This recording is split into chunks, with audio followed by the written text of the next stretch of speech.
place or whatever. And even looking at that TikTok girl who, the DoorDash driver who said she was sexually assaulted by a man who was passed out, right?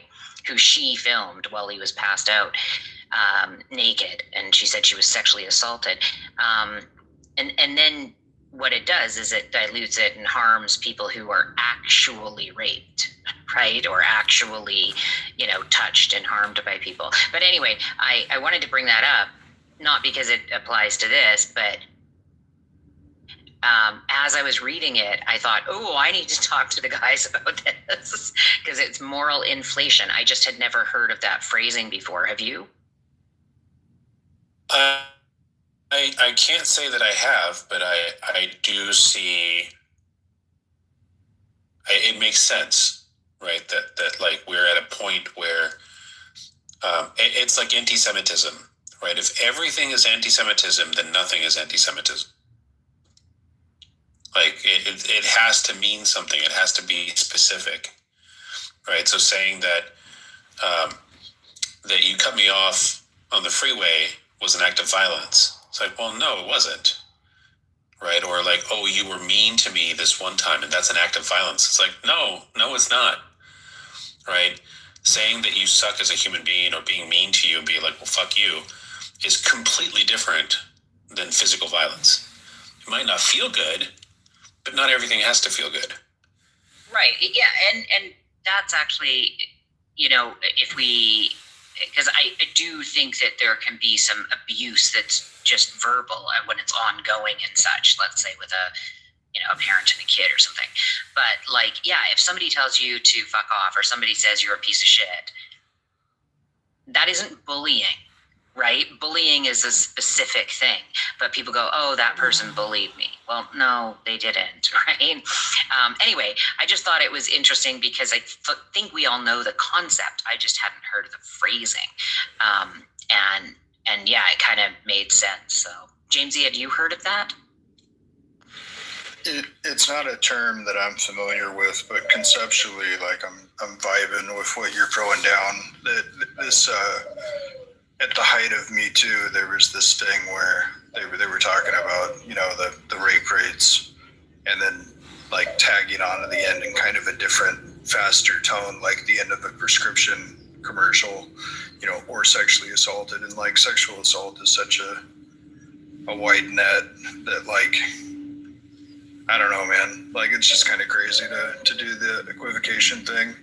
And like the violence thing, like I remember I having this conversation with some people from the temple.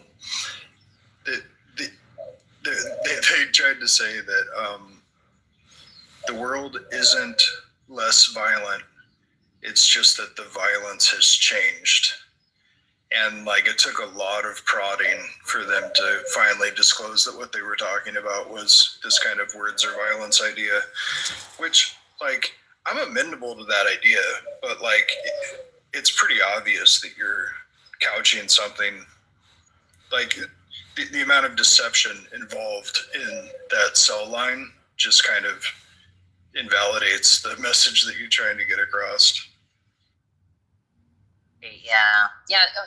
Anyway, that's interesting. Yeah, I figured we all kind of knew about the concept, and I guess I was thinking of like it's a dilution of meaning. So it took me a while to wrap my head around moral inflation, but then I thought, oh yeah, inflation, where your dollar is worth less, right? So that's kind of how I wrap my head around it. But anyway, okay. Yeah, I just wanted to we didn't have to put a pin in it anymore because we've discussed it, but I just thought that was an interesting phrasing that I hadn't heard before. So, okay, I'm going to go back to my room and set up the other one, and I'll see you guys over in this one.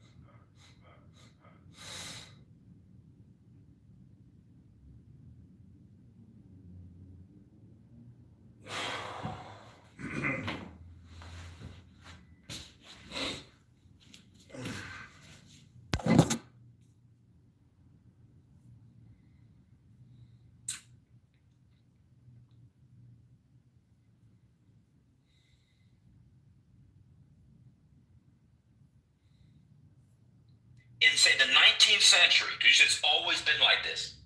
You think they weren't agricultural people who ate off the land that they were? Let me ask, okay, so how is that similar to today?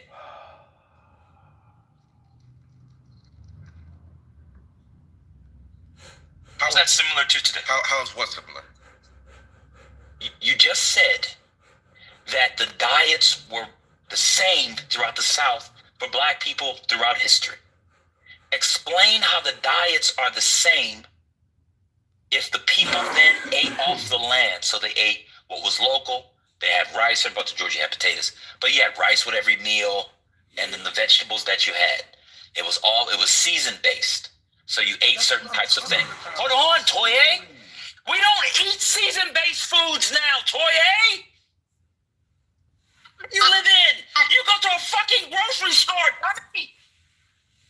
I think there's a myth that Black Americans were eating collard greens and macaroni and cheese and fried catfish and fucking KFC.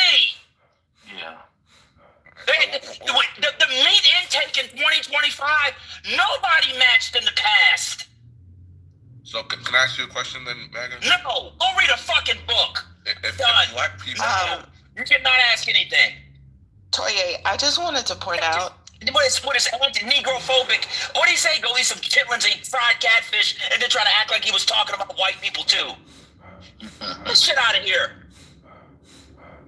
Toye, white people in the South, the Deep South, ate the same thing that the black people did. You kind of said that black people were eating differently, like what? No, I didn't say differently. I'm talking about they were eating. But you said they had better access. No, you said that it was a difference, and I just wanted to point that out. Like, everybody eats the same thing back home. Like, everybody eats the same thing. Yeah, so white Southerners, white people in Louisiana cook the same foods that the black people do. Oh yeah. But you said that white people. I don't recall. Does anybody recall exactly what he said? He said I don't pay attention. He said Yeah. he said they. No. But you said that you keep saying black people, and you said, and I'm not paying that much attention to the conversation. But you did say something about white people had better access. Doing yoga Or- this window. It's called stretching, and I'm listening to people Made talk better about nothing, waste all their time. No, I This do is not. what these people are talking about. Think about it. Is this really necessary conversation? But you said something. What are they talking about? Is this important? Is No, there I a said the purpose? food that black people Is eat. this how people spend their time talking Right? about Talking nothing? about That's Well, not I'm true. doing yoga, so people talk about That's not. We'll put on some music for sure. They eat the same. You go to How they a white family in Mississippi. You go to a black family in Mississippi. All America. We're talking about the South at first. You know what? No, that was after. I saw the Black South. The Black South? That was the last one. I'll go back on I mute. thought you were from Okay. the soil, and you're from Nebraska. Never mind. Like that. Nebraska? Where are you from? I don't know. From the Midwest. Anyways, the whole point was that What's the sound? if we look as a whole, Black people were healthier because they didn't have access to the amount of meat that we eat or the ultra processed foods. We are eating a much more calorie laden and processed diet. Not the whole truth. And clearly that is impacting our bodies in lots of different ways, including in birth rates. And that's how we got to this conversation. Maggie, your mic is. You ever look back at pictures of your aunts and uncles or your moms and your grandmas and be like, oh my God, y'all are skinny. We did that last night. Everybody is skinny in these pictures. That's very common. They weren't malnourished. They were just thin because they weren't sitting around eating Cheez-Its and going to Chick-fil-A 2 times a week. Yeah, but we're also more Well, people sedentary. cooked real food back then too. Yeah, but they were far more active than we are today. That's also, like we talked about this last night. We had a lovely, lovely room sharing stories and pictures, and shout out to that, y'all. That was so much fun. seeing all the beautiful people. Like, we were even sharing how we grew up. We'd be out of the house by 7:30, 8 o'clock. You stayed outside all day. You came in at 12 o'clock for a lunch. If you were lucky, to eat outside. If not, you came in the house, and then you stayed outside even longer. Y'all didn't have to delete his comment about that. That's true. I shared that. My great-grandmother had an outhouse. Not an outhouse like for a bathroom, but the washing machine and the dryer were along the property, the land, because that's where they hung food. Oh, okay. I'm sorry, not the food. I'm sorry, y'all. The clothesline was longer. Yeah, so that's what we were saying. Oh, okay. I just wanted to make sure nobody was deleting it because they thought it was icky. I hate chitterlings, Robert. The only time they would cook chitterlings are on New Year's Day. Yeah, so we stayed outside. But first of all, now you can't do that. You thought you was the shit. You thought you were the shit. Nowadays, you can't even do that. Like, kids can't stay outside all goddamn day and you pass out. So, anywho, but it was I think a lot of my family members back home, they still do chitlins and black-eyed peas on New Year's Day. That's like, yeah. That's a black family ritual. Yeah, they all, just random. My grandfather also said keep black-eyed peas in your wallet for prosperity. That's what. Did anybody else ever do that? I've never heard that one before. Yeah, keep. The men would have black-eyed peas in their wallet. So is it cooked or is it? No, the beans. I'm sorry. They would have the beans in but there. But is it cooked? Is it a cooked one or is it an uncooked? Uncooked. Like the black pepper. I can see that. Mm-hmm. Yeah. I can see. But anyway, back to the stage. Good luck. Quick question. What causes hypertension and diabetes? Stress. Well, not necessarily stress. It can exacerbate it. Dietary wise.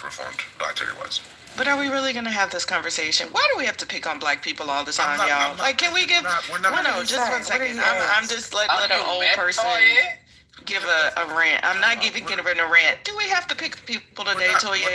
It's Christmas. It's Christmas. Yes, you are. It's Christmas season. Do we have to like people? Goodness gracious. Real quick, reform. Oh, I don't have that much interest in the conversation.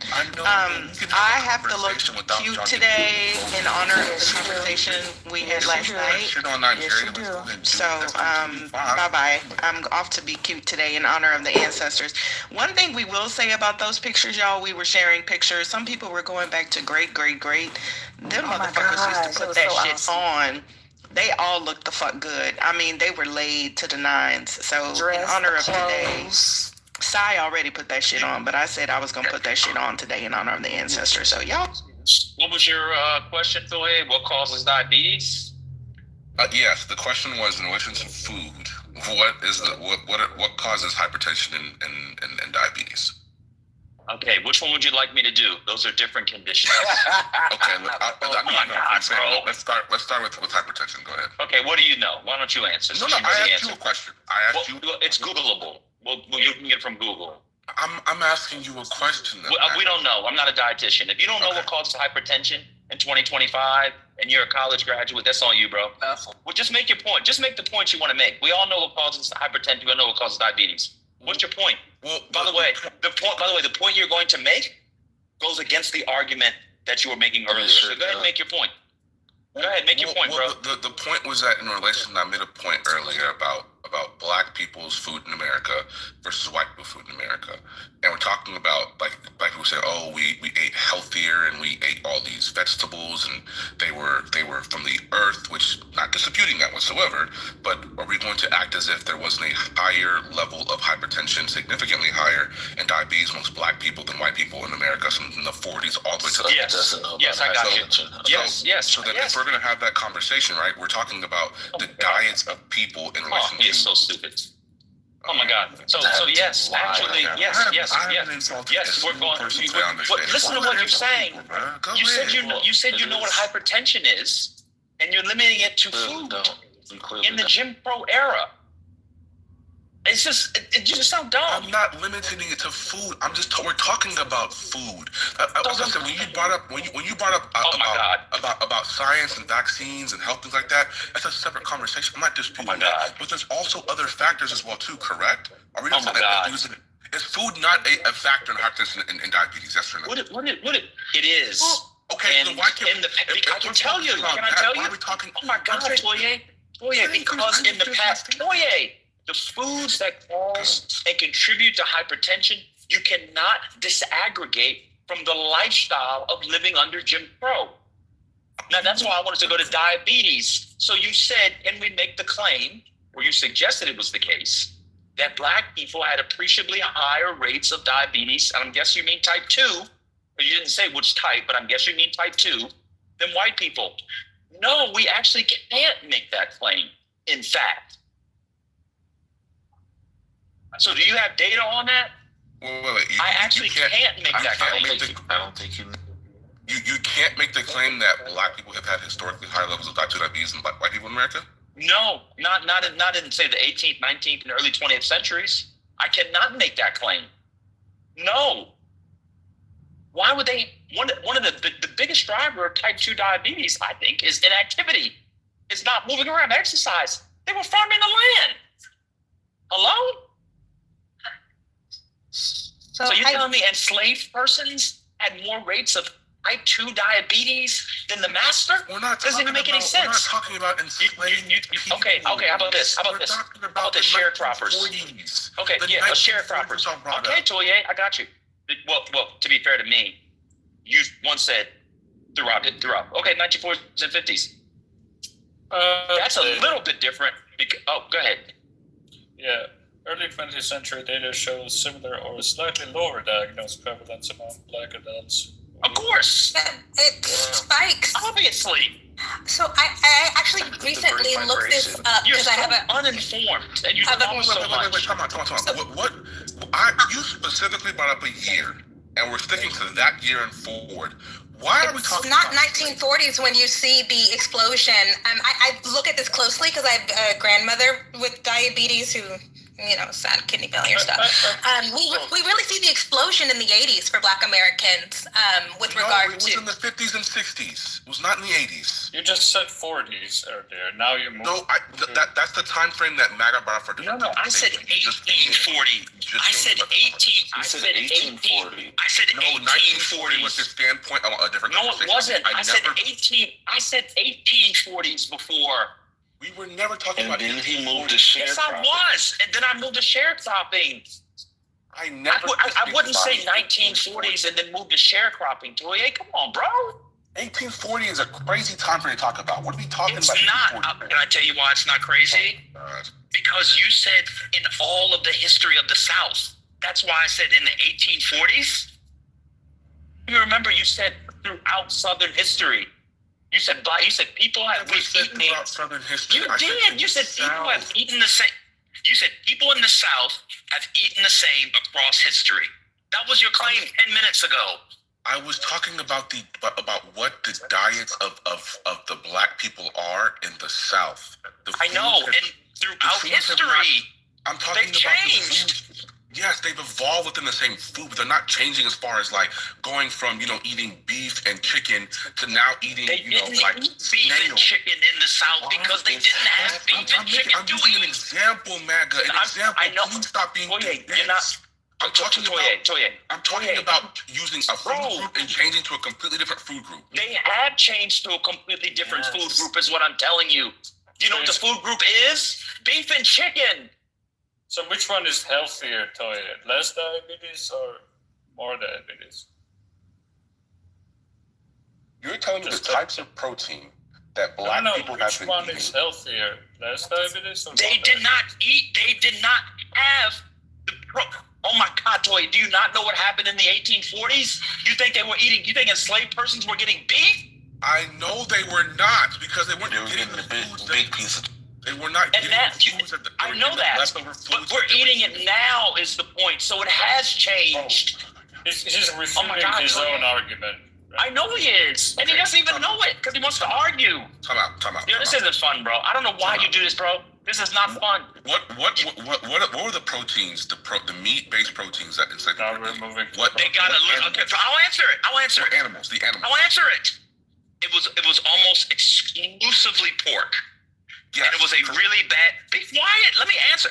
Toya, you've never studied slavery. Shut the fuck up, bro. I don't need you to confirm me. I have. You studied slavery? I have actually. Oh, like who? Like what historians do you read? I'm not here to play like. None. Shut the fuck up. Just shut up, bro. I don't need you. Shut the fuck up. Shut the fuck up, Toya. Just let me answer the question. Don't interrupt me while I'm answering the question. You can respond. I don't need you to. Yes, while I'm speaking. I know it very well. And it was usually, if they were lucky, they would get a side of pork, if they were lucky, once or twice a month. It was not a meat-based diet. However, if they were near waterways and they either snuck or their masters allowed it, they might get fish.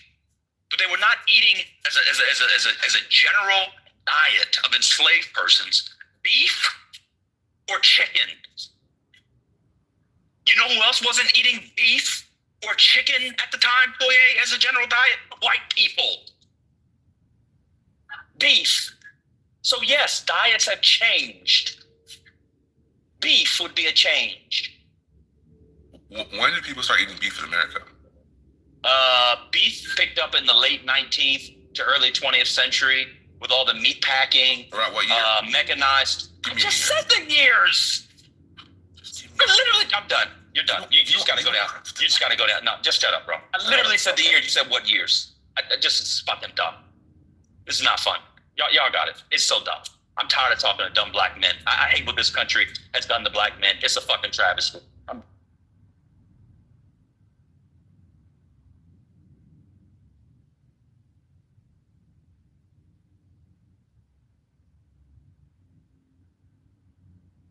I was just gonna chime in and say, Kimberly, what you said about the 1980s was correct. Or what I should say is that's what I've seen as well with the advent of junk food. And by the way, in Texas, the highest obesity rates are actually in South Texas, in McAllen and Harlingen, which is 97% Hispanic. That's where we see an explosion of diabetes and other problems. Yeah, Kimberly, I feel like you're right there, right about to make the point, and you got cut off. It's fine. Toya hates Black Americans, so. I put some news in the chat. It's really bad. Trigger warning. Hey, and Kimberly, what else did your research say about the reasons for the spike in diabetes? I'm very interested in it. Oh, I haven't done any research for real. I'm just, a girl with Google and Perplexity. But we're less physical activity and then more access to the processed foods and the high calorie foods. As we move away from living on our own land, and it's what go is the person, I'm just a girl with some Googles. Wait a minute.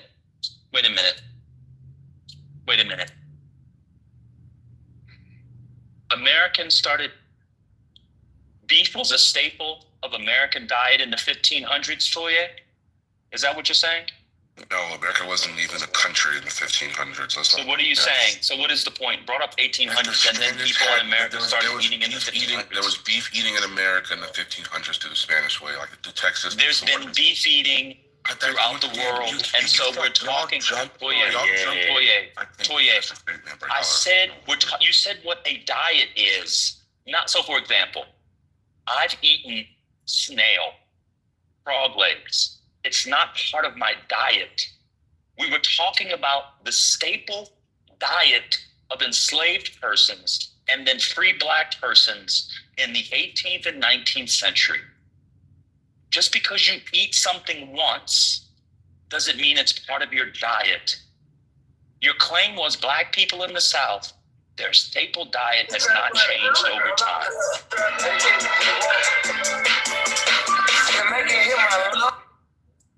Has not changed over time. That was not American my claim. diets. That was never my claim. All right, bro. I'm gonna be honest with you. You can change the claim. That's what you said. That was I made a point. You're doing this. You're doing this. Wait a minute. So you did say that. Do you not see how you conflate different things and act like you're right? No. You said my. Is this getting slow? You said that my point. That was never my point. It was something I made. I didn't say that was your point. I said you made the claim. And so what I'm telling you is that it has changed, and the spikes in diabetes, not only as a percentage of the Black population, but in relation to white Americans, is a new phenomenon. It is not historically stable. You also said the 60s and the 50s, and y'all bring up 1840s. It's from the 80s and the 90s, Toye. It's not from the 80s and the 90s. How about this? Just give us the data. So neoliberal and Kimberly have given us data. Go ahead. It's that easy. Just give us the data. That's all. For those who want to move on, there's other rooms. Y'all can move on to other rooms. This is what we're doing today. Just so you can move on to another room. If you don't like it, there's other rooms. It's free. It's a free app. Move around. Ain't nobody paying. You ain't got to stay. It's free rooms.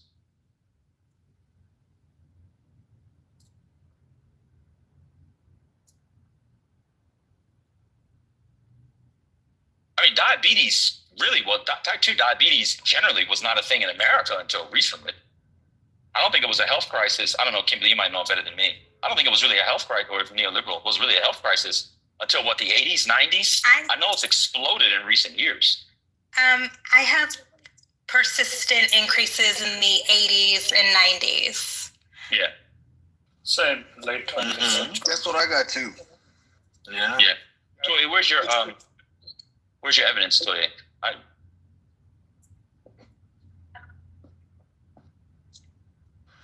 And let's make sure the claim doesn't change. But the Samus, a lot of they link it to the explosion of junk food in the 80s. The Doritos, the Capri Suns, all the box things that were given, the Lunchables, the high salt and sugar content, and all the sugary cereals. People get fatter. As people get fatter, they get more diabetes. No shade to the big girls. One of the worst things that we have down here is Takis and hot Cheetos. Apparently, that should disturb. Yeah, and it's so pop. They put on sushi down here. They put on everything. It's fucking horrible for you. I have breaking news. Disgraced ex-University of Michigan football coach Jerome Moore offered OnlyFans models tickets in exchange for foursome. And this is actually a Black woman. We broke that this morning, but you got. Oh, okay, my bad. This shit is wild, bro. Did y'all talk about how this person may or may not have been a woman or not a woman at one point? We talked about that too. Yeah. Toye, do you have the data? Okay, my bad. Toye, do you have the data? Yes, I do. Right, and it says that. Okay, so what was the rate between blacks and whites in the 50s? So it shows that there was. Let me see. Let me read it for you real quick, so I don't say it wrong. Just give the differential. It says about 10 to 18% higher prevalence between Black people and white people starting around the 50s and late 50s and 60s.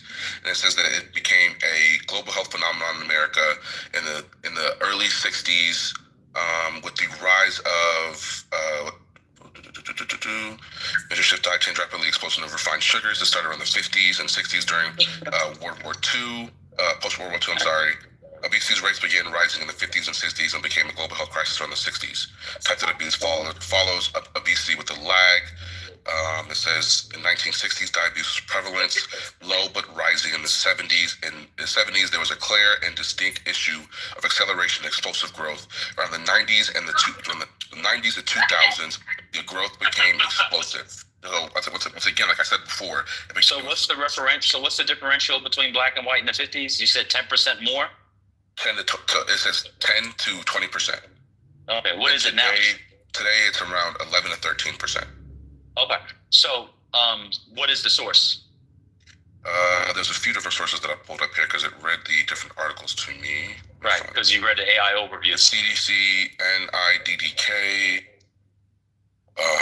So put the article from this. Well, I don't know if the CDC would do it, but put that article in. Yeah, it wasn't there for CDC. Let me see Okay, cool. So based off what you read, there was a change of diet in the 50s and 60s? Correct, yes. Refined sugars became a really big thing in the American diet. Oh, God. I'm not sure. So then what was the point when you said that black people have been, when you said that black people in the South have been eating the same, if there was a change in diet in the 50s and 60s? So I was talking about the basis of like the things that black people eat. I'm not talking about like that we didn't like what. So what are the specifics of the basis? So give us like the specifics. Like what? Okay, so like like your staple foods that black people have been eating. Like what? That's what I'm asking. Like the way that we cook chicken, right? The way we eat pork. No, not the way we cook. No, not the way we cook. Hold on. Yeah, but that's what I'm talking about. The diet, which is that's what I'm talking. 1 second. No, there's a different way. You have to chill out because if you're going to do the way you do something, you're going to ask. I'm not talking. No. You just said if you talk about. No, you're the way. I'm not talking right now. Go. I'm not talking. You're in the matrix, bro. I'm not speaking. MAGA, you're in and out of the matrix. Yeah, I'm not speaking right now. Yeah. I know. Can you hear me? Now we can hear you, correct? Yes. So I'm asking you, okay, so before you get to preparation, just tell us what the diet is that's been the same, because preparation has also changed over time. So your claim is that the staple, Toye, please, bro. You said, I'm trying to learn. There's something you said you study slavery and black history, so you might know more than me on this one. So that's how I learned it. You did say you study. I said you didn't study it. You said I do study it. That's what you said 10 minutes ago. I said I learned. Bro, I said you don't. Bro, I said you don't study slavery. You said I did study it. That's what you said. Okay. So anyway, let me continue. I know. Right. Okay. Cool. So, what is the staple? What is the diet that has been consistent in black eating across time in the South? Because that's your claim. That's the core of the claim. That's a core claim in your argument. Greens. Okay, what time? Hold on. Wait. Hold on. 1 second, bro. Okay. Hold on. 1 second. You mean greens as in collard greens? Mustard, collard, however you want to do it. Turn up. You can eat whatever, whichever way. All right, cool. All right. Are they healthy or unhealthy? In their natural state, greens are not bad for you, no. All right, great. So how did black people prepare it in the 19th century? Heavily salted. Where are you getting that from? So are we gonna talk about real quick before I digress? Are we saying that greens have not been a heavily salted thing amongst black community cooking? No, they have not been. So from what I know, I'm just asking you a question. So from what I know, I'm answering it. Do you hear me? It was a lag. So from what I know, there wasn't a lag. You just want to talk. So from what I know, and I'll be honest, I'm not a food historian. I've read some books like Psyche, Forson, Williams, and others. Heavily salting of greens is not a long-standing preparation of greens. I think that early on it was done with a lot of peppers in a more quote-unquote African way. I think that once you get into the 19th century and there's method and they got more and more like cured pork and for ham, that's when you get more and more of the salt in it. That's my understanding. I could be wrong. But I don't know if for example, I don't know if they had a bunch of salt. Where would enslaved people have gotten a bunch of salt from? Wait, where would they have gotten a bunch of salt? Hello? Evan says seawater. So black people, so Evan says, so enslaved people in the black belt were seasoning their greens with seawater.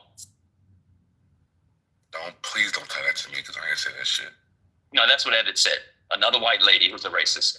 Go ahead, Toye. So where did they get their heavy salt? So once again, you brought up a time frame. I'm talking about. That's 100 lashes. We wasn't getting no salt.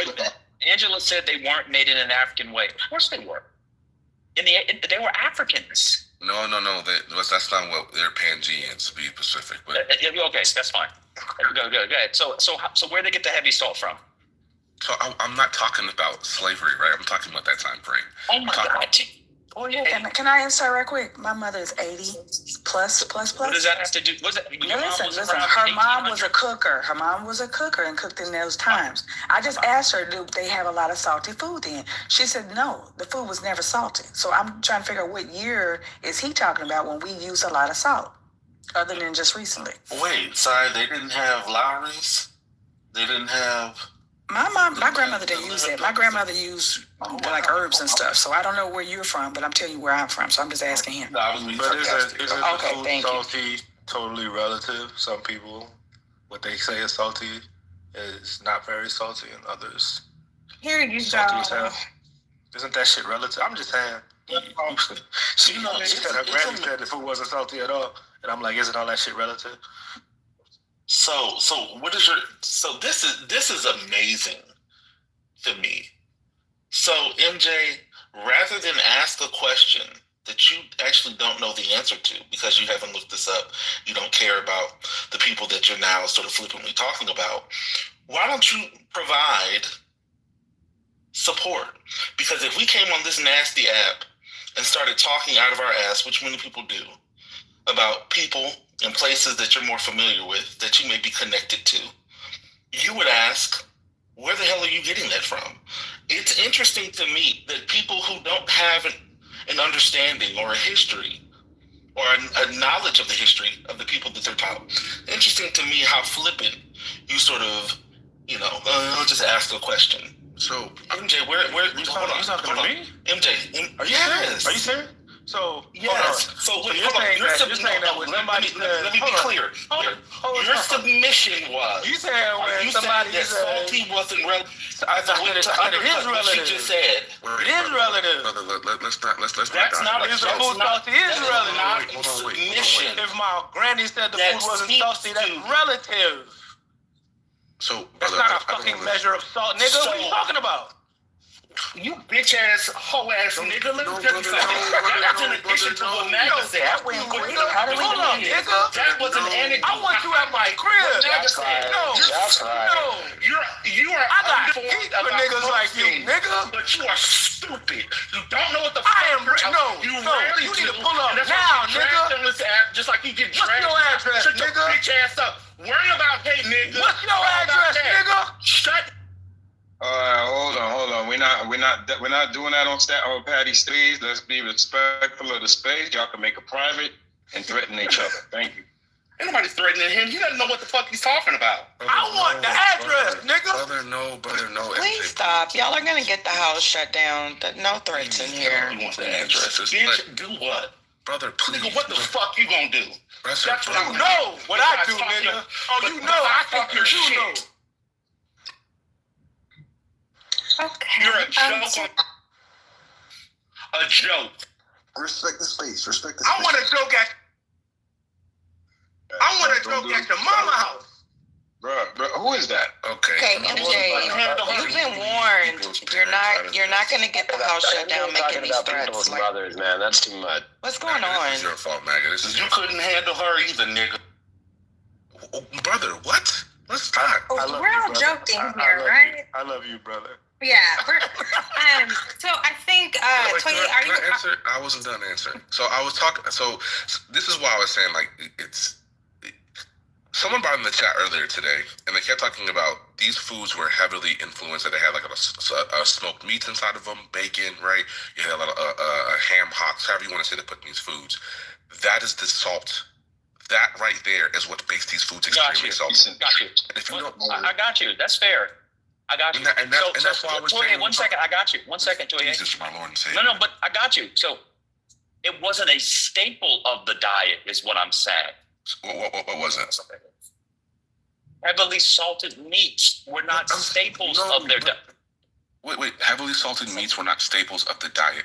Yes. How does that equate? We just talked about these foods were literally made from the backs of these of these, like they were given the scraps of the pig. They're not eating greens with ham hocks every day. My point is, this is what I'm trying to get you to see. This is what I'm trying to get you. This is what I'm trying to. They didn't eat greens every day. This is what I'm trying to get you to see, Toya. There are whole food. So since you're interested in this, you should read Eating While Black by Psyche Forson Williams. Came out a few years ago. Things that we now celebrate as quote unquote soul food were not quotidian. No, I shouldn't use that word. Were not daily things that were consumed. You said macaroni and cheese. The idea that enslaved persons or even people after slavery ate macaroni and cheese with any regularity is hilarious.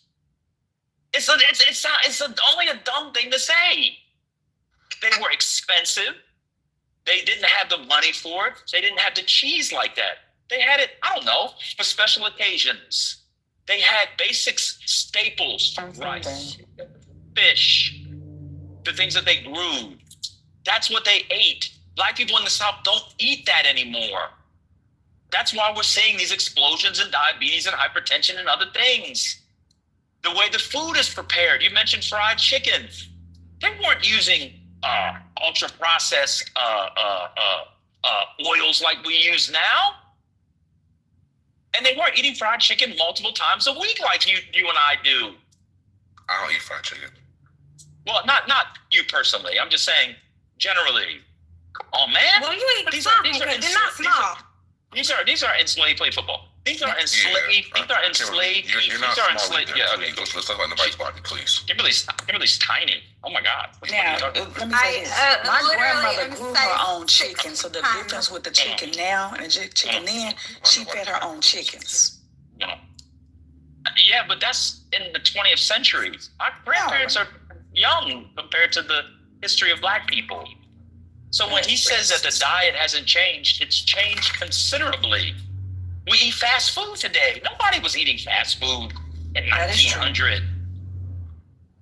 It's just a weird, it's just strange. When in other parts of America, we grew our own vegetables. We grew our own foods. We farmed. We're not farming now. I mean, some people did. Not everybody. Not everybody grew vegetables. I mean, yeah. Okay, sure.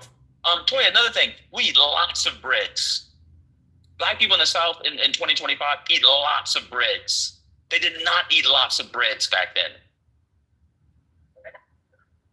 People should go and read old African American or Southern cookbooks. There's recipes you can find. Google Books has them. You will not find tons of stuff. People might bake a bread for a special occasion. We eat bread every day. People didn't eat bread every day. Read a slave narrative, Toya. Frederick Douglass talks about what they were fed. Oftentimes, lots of corn. Black people don't eat corn every day like they used to on plantations. Diets have changed, bro. You've never studied slavery. Wait, I don't know what you're talking about. There's no planet on which I am big. It's not me. Maybe you're looking, I don't know, wrong bitch. Well, never been me.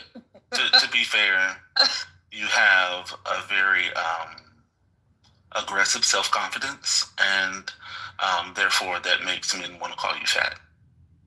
What? I don't know. That's pretty sick. You need to be quiet. Well, they're only trying to break you when they talk about you. You can't. Kimberly, keep doing you. They're trying to break you. Ridiculous is all I'm saying. No, I was just saying there's no like definition on you. So you're talking about my body, but you're not defined any shape or form. Hold on. You know what? Hold on. I want to correct something I said. I'm skinny. Hold on. I want to correct something I said. Angela made a good point. When I'm talking about bread, I'm talking about the kind of bread we eat today. Angela's correct. They would make things like hoe cakes or not fry bread. That's the Native Americans. Or it's a kind of thing that looks like with the Indian what's the thing that Indians eat? Fry with bread. The bread that the Indians eat. The things that Indians eat. Roti? No. Roti? No, the Indian one. Oh, the other Indian. Okay, like naan. Yeah, okay. like naan. It kind of looks. Sorry about that. It kind of looks like that, but they were not. Look at her. People never bought bread from the store. I'm talking about on plantations. Nobody bought. Well, actually, black people different bread. So she's right. That's what I'm talking about. I'm talking about like we eat white bread, processed bread. We're not baking bread at home. Like that was the thing. So you should go and read. Go and read. I just reread Booker T. Washington's Up from Slavery. You should go and read. He outlays the slave diet. It is nothing like this what we eat today. Nothing. The idea that people from in 2025 about slavery. You brought up slavery. I never disagree with you. Okay, how about this? After slavery. I was talking about 1940s. We don't eat like 1940 either, Toye. Okay, so then what? Okay, so He's probably never read a book about it. I'm confused on what his. Can you give me an example of what the black diet was in 1940 in the South? Well, yes, it didn't. Just give me in 1940. Yeah, sure. Yeah, very easy. Vegetables, rice, dishes, and whatever piece of meat they could get their hands on. Dishes, Magda, dishes. That is the dish. You got a plate. Vegetables is not you put dish. Rice on one. You put rice on. That is the dish. You get a plate. You put rice. That is a dish. Wait, are you? You are engaging with someone who doesn't understand the history, and so he's thinking. Wait a minute. Like 4-course meat. No, I'm not. Toya, what do you mean? Wait, but Toya, what do you mean? Okay, so if I said, right, like you said, give me a dish that we have been eating, Nigerians have been eating for a long time, right? I would say something like okra stew, right? We've been eating okra stew in Nigeria, and the way we make it. I'm doing the black version of that. Give me a dish. Give me a that dish is the dish. In 1940s. Oh, I got you. Okra stew. Huh? Okra stew. Okra soup. Black folks in America have been eating okra stew in the 1940s. Yes. Hundreds of years. Okra wasn't. Come on. Wait. What is going on? Real quick. Brother, how do you make okra stew the Black American way? Go ahead, brother. It's very similar to. Hold on. No, we're not doing I'm not from the 1940s, nigga. What is going on? What is okra stew for black culture? They call it okra. Okay, first of all, they call it okra soup. They don't call it okra stew. What is okra soup? How do you make it? Break it down. It's very similar. It's very similar. No. Who said gumbo? Who said gumbo? I said gumbo. I don't know who said gumbo. Don't say gumbo. I don't know. He's not American, so he's not expecting gumbo. Literally means okra in French. Okra soup for black people. What is the beginning? How do you create it? Because if someone said, "Hey, Toya, how do you make crawfish etouffee?" I can give you the steps on how to make that. So how do you, real quick, Maga, how do you make gumbo soup? I can't give you. I can't give you 1 second. I can't give you crawfish etouffee either. I can't give you recipes from the food, don't you? I don't know every recipe offhand. What the fuck is wrong with you? I mean, I could give you, based off my knowledge of cooking, what it is, but I'm sure I'd miss some things. But the point is hold on, bro. Hold on. Here's the point. This is what you're doing. You're now clouding the fact that you didn't know that okra soup was a staple of Black American cuisine in the past. I know. I'm asking you. No, not you didn't know. Just say you didn't know. You just say you didn't know. I did not know. Okay, cool. I'm gonna tell you. When I would go over my great grandmother's house and there was anecdotes, she would have this nasty, slimy, green thing with these white bits in it. My mom, what's that? Oh, that's that okra soup, baby. You want some? And she would laugh and then pull me a bunch of nasty slime. It was disgusting and generational. So you're asking what a dish was? It was okra soup. I mean, we didn't do my mother called but it was a lot of beans. It was a lot of beans. My mom and my grandma loved beans, could eat beans 3-4 times a week. Yes, so how do you make black eyed peas, right? I could tell you the exact recipe for my word for it, but black eyed peas. I'm not even talking about black eyed peas. What do you mean? What do you mean? You can tell us the exact recipe. How to make people have all different. How do you hold on a second, bro. Let me ask the question. Okay. Let me answer the question. If I ask you about a dish from the 1930s that you don't eat, but it was a staple, I don't expect you to know the recipe. You're not proving anything. I'm saying if someone said, how do you make black eyed peas, right? Southern black eyed peas. We still eat Southern black eyed peas. I understand. That's why I said, can you give me a dish that has been, you can actually say, hey, if I give you a dish. I'm giving you a dish. I'll give you one. Red beans and rice. Okay, that's fine. Completely fine. There's a way to make that. I know that dish, right? But the way you make it now might be different than how they made it in the 40s and 50s. And before. And that's completely fine. That's fine. Okay, so if that's fine, then your argument doesn't obtain. No, that's not my point. You don't even know your argument, bro. I do. Wait, why are you asking, Toye? Like, why are you asking? Because I was asking him. Go ahead, Mac. Go ahead. Go ahead. No, I apologize. No, I was making a point that, right, like, that the staple dishes that Black people have been eating, right, while they may have changed in how they're prepared, certain things have been added to them, right, or maybe even removed. But for the overall arching conversation, right, these dishes have been pretty similar over time period. They have not. Okay, so then I asked you, give me a dish, give me dishes. You said vegetables, right? Now I said, okay, give me a dish. Vegetables isn't a dish. So you said, it is a dish. You said vegetables is not a dish. Max, right? I have a red beans and rice. Okay, thank you. But now what? This is why it's disingenuous. This is so dumb. Because if we're talking about disingenuous, I asked a question and you gave me vegetables. Can I finish? No, I wasn't done. I wasn't done. So how can you finish when I wasn't even done? Nigga, yeah, but we can't. How are you ask? Okay, so here's the thing. How do you continue to talk when you clearly don't have even a history of the thing that you're asking about? You're talking over people who are giving you things, and then because you don't have a history or knowledge of any of those things, then you're asking something else. You're asking about dishes, and so I asked one specific question. One specific question. That's but not. You got an answer also. No, Billy, I did not. We're now. I didn't get an answer. You are the first person to give me an answer. Maga said that. He said red beans and rice. No, he said it after I continued to say, what is okra soup? Okay, but all right, we're in the present. Let's ground ourselves in reality. Right, you've never heard that Black Americans eat okra soup because you don't know about Black Americans. He doesn't know. You don't know anything, so why don't you just learn? Part of our, okay, cool. I tried. Why don't you just learn? Why don't you just learn? Why don't you just learn? That's all right, meet up. All right, meet up. Hold on, meet up, bro. You're still talking. You don't know anything about Black Americans. I said, hold on. You know nothing about it. You know nothing about Black Americans. You know nothing. Question. You know nothing. Question. Brother, can you let me know how you make okra soup in Black American tradition? Go. No. But why does that matter? How y'all gonna say? Because gumbo is not an okra soup. Why does why is Brother Duck in the fade? Wait a minute.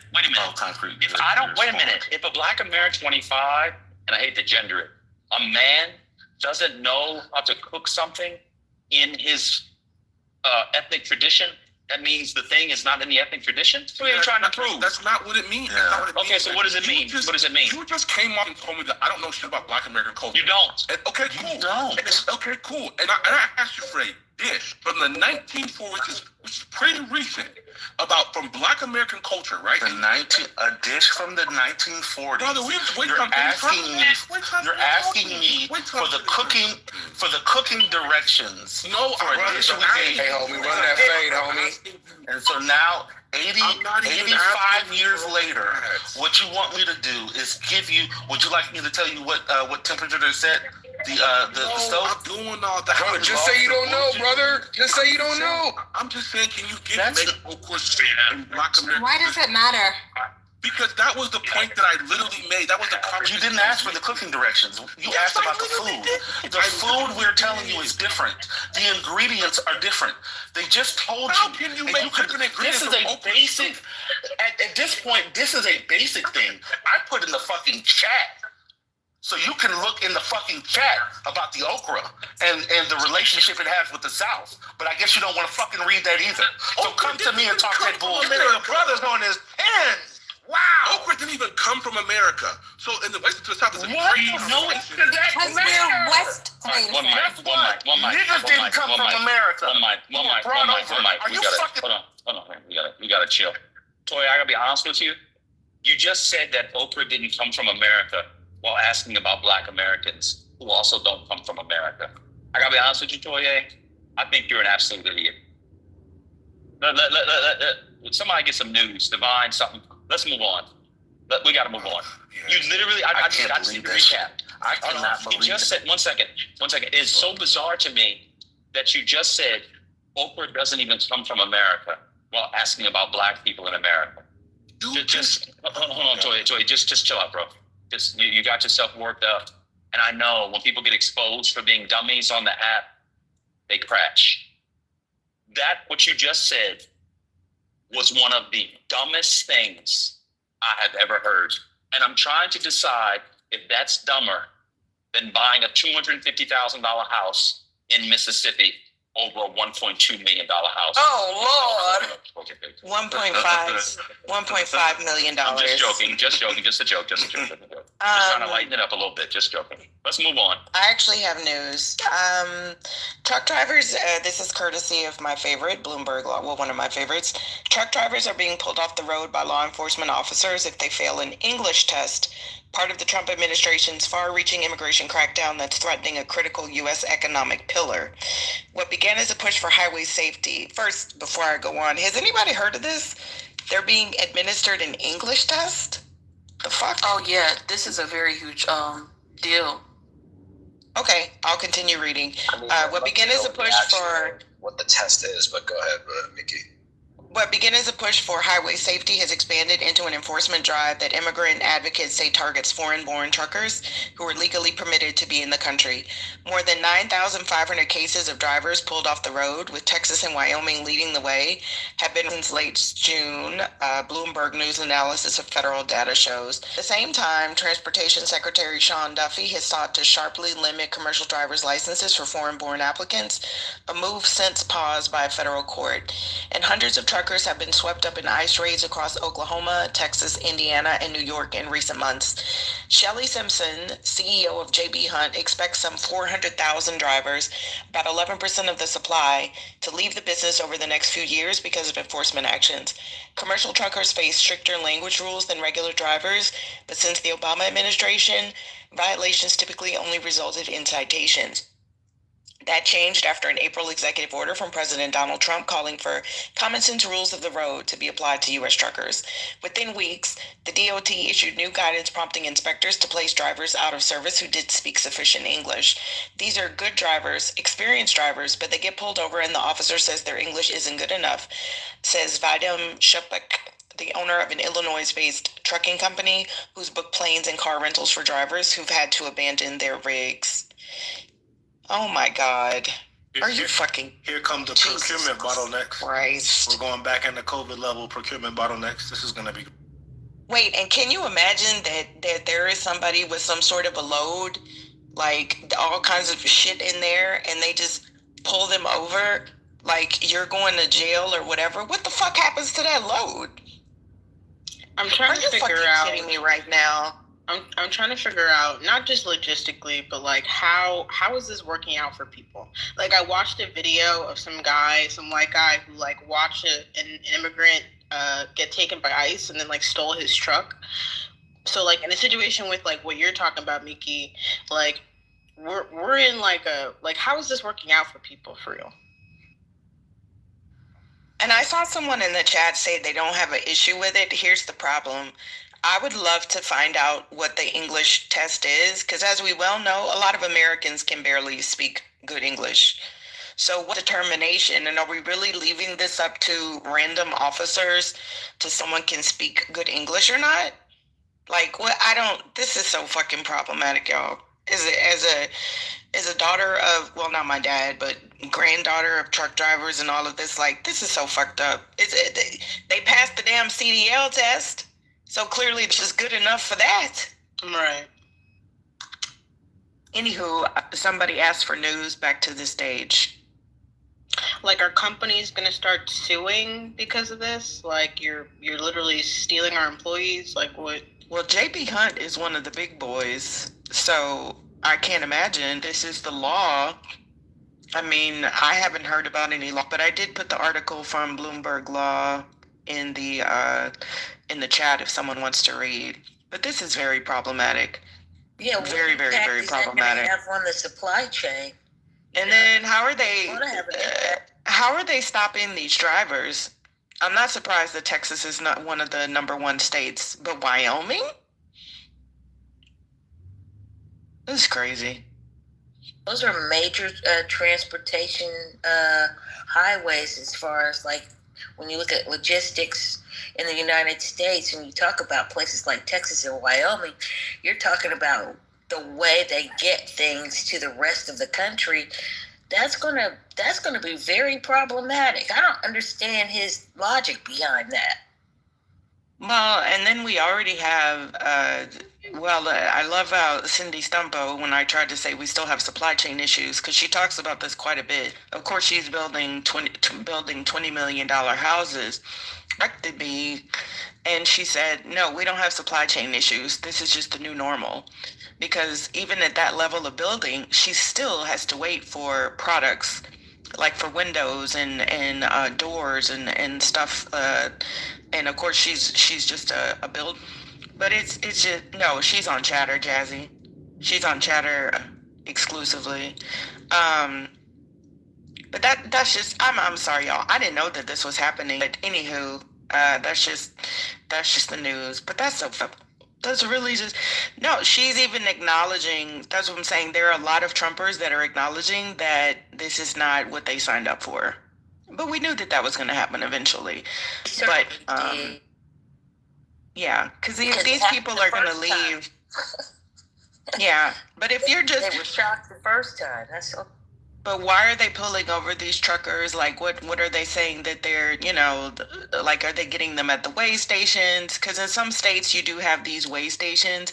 I don't know enough about it because, I don't want to get beat up today for talking about something I don't know specifically how the weigh stations work. I don't know if we have a trucker here. I know that they're not weigh stations in some states versus other states. I know in Texas, you have like the weigh stations for your load that you have to. I don't know how often you have them, but if you drive in this area, you might see some of them. Like they have to pull over. It'll tell you on the sign, weigh station. Okay, AJ said weigh station in every state. I was talking to somebody in Boston, AJ, on Chatter, and he said that they didn't have as strict requirements as they do in Texas. So I don't know what that meant. But he did local hauls all over Massachusetts during the day.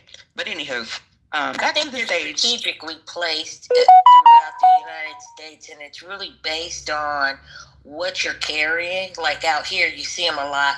This is a state where you get a lot of. This is a logging state. We have a lot of evergreen, so we're cutting wood, and I'm not that far from the port. So you see, from both ports, both the port of Olympia, the port of Tacoma, the port of Seattle, there's a lot coming in and out because we're China is like the neighbor. Canada is like the neighbor. So because of the extent of materials that are coming through the state, you have to weigh to make sure you're not breaking any laws. And then when you get so far, I guess it gets more lax because they're breaking things down as they go along logistically throughout the rest of the United States, if that makes sense. Yeah, I'm just wondering, like, what the fuck is happening to the load? So people are gonna figure this out and start following these truckers, and then you know what I'm saying? Like, that's just crazy to me. But anyway, here's another little bitty one. Members of Congress clashed with DHS Secretary Kristi Noem on Thursday. Oh, we know this one. Sorry.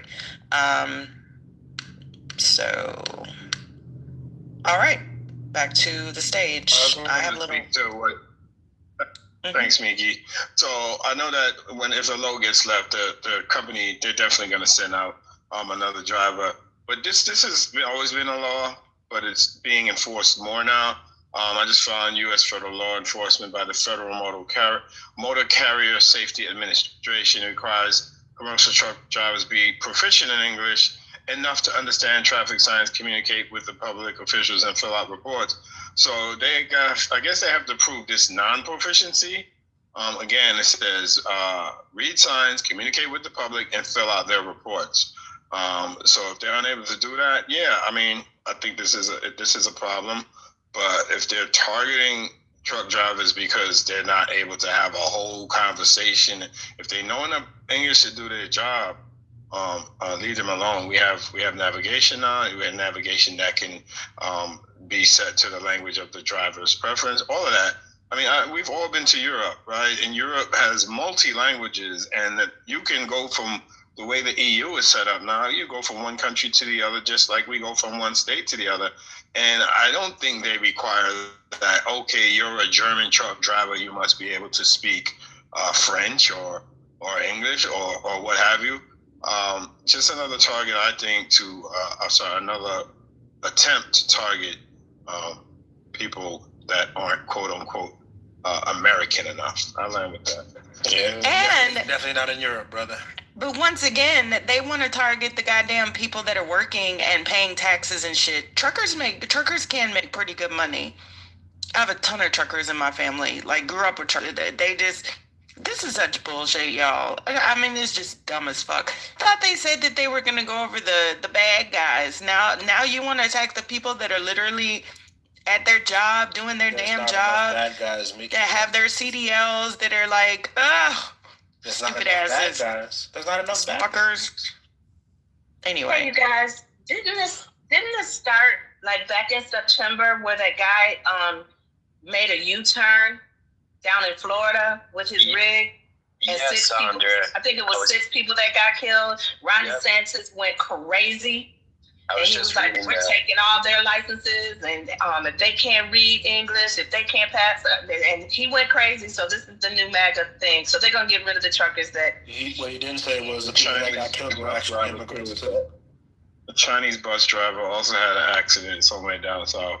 So yeah, they're gonna target these people. These companies need to. If you own a hauling company, if you're doing logistics, you need to vet your drivers, or you're gonna lose your load. Wait, but they have licenses, right? They do truck driving schools that have had their certification pulled because they didn't meet the standards from the USDOT.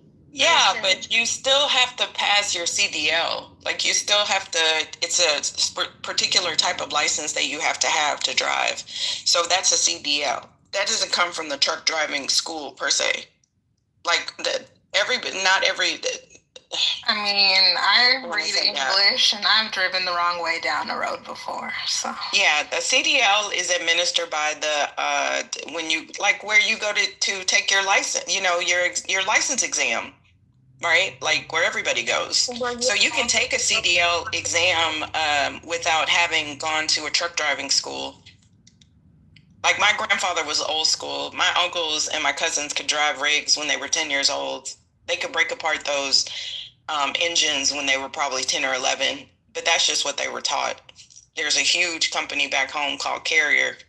I've said this before. One of my uncles is literally on the damn brochure. So, and Fogelman, which was a company back in the day. Yeah, I'm a truck driving girl. I wanted a Mack truck or a Peterbilt. Shout out to Peterbilt. Peterbilt is the best in the fucking world. But anyway, this just breaks my heart. These people are working, minding their goddamn business, taking a load, probably picked up some Christmas presents for their kids, and then they get stopped, asked to read a damn or something, made to the determination by some crackhead ass cop, and then they're hauled off to some immigration detention center. Would you change your mind, Mickey, if you learned that 53% of the CDL licenses issued in New York were issued unlawfully? How were CDL licenses issued unlawfully? Did they game the test or something? Like, Where'd you get that information from, Monica? Where'd you get it from? Right. How does that... Just give them the title. The link is in the chat. The Twitter link? Wait, what's the link? Which Twitter link? You're giving us a Twitter link? Wait, maybe she has another one. What is the link? Because that's interesting. If more than 50, what does it say? I don't have Twitter. Could you break down how they got it illegal? The speech from Secretary Duffy. But could you break down how it was legal? I can't. I don't have Twitter. What did he say? 53% of New York CDLs have been issued unlawfully. If someone's taking the test has been granted a 1-year visa, New York issues a CDL that's good for 10 years. Secretary Duffy threatens to block funding, but that's not enough. How does that make them unqualified? No, I'm asking what was the illegal part? A federal audit of CDLs issued in California just exposed a huge corruption scandal over tens of thousands of illegal aliens being given CDL licenses. Yo, Monica, where you going, girl? This Come is on, so man. silly. This is beautiful. You said New York, come on, MJ. Hold on. I'm driving. I'm learning. I have. But what was the New York one? What you read, I'm saying, what's illegal? I don't know. That's what I'm asking. Because I'm not challenging you. The other people coming off mic are challenging you and they want to be mean, not me. I'm just saying, what's the illegal part? That's all I'm asking. I'm learning with you. Okay. It looks like if someone's taking the test and has been granted a 1-year visa, New York issues a CDL license that's good for 10 years. Apparently, that's not supposed to be done. Is that it? But what is the law? I'm saying, is it a federal or state law? I don't. That would seem like a weird. That would seem like a weird law that they would say if you're on a 1-year visa, you can't take a test for a license for 10 years. That doesn't make any sense because people come and study and they have short-term visas and take tests all the time. So, is it a federal law? Is it a state law? What is the law? You said it was a law. Maggie, I read the article she's referring to. It's 100 out of 220. It's not a lot. New York has issued over 32,000, so we're talking about 100. The governor has since revoked them. It was a loophole. I don't know which law they broke, but it should not have been done. Wait a minute. Wait, the licenses got revoked? Yeah, the governor revoked them. Governor Hochul. This happened over the last couple of days. There's an article in the New York Post. I read it today. Wait, it was 100 licenses? Yep, it was only 100. Come on, MAGA. Y'all conservatives got to do better than this. This ain't going to do it with prices where they are. I thought there were tens of thousands of CDLs that were given 100 out of 220. But even the point that Monica is making is not that they are not qualified, Monica, which is why you shouldn't Google things and you don't. And I brought AJ up. AJ, are you here? Because, you had your hand up, but you're actually a trucker. It sounds like you own some rigs. They still pass the exam. They're just saying that had been given an accreditation or the 10-year license, but they still pass the exam. So, Monica, that's not apropos to this. If they have a 1-year visa, because I can assure you there are a lot of accreditations that you can get. Like, for example, the one thing I can speak about that I know is if you're taking a securities exam, they're not asking you how long your visa is. They're not asking you that, right? So that's just some sort of technical compliance administrative concern. Those individuals still pass the CDL exam. You're trying to make it seem like they didn't pass the CDL exam. They were still qualified. Okay, so if I have another report, U.S. Department of Transportation enforced a federal rule from 1988 requiring commercial drivers to read and speak English for road signs, officials, and public interactions. That's good. So now you're switching into something else? Wait, I don't know. I don't know where you guys are. Do you not know who I am? I have questions. I look for answers. I'm researching and learning this with y'all. Do y'all want me to stop? Yes. But you didn't say I'm researching and learning. Yes. I did twice. You just learned but y'all mouths are open and your ears are closed because I'm MAGA. All right, got it. No, I don't. To be fair, it's not because you're MAGA. They don't like you personally. So if the people, Paco put something in the chat that it was against federal regulation. Wait, MAGA, I'm sorry. I have to say something. I don't like when we break news and then because you agree or disagree with it, you want to start Googling shit and then you want to start submitting your fucking facts. Yeah, so now that MAGA addressed this yesterday, now I'm going to address it. I don't give a shit if you're MAGA. I don't care if you were Barack Obama. I don't like that because you're interjecting shit that you don't know the fucking basis of. So I don't give a, do you know who I am? I'm learning so as don't we go. do that. And you think we can't tell that you're just Googling shit when you just heard it with the rest of us? You're not educating us. You're not informing us. Hell, I paid $20 to ChatGPT. I got Claude. I got Gemini. I got all the shits. If I wanted to fucking Google things, then I would bring it to the stage. So no, you're not helping us. Nobody asked you to do that shit. And you're not being educated or go inform your fucking self and don't contribute to the goddamn conversation if you shit about it. Thank you. Two things. Monica, you didn't say you were learning. You actually made a claim.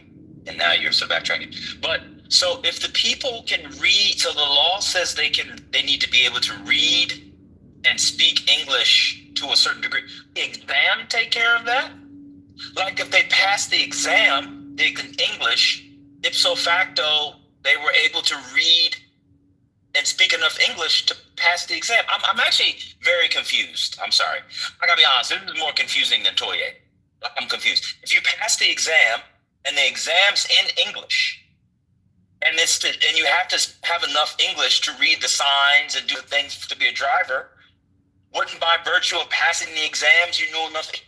I'm confused. I'm confused. Did they pass the exam? That's what I'm asking. Did they pass the exam? According to Matt Cool in the chat, that apparently they did not. Monica's not. Oh, they did not pass the exam. According to Matt Cool.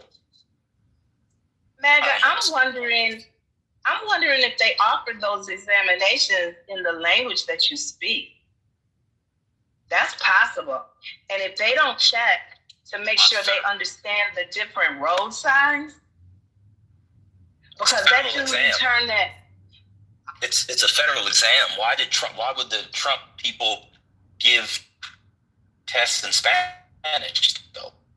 Like, it's a federal exam. Hey, what's up? AJ, hey, what's up? You're a trucker. Yeah, Can you speak to this? Let me jump in real quick. I've been in logistics since 2004, right? I sold my 80 trucking company right after COVID. Every state has its own little scam, right? You're talking about an industry where somebody can make $8,000 to $10,000 a truck per week. What does a person at a DMV actually make, right? If I pay somebody at a DMV $5,000, $10,000, they really don't care. They can just come in. You can go in with your face and take a test for me. You know what I mean? So every state has its own little scam. Some people are passing tests. Some people are not passing tests. Wait, I retract that you're a subject matter expert. Because what the fuck? Wait, I really don't care if you think I'm a subject expert. It's the actual truth. No, but people are bribing DMV officials with $10,000. Is that the story? Wait, where are we getting that from in the New York story though? I don't know about the New York story. I'm just telling you the facts of what the industry is doing. This is why everybody is like pulling back. In every state's DOT handles this shit.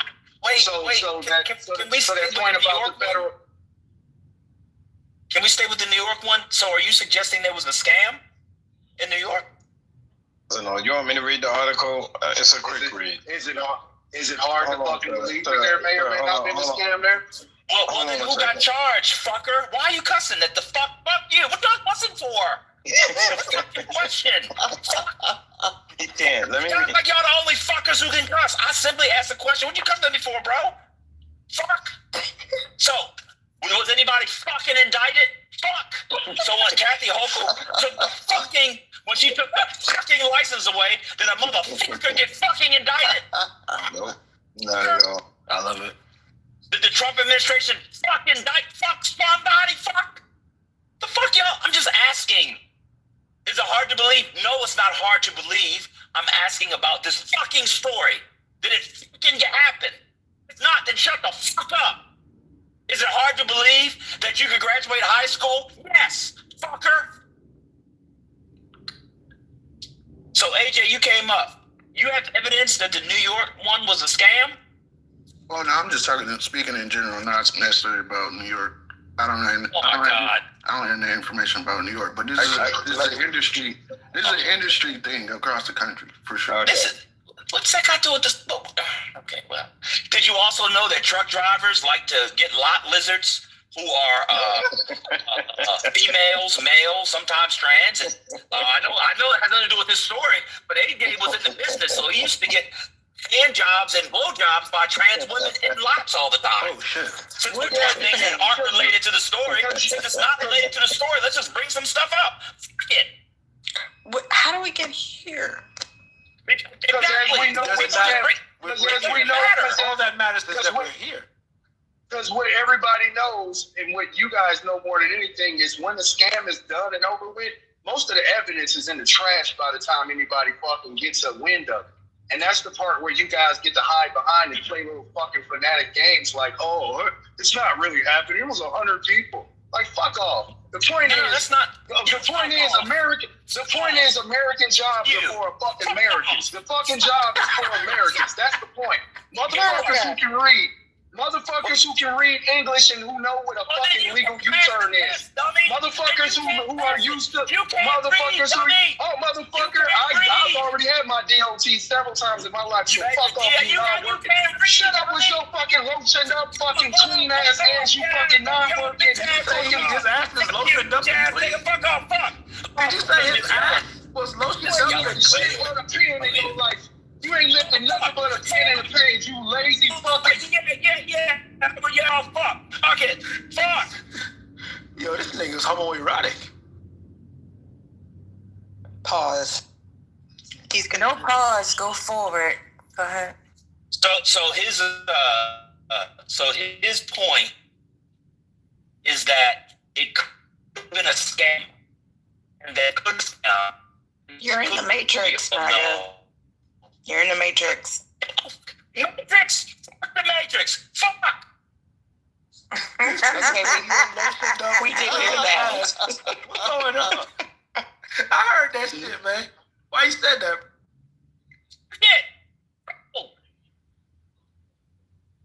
My point is that your fucking ideology breeds corruption on the state, city, and fucking national level when it all comes to it. You're a bunch of fucking people who turn your back and turn a blind eye to bullshit. We got fucking Somalians ripping off by the billions, and all you're gonna fucking say, well, it was only this amount. It wasn't really this. Fuck you, man. Like, y'all need to get with the times. Do you want this fucking place? Do you want it? The times is that the way you fucking people carry out, we're gonna end up living third world. And that's the way it is with you motherfuckers. That's what y'all like. Y'all like third world because a lot of you motherfuckers are plugged and got tenure somewhere and y'all good working a federal job and y'all will be all right, state job. Like, but for all the real motherfuckers out here in the real world working like the man that y'all, and I ain't jealous at all, motherfucker. Not at all. Not at all. I can sleep at night. I can sleep. I never said it. You said it. You're complaining. I can sleep. Jealous. All right, let's move on. I can sleep at night. Come on, bro. You don't know what people's ideology is on like Somalis and stuff. I know what your ideology is. Calm down, bro. It's all good. So I was just wondering if if they passed the test. Does anybody know if they passed the test? I was gonna read the article. I got the New York article if you want to hear it. This is from the Post. This all started because the DOT threatened to pull $73 million after audits of half commercial truck driver's license went to illegal drivers. This is all they're saying. Okay, so it says Transportation Secretary Sean Duffy threatened Friday to yank $73 million in federal funding meant for New York. Federal highway funding meant for New York after an audit found more than half of the Empire State's commercial trucking license were issued to fraudulent foreign-born drivers in the U.S. illegally. New York gives an applicant that may have work authorization for 30, 60 days, or 1 year, but automatically issues them an 8-year commercial driver's license, Duffy said during a press conference. We also found that New York many times won't even verify whether they have a work authorization, they have a visa, or they're in the country legally. It says they're just giving 8-year commercial driver's license are coming through their DMV and sending them out on American roadways. Duffy issued a warning after the Federal Motor Carrier Safety Administration examined 200 non-domiciled commercial driver's licenses issued by New York Department of Motor Vehicles and found 107 were unlawfully issued. Approximately 32,000 CDLs issued by New York DMV across America driving. Despite the Post revealing in September that one migrant applicant didn't even have his first name down on the application and did receive his driver's license. DOT officials launched a probe Thursday into a Chinese national accused of causing a fatal pileup in Tennessee highways. This week, Willie issued a New York State driver's license. Scrolling. You don't just drive in New York if you have a CDL. You drive around the country, Duffy said. Transportation Secretary is giving Hochul and her officials 30 days to revoke all the CDLs of illegally issued driver's licenses and learner's permits used to conduct their own comprehensive audit, or they will have the federal funding pulled. Asked whether the lost funds could delay the shipment of goods, Duffy responded, at the end of the day, it's about safety. Good carriers who are out there employing drivers are going to ensure that they are safe, and they work together with the shippers to ensure that all the goods are delivered across America. What we uncovered is just an administrative oversight, added Derek Bars at the presser. It's systematically grossly unacceptable deviation from a federal safety regulation that has been on the books for a long period of time. New York State DMV spokesman Walter McClure responded, Secretary Duffy is lying about New York State once again in a desperate attempt to distract from the failing, chaotic administration he represents. The truth, commercial driver's licenses are regulated by the federal government. New York State DMV has and will continue to comply with the federal rules. Every CDL we issue is subject to verification of an applicant's lawful status through federally issued documents reviewed in accordance with federal regulations. This is just another stunt from Secretary Duffy and does nothing to keep our roads safer.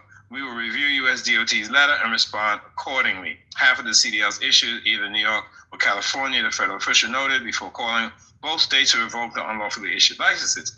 In the Golden States, Duffy said 25% of CDLs were unlawfully issued, and Sacramento responded by revoking 17,000 licenses. However, DOT chief said he was not letting Democratic Governor Gavin Newsom off the hook.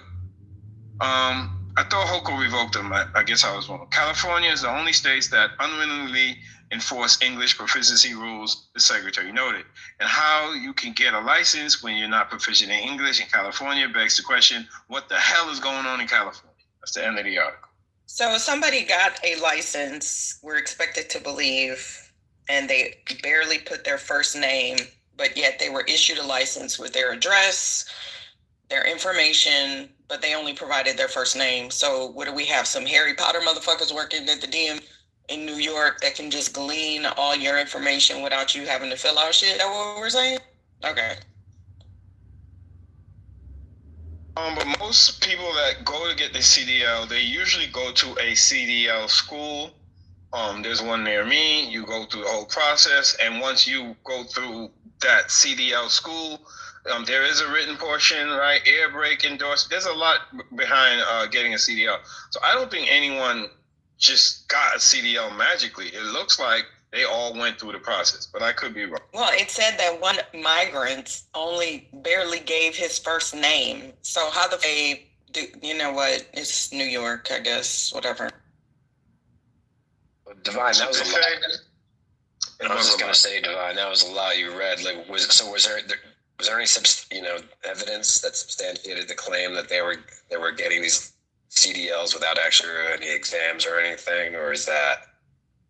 There's no evidence. It just looks like accusations, and it looks like another attack by the Trump administration. This is money promised to us for our highways. So it's like, you had 100 undocumented CDLs issued. We're not going to give you $73 million. That's what they're threatening.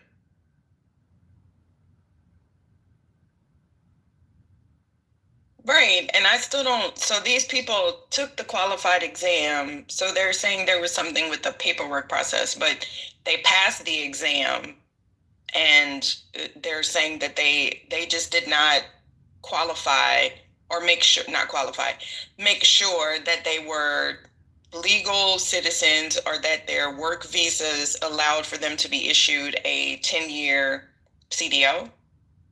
8-year CDL, but the spokesman for New York said this is not true. We go through all of the federal requirements before we issue a CDL. So it's like a finger pointing. I don't know who's right. I don't know who's lying. Somebody lying. That's what it sounds like. That's so stupid, bro. Because a person got a 30-day visa, they can't get a CDL for 10 years. Why? They're not. These people don't enforce those laws. They're just there to qualify a license, and the license is a 10-year license. And the people, if they renew their visa or whatever, they don't have to go back in there and get another license forever. However many times they have to do that within the 10-year span. So it's weird. Yeah. Like, don't visas get extended sometimes, right? Why would you keep getting over and over and over? You have to go back and get every single thing that you qualified for. Every time you have to renew. That's so stupid. That is stupid, because what if you the expiration date, right? For 10 years. That's on your license. You think you need to go back over and over? How much is that going to cost? Our money for getting retested every time. And then plus for your employment purposes, right? Isn't your employer mandated to go through all of those things like your work visa, so forth and so on? Like, isn't that also the employer's responsibility is to vet whoever they hire? I mean, you don't just get hired because you have a CDL. So this is just sounds like just some targeted bullshit against immigrants. Because didn't the first thing that I read say that this was Trump's executive order in April or May? So this was something that they intentionally, they were intentionally going to go after. They need something to talk about. They need something to be doing to make a little bit of noise. It's a recurring theme. Yeah, but like, look at Toya as an example. We have these immigrants amongst us that have this antipathy towards us, and who knows what type of detriment they're causing. MJ, look, he threatened violence. I mean, you gotta get rid of him. Toye, while he may be annoying at times, is also a taxpaying I'm still waiting for the citizen. address, Brother Messi. I'm still waiting for the fucking address. He's still a tax-paying citizen who contributes to the U.S. economy. Like, what do we have Americans that don't contribute to the U.S. economy? So, what are we saying? He needs to go. No. They don't have any power. Don't send me no. I'm fine. Oprah's not even from America. I have a 10-year plan. Yeah, Toya, I don't know why you said that. Oprah's not even from America, so how could it be a black American dish? We know you're pro-Nigerian, sir. So Oprah's not even from America. Yeah. You better marry a Nigerian woman. No African American women for you, Toye. But how y'all eating gumbo? No African American women for you. How y'all eating gumbo? Toye, you got married? This bothers me. Thank you. Brother, please don't put your address. I'm deleting it. Please don't do that. Hold on. Oh my God. Please don't do that. I'm on my way. No, it's over. I'm not putting my actual address in there. I know, but people still report things to Clubhouse, and they remove houses for that purpose. Come on, guys. MJ, when you were in college, how many D1 or D2 O linemen could you take down? Now one of them, not even the family one. Okay. So now in your 40s, how many you think you can take down? Nothing. Okay. Nothing. You know that man is a D1 O lineman, right? Oh yeah. Yeah, y'all don't know who y'all be talking to. So that's why I was Brother Messi's a D lineman? What? O-line, excuse me. O-lineman, I apologize. Even stronger. I apologize. Yes. Well, I'm pulling up anyway, goddamn. Brother Messi. Nigga was bench press over 500 pounds. Brother Y'all Messi. y'all just assume because are thoughtful and maybe soft-spoken and are settled, have children, that they're like, wayfish, wan, losers who can't beat your ass. Y'all He's still gonna get their hands. Okay. Toya, you're half his age, and you've been out of breath by the time he let go of your neck. No, he said he never been in a fight more than you run out of breath though. His hands are the size of a desk. Damn. Now I want to get to you. Now I want to get to you, Toya. He tried to say I was fat, and I find that to be very offensive. Well, he's clearly blind. He has 8 astigmatisms. Toya, I want to talk to you about something. So you I got you. I got you. So I got you. Well, it makes good tricking. Good. So I don't do that workout. So Toya, you said that you so what was your point about Thomas Jefferson's slave, James Henry's? Huh? Thomas Jefferson. I didn't talk to him today. Yeah, you did. His slave. Did you hear what I just said? I didn't talk about Thomas Jefferson. I said his slave. Talk about the mac and cheese. Yeah, what was your point? Nothing, bro. Nothing. Nothing. So, have you? It's okay. Because I want to ask you a question. Have you since Googled about black people in okra soup? Yeah, there is not really a difference. But I digress. You digress? What do you mean you digress? Yeah, there isn't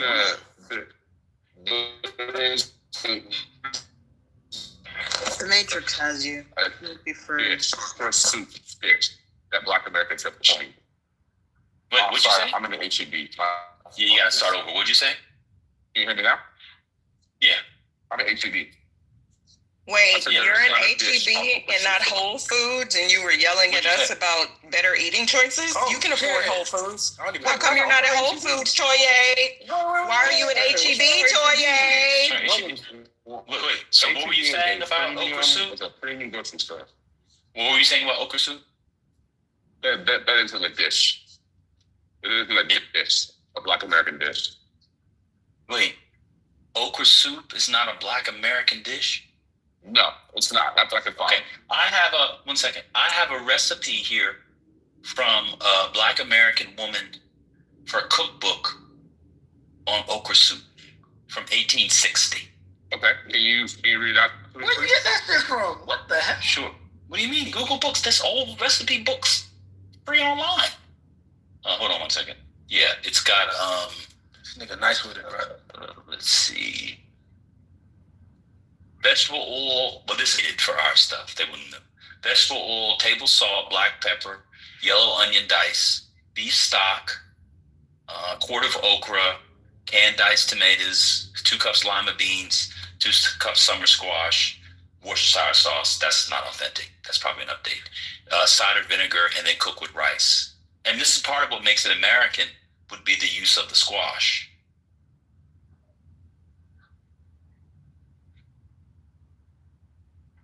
You don't know that people in the Carolinas had okra soup? Like the Gullah people and Low Country people, Toye? Have you ever been to North Carolina, South Carolina? Yeah. Wait, what's wrong with Sorry, I'm ordering my thing. Thank you, sir. That's okay. Go ahead. He's just never heard of it before. He can't stand to say that he just had never heard of that before. Yeah, It'll be over with. No. Sorry, I literally said that. That's the first thing I said. But you just said it wasn't a thing. You just said, when I came back in here, you just said it wasn't a thing. No such thing as that. Yes, no, I saw an okra soup, right, that I found upon many Black chefs or conversations about how to make okra soup Black American style. Never heard that before. I looked it up. I didn't see it. Didn't find because it. that's something you can find. Wait a minute. Okra soup. It didn't have any Worcestershire. His blender is acting up. What are you saying? What's going on? We can't understand him. What's he saying? It's his blender. I don't know what he's saying. So wait, is he making a claim that probably because we don't need to hear it. That's probably why. Is he making the claim that because he never heard of it, it's not a thing? And it's Worcester sauce. That's not how. I'm not referring to you.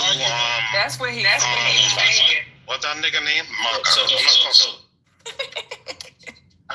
I'm confused. Was the argument that Black Americans don't make okra stew at all? It's not a part of Black American cuisine. He's still in the matrix. I don't know what he's saying. All right, wait a minute. Can I just give us a quick update? Soldiers ambushed by ISIS in Syria. I know y'all probably already talked about it. 2 U.S. soldiers, 1 civilian interpreter were killed. 3 others were wounded in the attack. Soldiers' mission was in support of counter-ISIS, counter-terrorism operation. Attack killed by partner. Trump vows relentlessization after 2 U.S. soldiers killed in Syria attack. Also, this was Dash. Dick Van Dyke turns 100. Say it again. Keep saying that. I'm recording. Very first year of college. What's up, Lady Chi? What's up, family? Okay. So it was Dash, I believe, that did it, correct? ISIL Dash, isn't that who did it? Oh, I don't know. It didn't say that. Okay. Well, neoliberal said yes. Didn't Trump just have the leader of Syria here and feting him and everything? And wasn't he like on the terrorist watch list a couple of weeks ago? A bunch of years ago, but yes. Wait, when did he get off the terrorist watch list? I don't know. A bunch of years ago? Yeah, it was a bunch of years ago that he was a bad guy. Now he's a good guy. He got off in, I don't know, offhand. Say that one more time. Was Trump on the terrorist watch list? No, the leader of Syria. Oh shit! Okay, What's sorry. his name? Giuliani. His name is Giuliani, I think now he's calling himself. Oh, okay. But we've had troops over there on and off since 2015. He was removed by the U.S. and the UN off the terrorist watch list in late 2024, early 2025. There you go. Are y'all talking about that coach, the Michigan coach, yeah? No, we're talking about the attack on U.S. soldiers in Syria. I was talking about the topic. I just got here, damn. That Michigan coach, that's crazy. I'm surprised that didn't hit the top. Boy, are you there? On the news. Boy, are you there? Or are you there? Don't matter, are you there? Yeah, but it may be hard to hear me. I'm in HEB. Okay, this sounds better.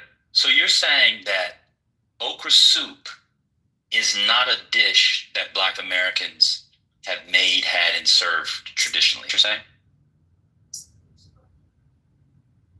Correct. That was my point. Okay. I'd like to know if I should try it. Is it delicious? Is it good? I don't like it because it's slimy. So those of us who are old enough, so those of us who are, well, it's definitely not as good as matzo ball soup. It's not even a question. But for those of us who, nothing like the schmaltz, you need the good schmaltz off the top. So for those of us whose great-great-grandparents, granny, my mom, etc., who are from the Carolinas, Georgia, certain parts of Alabama, Mississippi, and they used to make okra soup all the time. Did they get that off Instagram? So once again, I asked before. Absolutely not. I see how they made it because that was the specific question I asked. Anytime that I I go to I've been to the place called Sweet Georgia Brown, right, and off of Ledbetter in Dallas. I love going on Sundays, right, and That's not authentic. What you mean? Wait, Toya, you know that is like not normal Black American. I know you're going too far. Just relax. Calm down.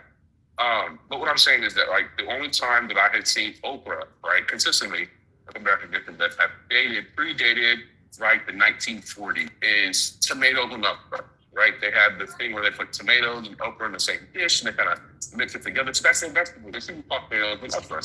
You made okra gumbo? No, gumbo. Specifically like tomatoes and also okra. I said okra gumbo. When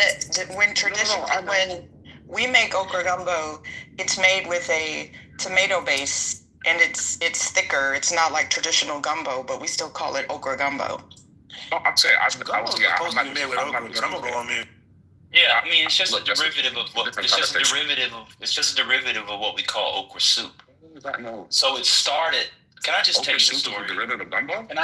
No. What she's talking about is a derivative. I know. I'm telling you. Can I just tell you the story, Toya, so you can learn? Do you want to know the story, or do you just want to continue to act like you know about Black American culture, even though you're 20 years old? Then listen, bro. It started in the lower. All right, listen, Toya. Look, all right, never mind. First lady, you want to do your you want to do the news you had? I'm sorry. Do you think? I apologize. How you gonna leave this on my front door? Or you guys can do the thing. He just wants to argue. He didn't know that okra soup. He's doing it again. He just came off mic to say, I'm not talking. How is that possible? At the level of logic, I'm not talking. All right, cool. First Lady, do you like okra, First Lady? No, sir. What kind of okra did you ever have growing up? I don't know. My dad used to make it, but I didn't eat it. He made it how? What's wrong with y'all? God, I don't know. I didn't pay attention. I didn't like it. But like, did he do fried? Was it in a kind of soup, stew, or tomatoes? Like, what did he do with it? I've seen people fry it, like at the church and stuff. I think my dad just had soup. Okra soup. Your dad had okra soup? Incredible. Toya's going to tell us. Toya's going to tell us who grew up with our parents, grandparents, and great-grandparents eating it. Especially those of us whose people come from the Carolinas and certain parts of Georgia and Alabama, that okra soup is not part of our cuisine. He's a Nigerian who's 30 years old or less, but he's telling me what black people ate in the 1910s and 20s in America. And then his defeater is that okra's not from America. The funny thing is oh, so why'd you bring up okra not being from America? Because when we're having a conversation, I asked you specifically for the dish. I asked you what the dishes were and what came with it. And you said vegetables at first. You're doing this. Yeah. You said, what did they eat? No, you said, what did they eat in the 1940s? What did they eat? And you said vegetables, natural. They had rice, vegetable. Yeah. Like most people, that's what I'm saying. They had rice, vegetables, and if they had meat, that's what they ate. And then you asked for a dish. You said a dish like okra stew. And I said, I didn't say. I said, can you give me a dish? And right, like okra stew is a dish. That's someone said red beans and rice. Yeah, I said red beans and rice. I said red beans and rice. Correct. I didn't. Now red beans and rice is very regional. Right, and rice is actually very regional. As you get further east, it might be black-eyed peas and rice. Like the type of bean, as I was trying to tell you before, a lot of it was based off what they could access around them because they didn't have supermarkets. That's why we eat differently than people did before. We have a far more homogeneous, well, that's not necessarily true, but we can get stuff like out of season. I just went and bought some blueberries and raspberries. They're not in season in America. They didn't come from America. Hello? I don't.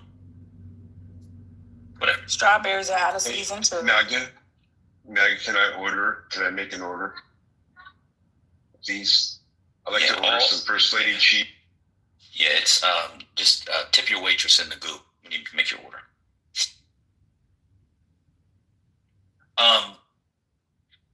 Yeah, there you go. Okra's delicious, man. Y'all offended me, bro. I love okra. Okra's my favorite thing to eat. I just asked a simple question like, can you let me know how to make the dish? I asked brother, and brother had nothing to say. And then we don't know how to make the dish. Hold on, wait. Oh my God, this is a dumb argument, bro. All right, I apologize. You're right. I apologize. Since me and brother don't know how to make the dish, I apologize. Since we don't know how to make the dish, it definitely can't be Black American. I apologize. That's not what I said. Just have a conversation. You gotta insult. I'm not insulting anybody. This is so dumb. I'm saying it. I asked a simple question of how do you make the dish? What's the... No, I'm not. We don't know how. We don't cook it, bro. So it's again, right? If I asked you. So the question was prefaced with the fact of that what are the dishes? We're talking about Black American dishes over time, right? They've been around here. Oh, yeah, your mic is kind of muffled, man. You're a little muffled. I'm an HCD. Y'all hear me? Hello? No. It's keep going. Go ahead. Okay. So I asked the question of what are some of the dishes, right, that Black people have been eating for quite some time, right? That's been passed down from generation to generation. And you brought up okra stew or soup. Okra soup. I said yes. I said stew regarding Nigerian dishes. Give an example. And you said you have okra stew. And I said okay. I said okra soup. Well, yes, you said soup. That's actually hold on. That's actually not what you said. Jesus Christ. Jesus Christ, call on him. So the problem with that is you were the one making the claim about the uniformity across generations. My claim has always been, and the claim that MAGA was making, and correct me if I was wrong, was that the choices of food and what we eat have changed over time. So it would make sense that my ancestors would be eating a dish, but I don't know how to make it because I'm also not eating that dish from 85 years ago. Now, It may not mean a lot of things to you. 85 years may not mean a lot to you, but believe it or not, in the context of African American history, a lot has happened in that time. Yeah. So I don't understand what point you're making by asking me if I eat a dish that my sisters ate when I told you when we have been telling you repeatedly, various ways, different African Americans have been telling you repeatedly that the food choices of our ancestors, some may still be alive, some may not be, but the food choices that they had are different than the ones that we have now. We literally made the claim that they were healthier back then than they are now. Yeah. So I would not have answered the question, what is a similar dish over time? Because that's never been my claim. That's been yours. Not even you. It wasn't you. That's the point that I'm trying to make. If you just calm down and breathe. So why would you ask me, if it wasn't me, then why did you ask me a question? Why did you ask me a question of how do I make a stew that people made 85 years ago? Hello? Goat and I were having a conversation. I made a point and Goat refuted it. And I said, okay. And you came off the mic to say, agree with Goat about okra soup. So I asked very...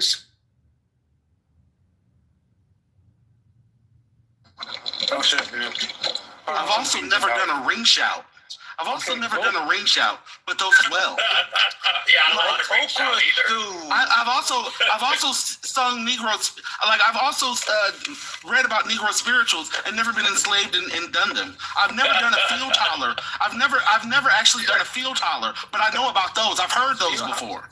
So what point are you making? I gotta be honest, y'all gotta play on somebody else. Y'all gotta play on somebody else, and I'm tired of pretending like y'all's thought processes are making sense, because they fucking don't. Yeah, they make no sense. You gotta play with another black American who doesn't know his shit. You gotta play with somebody else. But you're not gonna speak on my shit like you know what you're talking about, because you don't. You barely know how to make an argument. You are not even making a cogent argument. It would be one thing if you were wrong, but the thought process carried through. But you're not even doing that. So play with somebody else. Talk about Nigeria, nigga. Like stick to Nigeria and what the fuck you do currently, but don't speak on Black Americans historically. Please don't do that, because you're playing with somebody. You don't even know Nigerian stuff that well. Was the point? That was you're in the Matrix. You're in the Matrix. You're in the Matrix. You're in the Matrix. The problem is he don't even know Nigerian stuff that well. As the resident, he think because he live in Houston. He think because he live in Houston and play sports, they can say nigga. He know Black in history. I'll be still. You're in the Matrix. I don't care if you live in Dallas, Houston, San Antonio, Omaha, whatever. You don't know Black American foodways. You're right, I don't. You're right, I don't. You don't. For the record, when I asked the Black Americans who was Black American foodway, you had no idea. But I guess you're right. No, you didn't ask about a foodway. You asked for a recipe, dummy. You are fucking dumb. A foodway's not. Did you graduate college? The foodway was you saying a recipe. Not a food way. Was you saying okra wasn't even from America, but you didn't even fucking know what the You are dumb, bro. I gotta be honest with you. Are you fucking serious?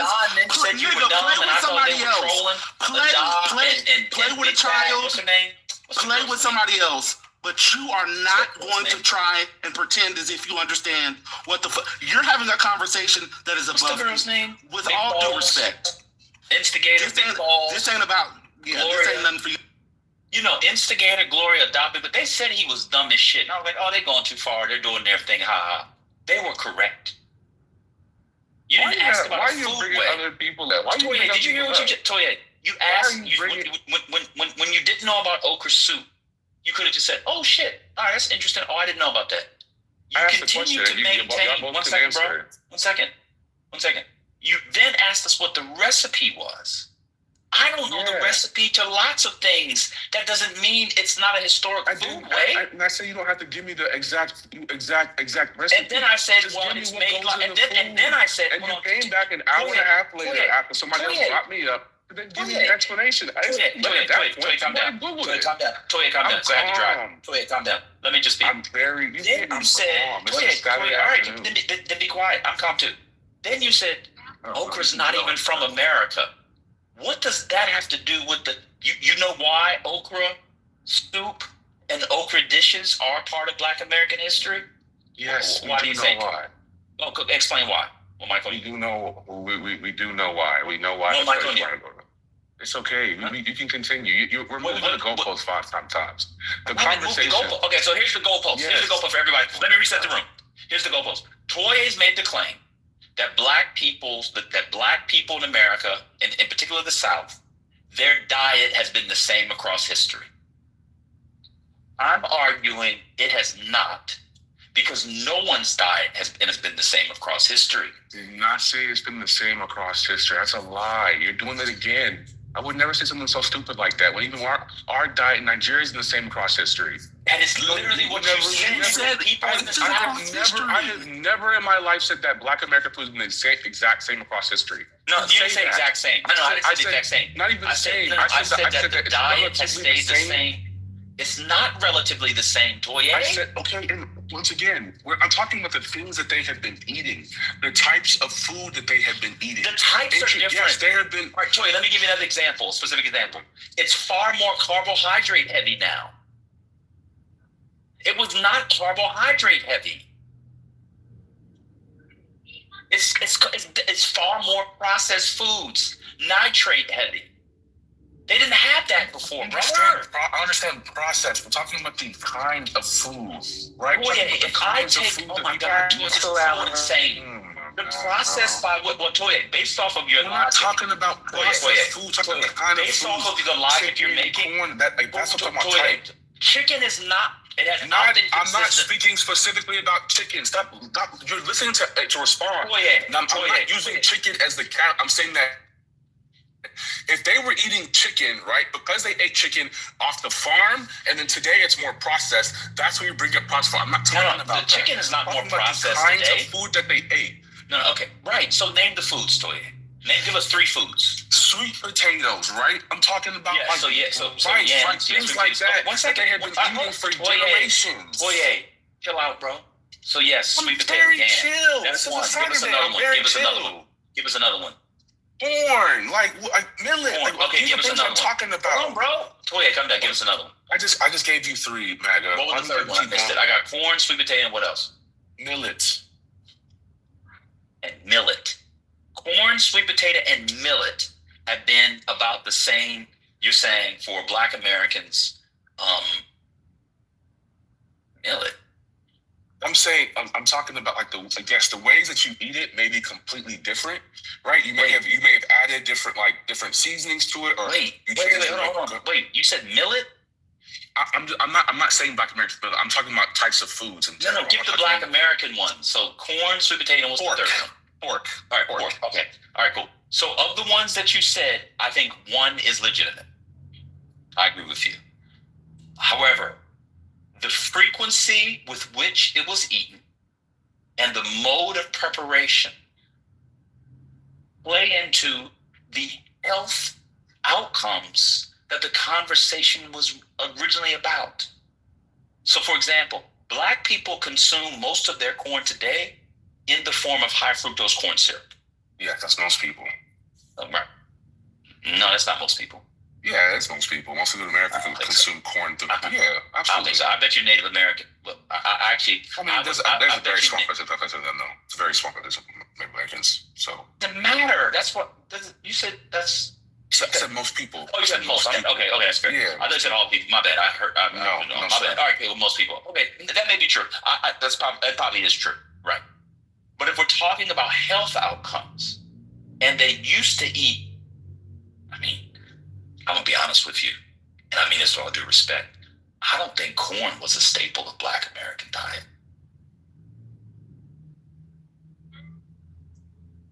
I'm trying to think back. I don't think so. Now, it is true on plantations. Well, no, to be fair to Toye, they might make a corn cake, around Christmas time. They'd have the big shucking stuff, but a lot of that stuff was saved for the master and not the enslaved persons. Corn. Some enslaved persons had... Oh, go ahead. Somebody can speak. I was asking, when you get through, tell me what a corn cake is. Oh, it's sort of similar to... Oh, go ahead, Toye. What's the corn cake? No, Black American food. What's the corn cake? No, I was responding to the first thing you said, right? You and Kimberly were piggybacking off each other. Unless I've studied Black American history incorrectly my whole entire life, right?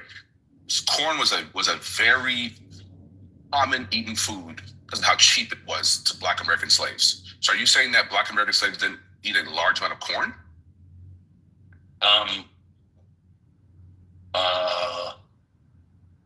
I'm trying to think. You studied slavery. So what I said was, during the era of slavery, you had the big corn.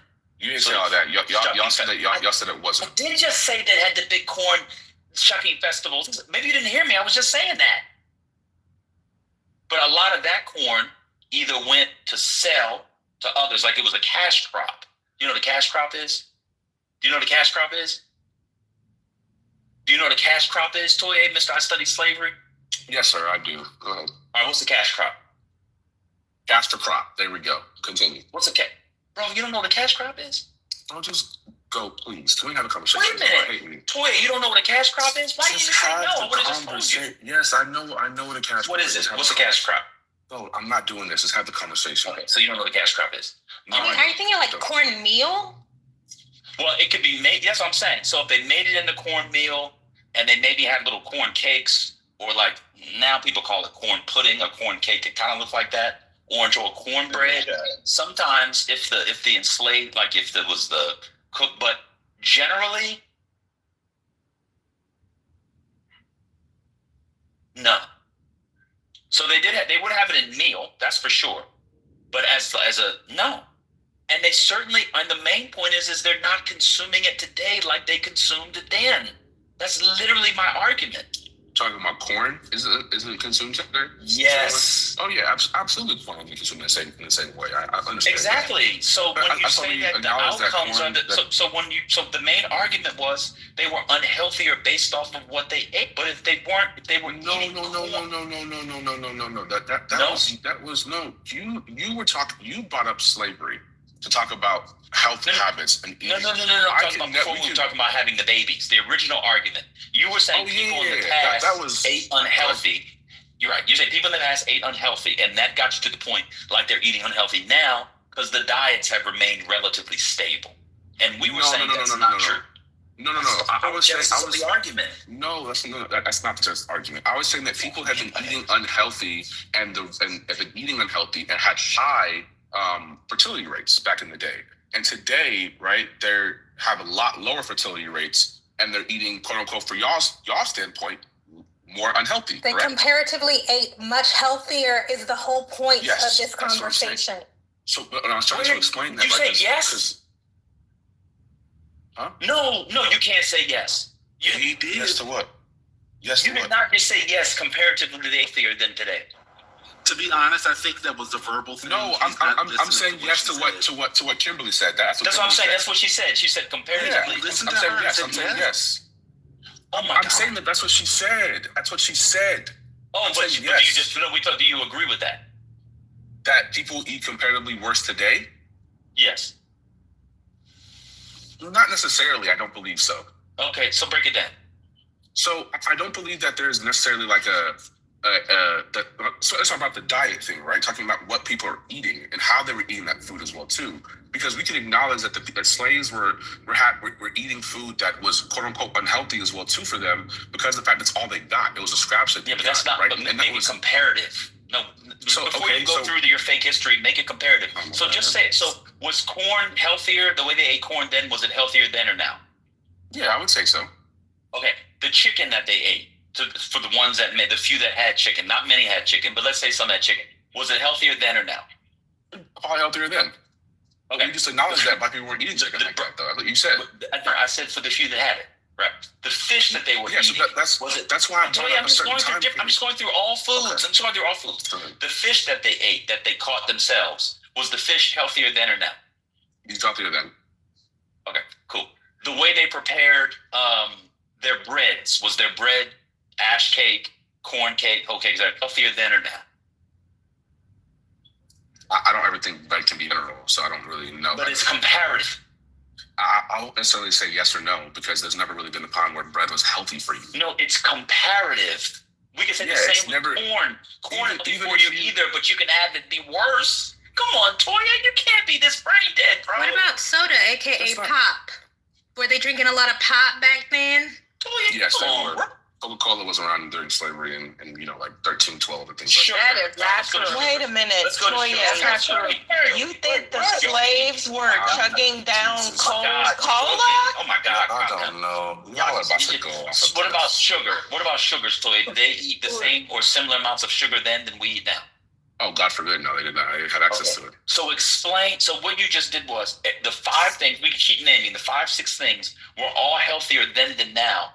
But your conclusion is that it was equally unhealthy. So give us the things that they ate that were less healthy then than now? Just give us three things. Okay, for instance, like pork, and the way that pork was prepared was unhealthy. It still would be unhealthy. No, but how is it? No, I said make it comparative. I agree with you. Pork is unhealthy. So that's what I'm saying. I'm trying to. The comparative part. What's it compared to now? So then, when they had pork, they would have it at most once a week. They frequently didn't have it at all, but when they had it, it'd be like once a week. People get pork now every day or every other day. They would still use the stocks and things like that from the pork, though, and the preservation. What stocks? What do you mean? You think slave people? Wait, you think slave food was stock? They cook with stocks for slaves? They would make stock though. Is that you're saying that they didn't make stocks back in the day? No, they didn't. With what? What stocks were slaves using? Beef stock? What stocks were enslaved? Wait, have you ever read a slave narrative, bro? He doesn't know. He just said that enslaved persons regularly cooked with stocks. Don't let him get out the answer. Let him answer. I want to hear him. What stocks did slaves use in their regular cuisine, Toye? I don't. If you don't know this, I can't. Like, you're gonna just run on a ringer with me because you don't know it. Like, it's not hard to tell that they're using pig fat and stocks made from pork to make their food more flavorful. It's actually a real thing. What are we talking about? It's you not. Told me you literally just read a recipe from a 1850s slave? 1860. Yeah, I got a soup recipe from 1860. And you're telling me that there was in that whole book nothing about stocks, about making broths, or nothing like that, right? They didn't do any of that stuff. It wasn't a slave, dummy. You just told me it came from. I said it was a black lady. Okay, my apologies. She wasn't enslaved, Toye. My apologies. You think slaves make cookbooks? You talk about my apologies. Will you calm down? Where did she learn her recipes from? Where did she learn her recipes from? She may have learned it from the white people that was around her. Oftentimes they were cooks for white people, and the recipe books were what they cooked for white people but modified. I want to go back though. So you think black people cook with stocks? Where did they store the stock, Toye? The black people, the slaves. Bro, I don't understand. Like, this is very easily confirmed. You can literally just Google this. I don't know why you're acting like this is in reality. It's literally easily Googled. Okay, so what do you have? Okay. Right. Slaves cooked for themselves using stock.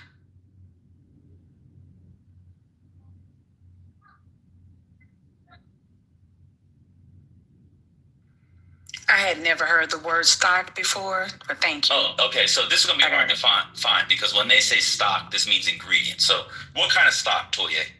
Do you, seafood stock? No. Okay. See, that means you vegetable stock? Because you found the answer. It said yes. Toye, it doesn't matter what it says. All right. It doesn't matter. Go and read the actual primary documents. Enslaved persons could not sit around cooking stock. Do you know what you think a cook sat around making stock for her family? And on a lot of plantations, they didn't even cook for their own families. They got scraps that the master, the overseer, threw to them. They didn't have a bunch of fucking beef stock sitting around. Slavery was, bro. Time out. So real quick, right? When was gumbo created?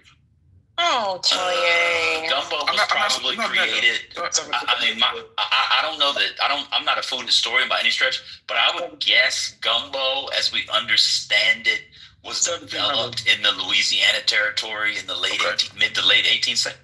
Can I answer? May I answer? That wasn't me. Then you guys can correct me. In the mid to late 18th century, as we understand it, I would imagine. Yeah, it's in the 1700s, go. That one I do know. Yeah, that's what I would imagine. Well, Toye, you should know that since the origins are from West Africa. Well, history. Well, the gumbo one. Yeah, let's see. Gumbo literally means okra in French. Yeah, it means So Toye, keep going. Okay, so did slaves eat gumbo? Yes or no, Megan? Very. That's how I asked you. Yes or no? Just yes or no? Very rarely. Okay, so yes, they ate both. They also ran away, but I wouldn't say most slaves ran away. Come on, Toya, you can't be this dumb. They got it. They got Toya. They got it. Come on, Toya, you keep doing this, bro. You're right. You're arguing from exception? I'm not arguing from exception. Those are like the oldest dishes that black women made and staple in America. Well, to be fair, to actually be fair, some of those popular black dishes across the world. Yeah, many people won't like this, and I just really consider gumbo a black American dish. That's a different argument. Oh no! Agree, honestly. It's a French British thing. I don't want to get into that, which is but I think the black Americans may I finish? coined it. May I finish? Because places where gumbo was developed and popular, the nature of slavery was different. So it's kind of a different thing. Those of us who actually read in the history of slavery, you know that Louisiana slavery and French influenced slavery in that part of the country was vastly different. I would agree with MAGA, and only because the roux is French. So the roux is French, but yeah, it's basically Native American, West African. And I've never heard anybody say that. I know lots of people that didn't eat gumbo, that have never had gumbo. Like, so I wouldn't agree with that. That it's like did you say, Toye, the most well-known black dish? What's gumbo popular? Yeah, I wouldn't agree with that. I wouldn't agree that gumbo is the most popular dish for black people. No, I didn't say most. I didn't say. Can we go back to the stock? Can we go back to the stock argument? It's one of the popular. It's a popular dish. So you know what was interesting about the stock thing, and this is where I thought you were going to go. And it's actually an interesting conversation. It does completely uncut your argument. But I thought you were going to talk about pot liquor. That's what I thought. You know what pot liquor is, right? Yeah, now we're talking. Well, no, Toya, do you know what pot liquor is? If you don't, I can just tell you. Otherwise, I'll keep going. Do you know what it is? Toya, do you know what pot liquor is, bro? Joseph, you're off mute. Relax, bro. I'm doing something. Hold on 1 second, please. Jesus Christ. Do you know what it is? No. Of course he doesn't. He came off mute to tell me relax, but couldn't say yes or no. Why can't black men just say no? It's fine. Pot liquor is the stuff that's left over from boiling of the greens. That's where I thought he was going to go, because later in the 19th century, you get more pot liquor. That actually is the. That's what's bizarre about his whole argument. You have pot liquor with or without a little bit of pork in it. It's far healthier than pork stock or chicken stock. I don't know about chicken stock. That's where I thought he was going. It's what's left over from cooking the greens. But enslaved person didn't have a bunch of pot liquor. Nobody here has ever read a slave narrative, because they always talk about what they ate, where they talk about stock and eating a bunch of pork. I just don't understand why Toye is so dug in on acting like he knows anything about history. He's literally never read a book cover to cover on the history of slavery. Not one. It's weird. I don't get it. It's just weird. I don't get it, bro. I don't get it. I don't get it at all. And then arguing with people who have and are from and have eaten the okra soup. Can I break in and say something? Can I say another one bites the dust, Mega? I wanted to add something too, if I could, before we change subject. Real quick. There's breaking news. There is a shooting at Brown University in Rhode Island. So far, 6 casualties. Don't know if that means dead, but 6 casualties confirmed. I'll let you guys go. No, good. Oh, good. I'm pretty sure. Doesn't casualty mean dead? Yeah, I was gonna skip over that. Okay. No. No, a casualty is an injury. Yeah, it can be death or injury. Yeah. Okay. It can be a death. Appreciate it. See, I didn't know, so I asked. But what caused it? You said, is there a shooting, you said? Or what? Yeah, Brown. At Brown? That's what we said. At Brown. At an Ivy League. By the way, the semester should be over. Oh, okay. Okay. It's in the middle of a city. What's wrong with The holiday doesn't begin until this coming Friday for most colleges. Doesn't matter. It's in the middle of a city. Oh, I know a bunch that are already off. And it's an Ivy League university, so it's in the middle of a city. I got you. I can't deal with that bullshit. People think only people who are affiliated with Brown or at the Ivy League live in and around Brown. And you don't think students stay on campus even during a break? I think what is going on? I think he's attention. I mean, not enough to go shooting around. It's kind of empty. Well, how many people do you need to go shooting around exactly? Well, how about you go over there and check for us? Okay. What's the point of him talking? Yeah, I'm not sure what this is. It's Providence. People live in Providence. Right, but they said on Brown University, right? I'm just expressing my surprise, that's all. Yeah, that's you're just bumping your gums. Yeah, you know, we know what that's rooted in. I mean, when I was in undergrad, somebody got shot and killed on campus. Like, shootings happen. Kimberly, I put the article in the chat. There's no police confirmed a multi-victim shooting at Brown University with at least 2 people suffering gunshot wounds, and that's pretty much it for now. The report is 20 shot. That is unconfirmed, but the report out is 20 shot. What, do you have an article? But we know that a lot of these things change, especially when it's just happening. They do change. The 6 casualties, I think, is confirmed. These are people on the scanner. That information can change.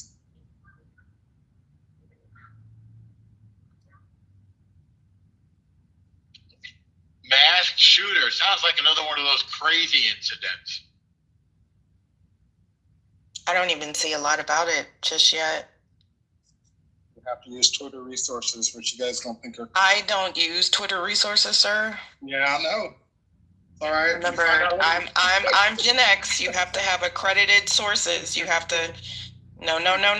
Shout out to the Dewey Decimal System. I know that's not necessarily related. I'm just saying how old I am. The feds are talking. They said how Fed rate cuts are affecting the housing market. Did you know anything about that? How's it going to affect the housing market with the Fed rates? I thought you said the rates didn't. It's not. People can't. I mean, if you couldn't buy a house before the quarter point, you can't buy a house now. Yeah, that's the mortgage. I said that it wasn't directly correlated, and people were like, it does impact it. I'm like, but the Fed rates impacts pretty much everything indirectly if you really want to talk about that. So Jerome Powell is speaking somewhere, First Lady? It did show. I don't know if that was that Jerome? I don't think that was Jerome. I don't know who that was. Or another member. It was somebody else. But they were talking. The person that was talking was saying how it's going to impact you. But there are 4 panelists that this young lady has on here, talking about the Federal Reserve cuts interest rate by a quarter point and saying how it's going to affect the housing market. So I'm not listening to it. I was just wondering if you guys heard anything about it. But you guys can continue. And administration from detaining Kilmore Abrego, the man who was wrongfully deported earlier this year and eventually returned to the United States.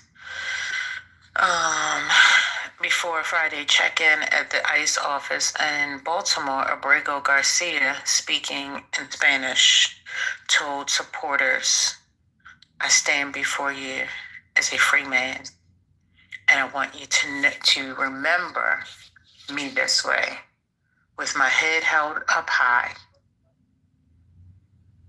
Okay, that was the nothing burger. Sorry, I was just reading it. Yep. So Abrego is out. A lot of different things that turned out one way earlier this year are going in a different direction and ending in a good story after all. So and also disrupting the narrative that everything Donald Trump does, because there were many people. Yep. Who said that this man will never see again. That is especially when he was in that jail in El Salvador. And here he is. He about to be your next senator of New York. Now you went too far. And the judge ordered like progress checks every week too, as well. That's crazy. Who's gonna do that? Really? I hope he sues the shit out of everybody. The judge, is it Paula Ginnis or something like that? Zenas, I think is how it's pronounced. Yeah, I don't know how to pronounce it, but that was the judge. Why you delete your comment? Oh, because I put the arrows up and I was responding to something. You know how you want to respond to somebody right above you, and then somebody gets a comment right before. And like, oh, I gotta change it. But just, man, I'm turning into an old man, and this app has really transitioned me into it. I'm sorry, MAGA. A lot of people are deleting comments, so I'm always like, because they'll back channel us. Why are y'all deleting comments? So I was because it's been okay. Not my own. Okay, thank you. I'm just turning to an old man. Like, I just can't believe that somebody believes that the dietary choices available in 2025 are in any way comparable, similar, the same, whatever, as enslaved persons on plantations in 1810. I'm going to have some fried plantain chips from Trader Joe's. You could just stop right there. Yeah. Exactly. And on top of it, enslaved persons probably burned on average, oh my God. I'm sure there's some research on this. I'm going to look it up.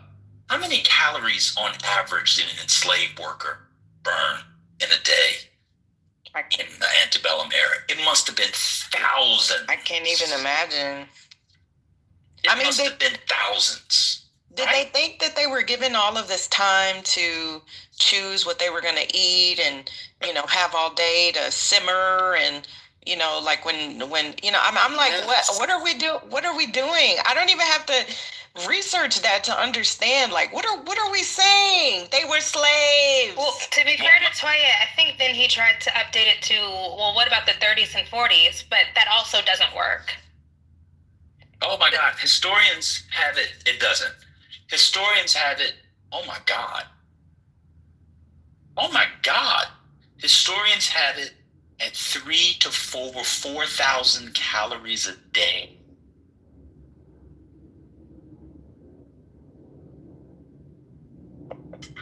And he wants that. They were probably eating a quarter of that if they were lucky. And the idea that Black people in the 19th century had higher rates, and early first half of the 20th century, had higher rates of type 2 diabetes than white people has to be the most diabolical idiocy of the week. How would they get type 2 diabetes if they didn't have the calories, the sugar, and they burn 4,000 calories a day? Did y'all ever talk to your grandparents? My maternal grandma was born in 1920, and she would tell us stories about how their big treat was like a bag of chips, like one bag of chips, and she would eat one chip at a time, take it out of a bag, then scrunch it back up into like a paper bag and set it aside. And then the next day, one chip, Yes. Well, to be fair, I mean, we all know that the chips that they were eating back then had the same Dorito nacho cheese orange flavor that they have now. Right. Let's be clear. It's the same. Your granny loved Cool Ranch, Kimberly.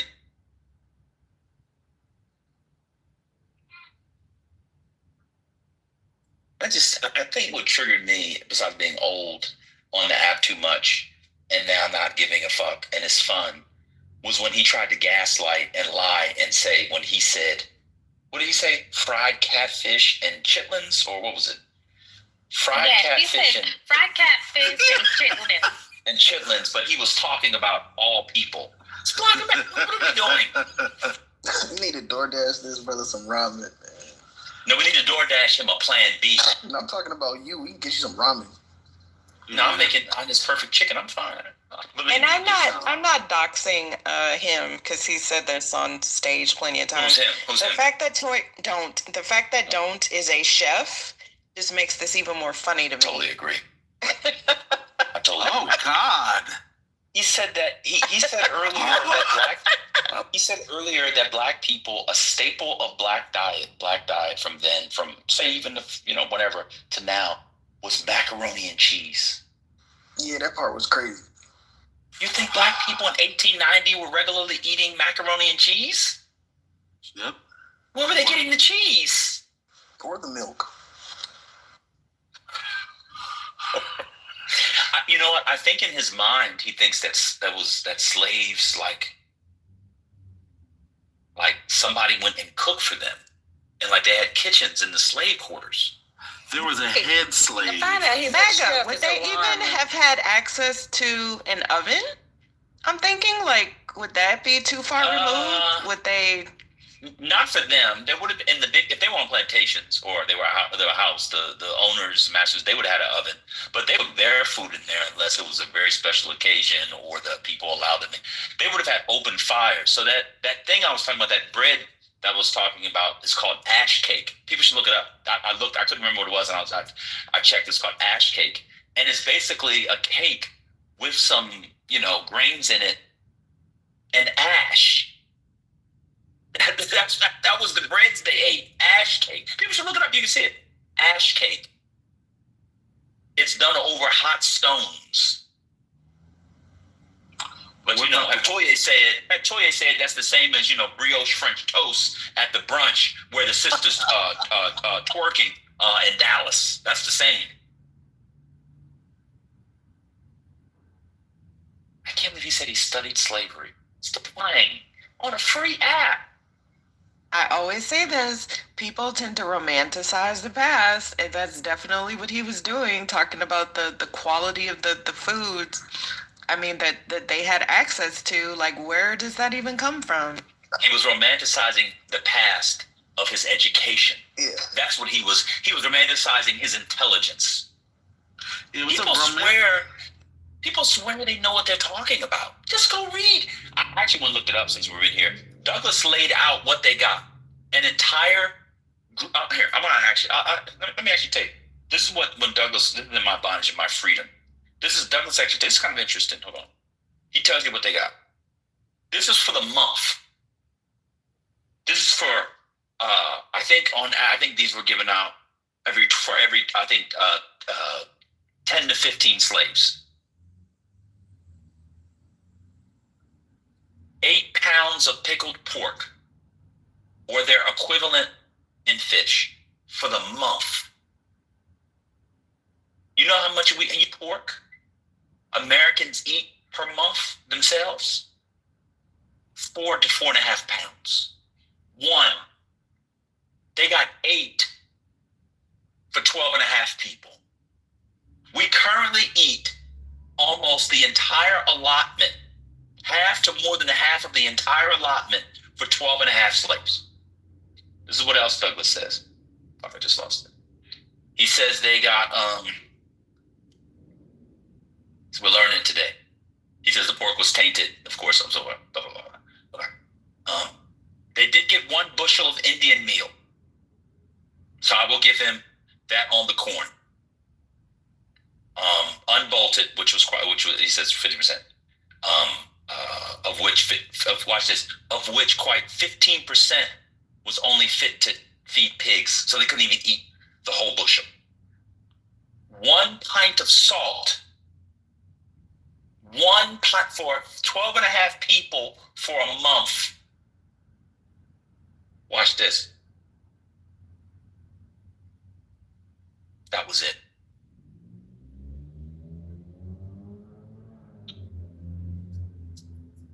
When he said they would make a stock to season their food, I was like, did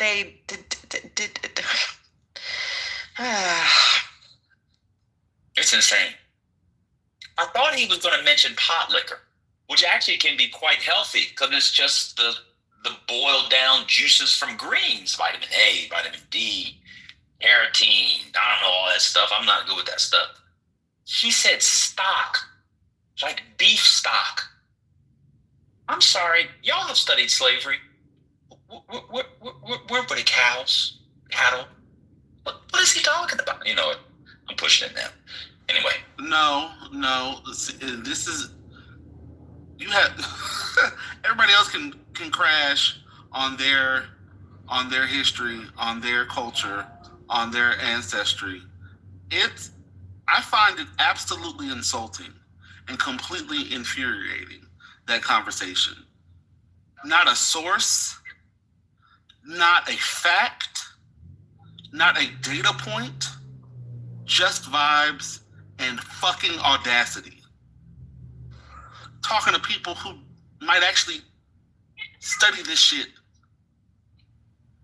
not just as a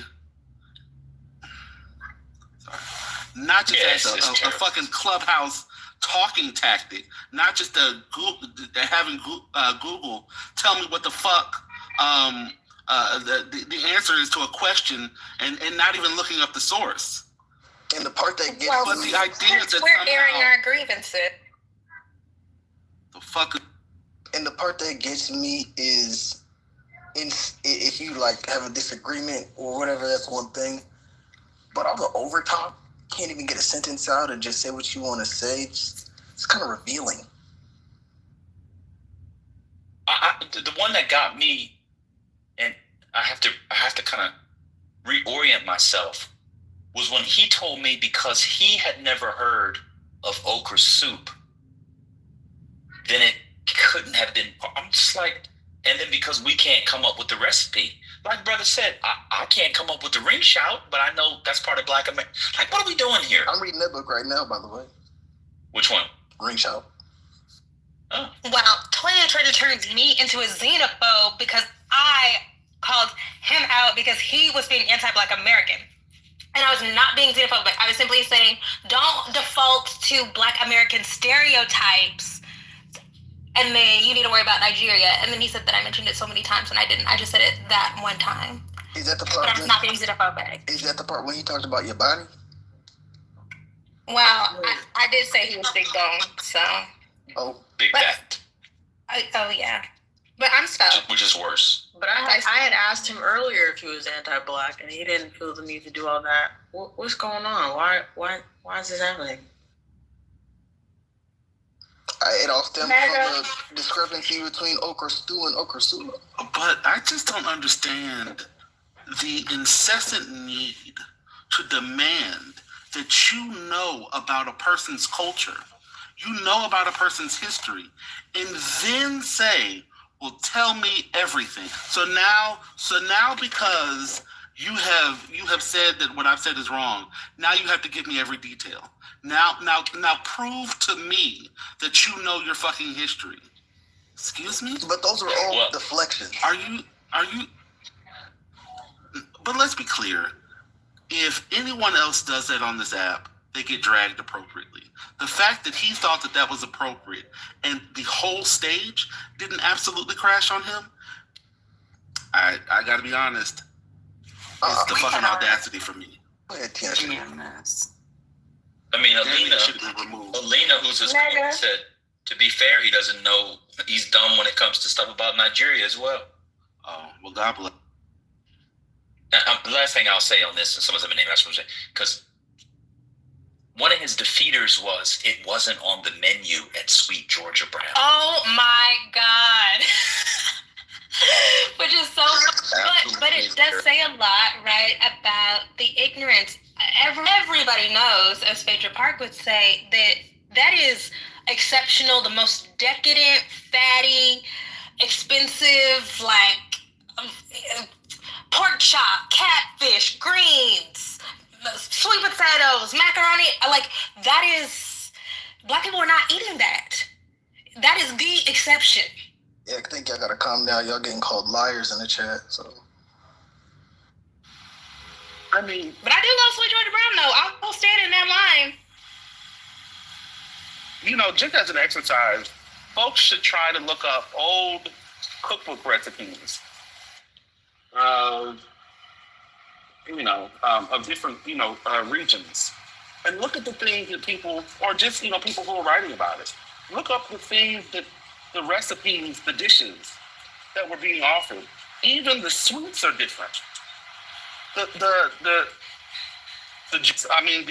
drinks that we had, those things have completely changed over time. And one of the biggest arguments I've made on this app and other spaces is that one of the reasons why we have the argument between sweet potato and pumpkin pie is because so much of the food that Black Americans used to eat has been lost over the years. And so now we only have a few things, and we hold on to the sweet potato over the pumpkin because there ain't shit much else that we eat. Never mind that we talk about food and the differences in what people, if you don't bring up the Great Migration and how that shaped things, we actually see changes in the health patterns of people who move up north, right? The health conditions of the people moving up north were so different that we actually see worse outcomes health-wise moving into these urban areas. Food changing, access to vegetables and crop change, and they change the lives of people. I don't understand what's going on. How could you talk about a monolith when we know, if nothing else, that the shift in where Black people live changed the outcomes and their lived realities? It's absolutely insane.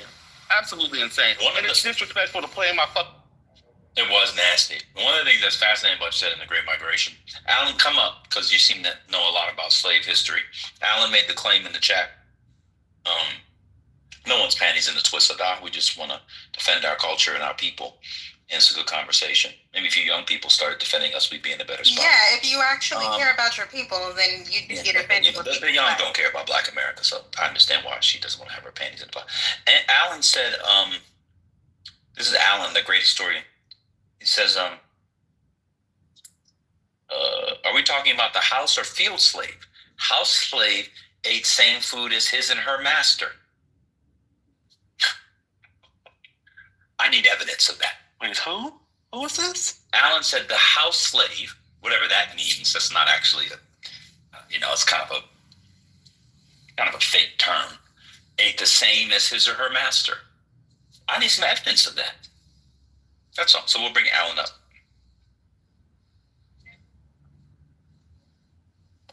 Alan, the white man? He's Armenian. Oh, so yes. Well, he's here. Is he here? Alan, do not come up. Let's talk when you can't hide behind your mom. I'm not, just come up and tell us. Don't come. Like, what? No, I just want to, what sources he has that the house slave ate the same as the master. That's all. Well, I will just say that, this conversation brought about a room being created about me last week. So I'm just not going to comment on it because, you guys are doing a great job about Black history. Go ahead, continue on. I have no idea. Of it. What happened, First Lady? Say that again. I have no idea what she's talking about. You tell me later. But I literally have no idea what she's talking about. But I just want to know if there's evidence of that. I've read Tavolia Glimp's book on relations in the master's house, and I don't recall her saying that. She's one of the most esteemed historians of slave history to ever live. Is that how you say her name? Yeah, Tavolia Glimp. Oh God. Please never say it wrong if you ever meet her in person. Just say, ma'am, please. You don't put that old Black lady to smack you in the face with those old Black lady fingers where the knuckles have gnarled in a particular kind of way. You don't want to get smacked by her. She'll smack you too. Great woman though. So what is the I'm not hiding behind a mob badge. I don't want to argue. I'm actually interested in this because I think the house slave, field slave thing, I blame Malcolm X for this, I'm sorry, is totally overplayed. It's also very gendered.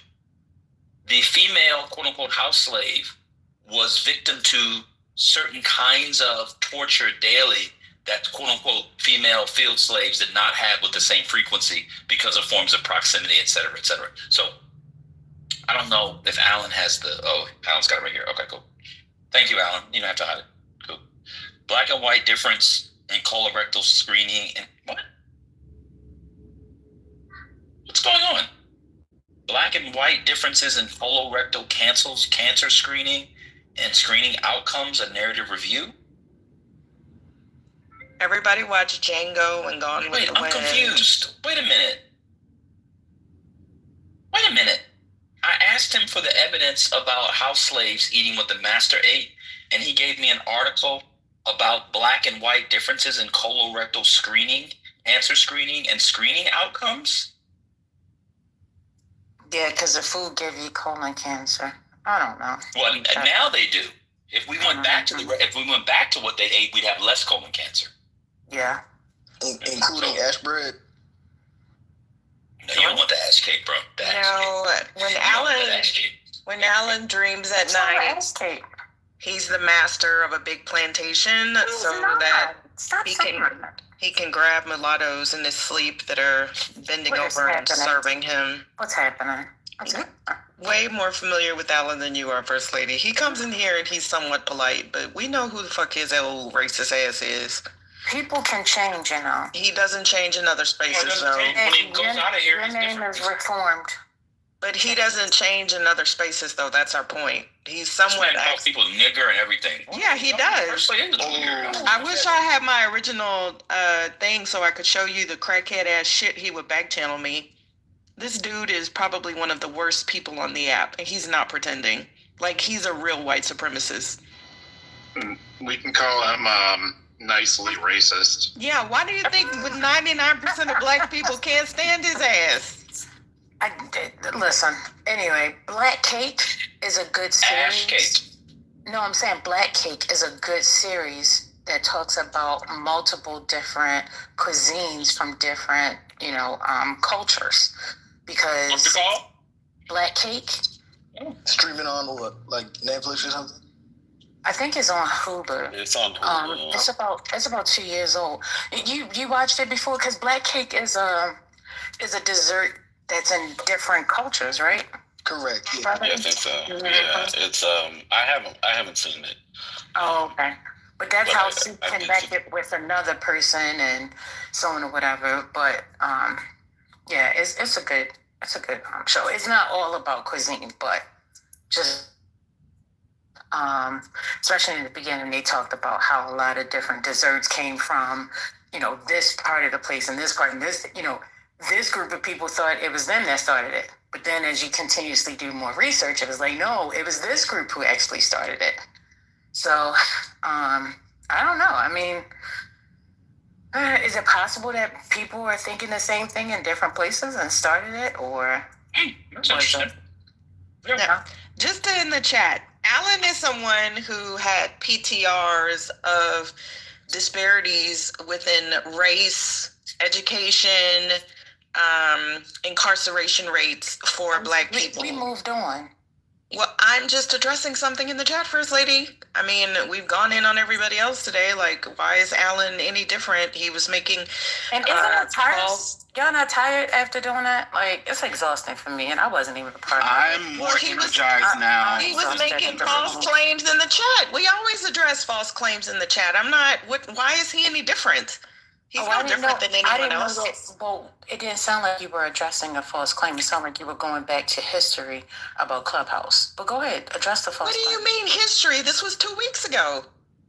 No, you just said, I heard what I heard you just say. I could be wrong, but what I thought I heard you say is this is a person who used to have disparaging things about Black people in their PTR. That's what I heard you say. Right. I could be wrong. And most recently, it was a few weeks ago.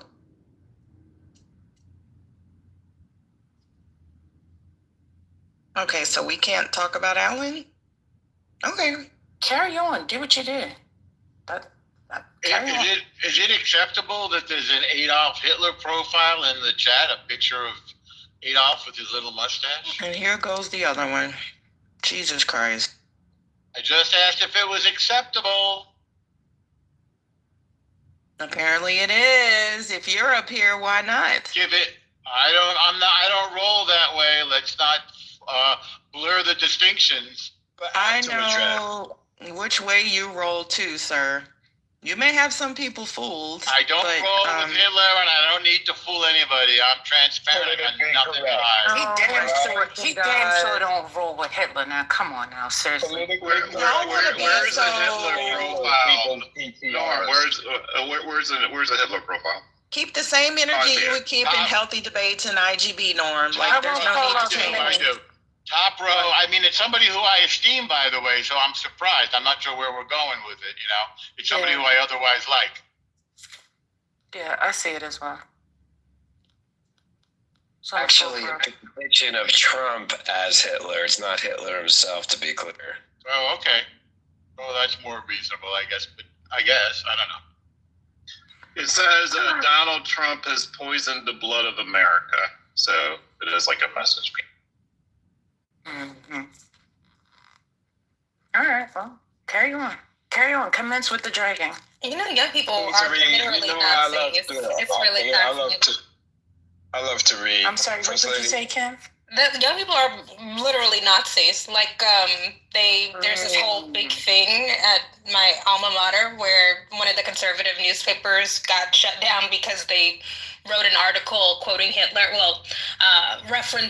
alluding vaguely to Hitler. And so the graduate board shut it down. They like Hitler. They're Nazis. What?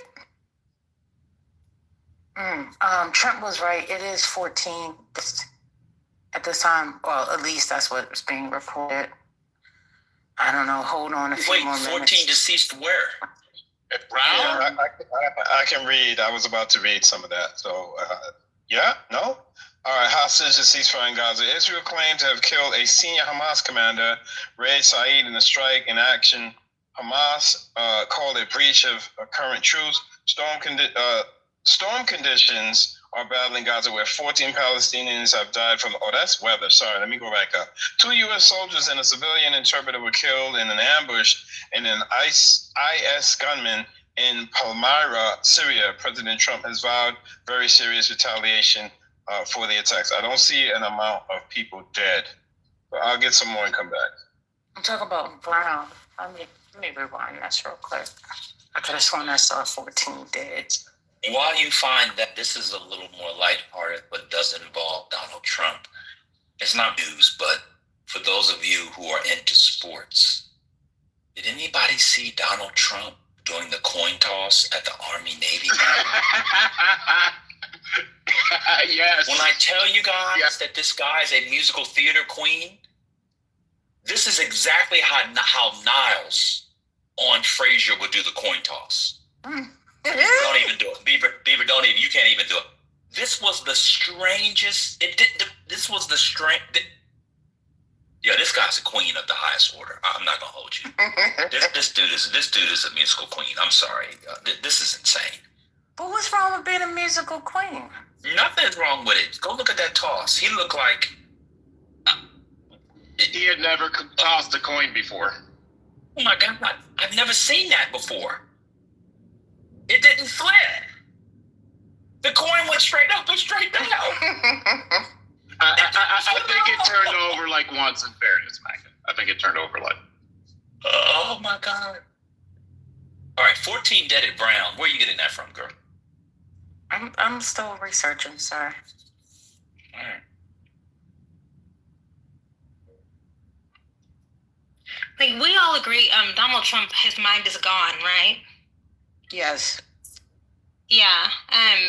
Increasingly when I see him do any kind of speaking, gone. I mean, it's early. I mean, I didn't feel that way about Biden until the end of 2022, early 2023. Donald Trump is gone. I mean, with Biden for that, and that's why I didn't feel that was fair, because he was clearly sick the day of that debate. His team revealed that they had him running around all damn day.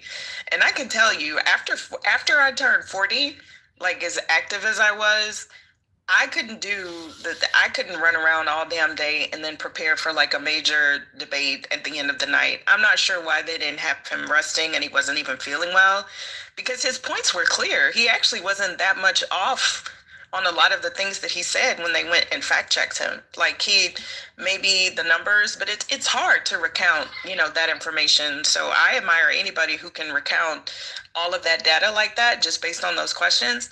But when you look at Donald Trump, first of all, his first administration, I do agree, was that Kimberly that said that. Remember when he gave that speech for the 4th of July and he said that the George Washington overran the airports? I was like, now, this man is wealthy. He has an education, but I mean, come on. And then when he literally took the black magic marker and tried to say that the hurricane was in Alabama or something when it wasn't. He literally took a black magic marker and tried to extend that area on the map. And I was like, okay, narcissist, okay, arrogant, okay, but remember when he confused he said oranges for origins? And it's just like a lot of his speech, a lot of the things that he says, even though we all watched that infamous press conference where he doubled down on, can't we just drink bleach? Now that's to his intellect, right?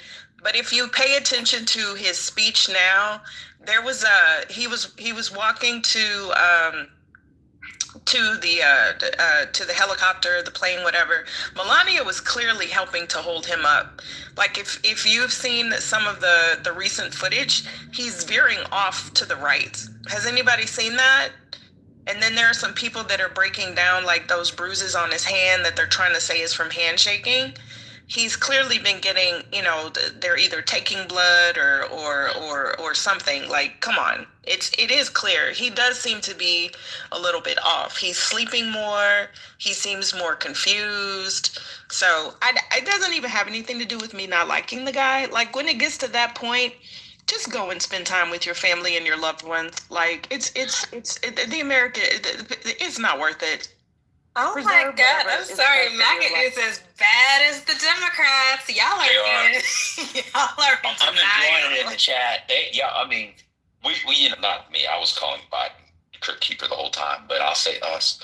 We were definitely like in denial. Beaver, Matt Cool, some others. Well, they might be the only two.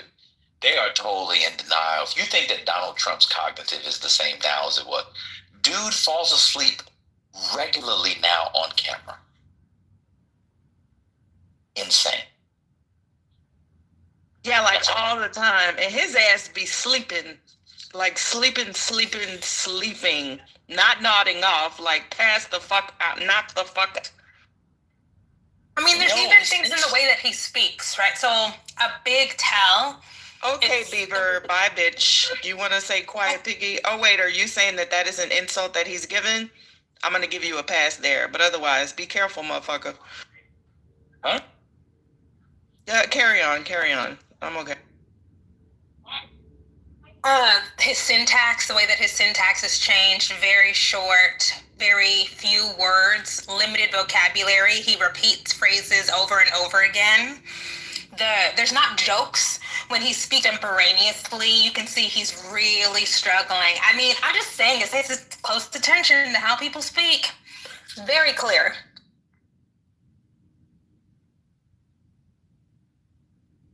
It's obvious.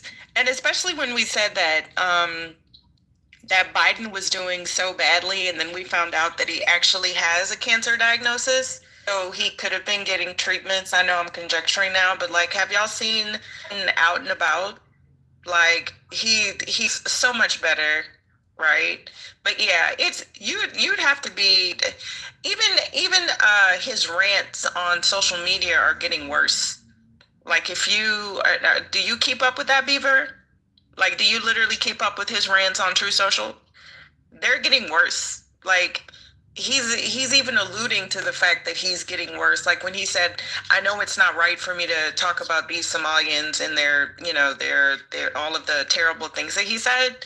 Like he's even acknowledging that he's being more unhinged now, which is unusual for this man. Yeah, it's not funny. I mean, he used to at least put a little razzle dazzle on it, make it a little funny, where you couldn't be like, "Oh, that's horrible," but Pokemon, it's not even funny. And that arm, have y'all noticed, what is it, his right or his left arm that he tries to hide, or it looks like it doesn't have as much movement? Has anybody noticed that? There are some doctors that do like these daily breakdowns of him, which I think is just fascinating.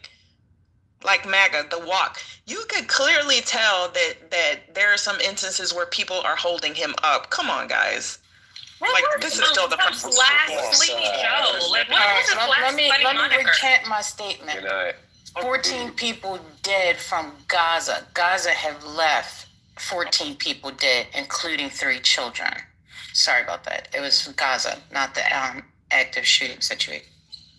Carry on. Thank you very much. Reformed, you're stepping on the content. Can you please describe in detail the pain that you believe that Trump is suffering currently with the right arm? Can you go into detail? Is he wincing?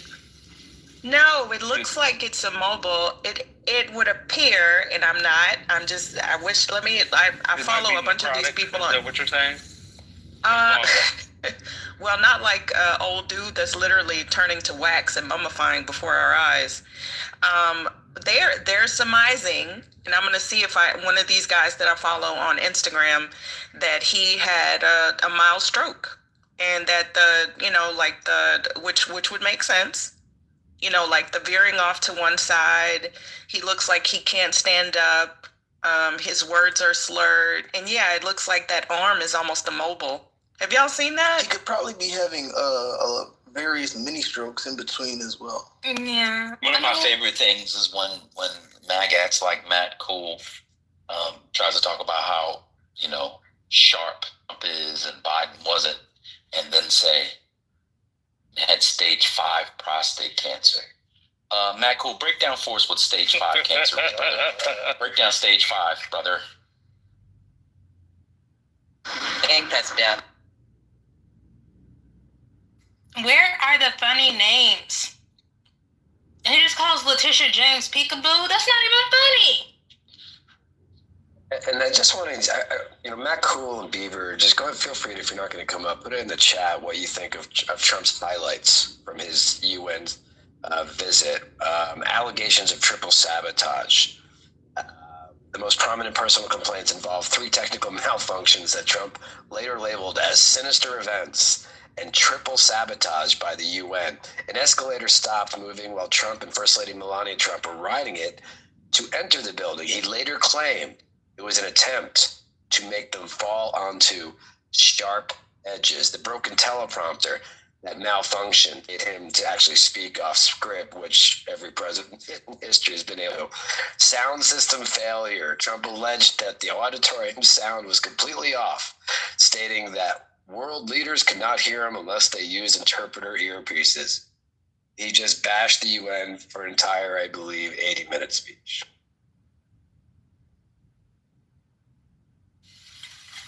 He got that Gaza plan through, got the hostages back. That's pretty historic. What's historic about getting hostages back? Happens in every presidency. I'm not aware of ever getting hostages back from Hamas like that. I'll see if I can find some. You mean grade 5? Oh, before you said stage 5. Okay. See how you're losing it just like Trump? Trigger.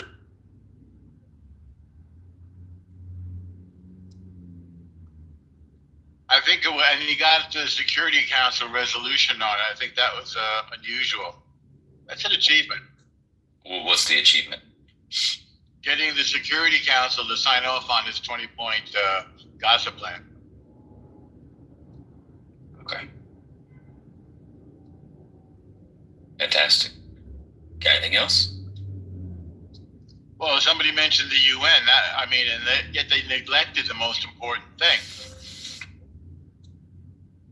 Enlighten us. What's the UN? I don't know. I just did. What's the most important thing? What I just said, the 20-point Gaza plan. Are you paying attention or not? Oh, spicy, Norm. Wait a minute. I have a list here of.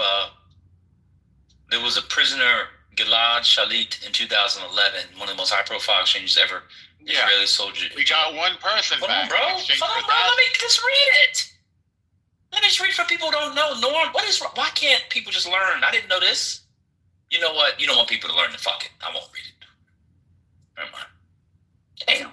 Yeah, I can't even read just shit. Participating with just. What, you got can you participate until didn't you hear me reading? I was in my reading Go voice. on ahead. I apologize. No, it's okay. You just get Steve Crone in and whatever you want to fight. I'm not gonna fight you. We'll get Steve Crone. This is all he has to contribute. I'm not fighting with you.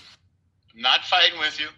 I got 4 words in yes, and what happened was I was there, and there was one guy. It was just okay. Bro, no, whatever. They traded like my God. 1,000 people. You hear Trump in Israel, and can we move off of Israel? I don't want to talk about it. Okay. It came in through the UN. That's why I mentioned it. No, it didn't. It came because many people are dead today in Gaza. That was the news that the lady at first gave. No, multiple dead in Gaza today. That is the news she gave. I think it was Aaron talking about the escalator and the teleprompter. Aaron? Was it Where's Aaron? I don't know. I'm not looking at him. Are you sundowning, bro? No, bro. I'm driving through the mountains in the dark. Here. Beg your pardon? Wait. Dark Aaron? He's not in here. Okay. He hasn't been in here. He hasn't been in here in a minute. Okay. Wait. I'm driving on a twisty mountain road in the dark, so I'm not looking at my phone. So then why are you listening to us? I can listen, I just can't look. You're risking your life on Clubhouse to defend Trump, just for the record. Not defending Trump. I'm mentioning what he accomplished at the UN, which was stupid of you. To be fair, he didn't accomplish anything. See, Norm, you see how triggered you are? See, I didn't. Nobody. I didn't insult you. I didn't insult you. But yet, your weakened, watered down argument has to immediately go to ad hominem. Nobody insulted him. He's always the first to insult. Yep, always. So about me, so for the sake of the other folks on the road, can you move this man down so he doesn't do anything crazy? Absolutely not. It's on him. Okay. To be fair, he often operates like Bing Bong from Inside Out. If we don't think of him or talk about him, he won't exist. So he has to bring up the topic that he hopes that people will crash out on because he operates like Bing Bong. I'm done with Bing Bong. Bing Bong. I do wonder. Something like that. He said he's gonna be out all next year to rev up for the midterms. I do wonder how that's gonna go for him. I just don't think he has it the way that he did even a year ago.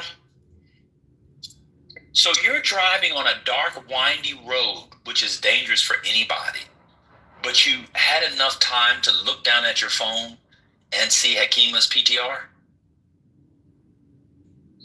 Yeah, I can see a picture of Hitler while I'm still watching the road. It's fucking lying. That's crazy. Okay, Norm?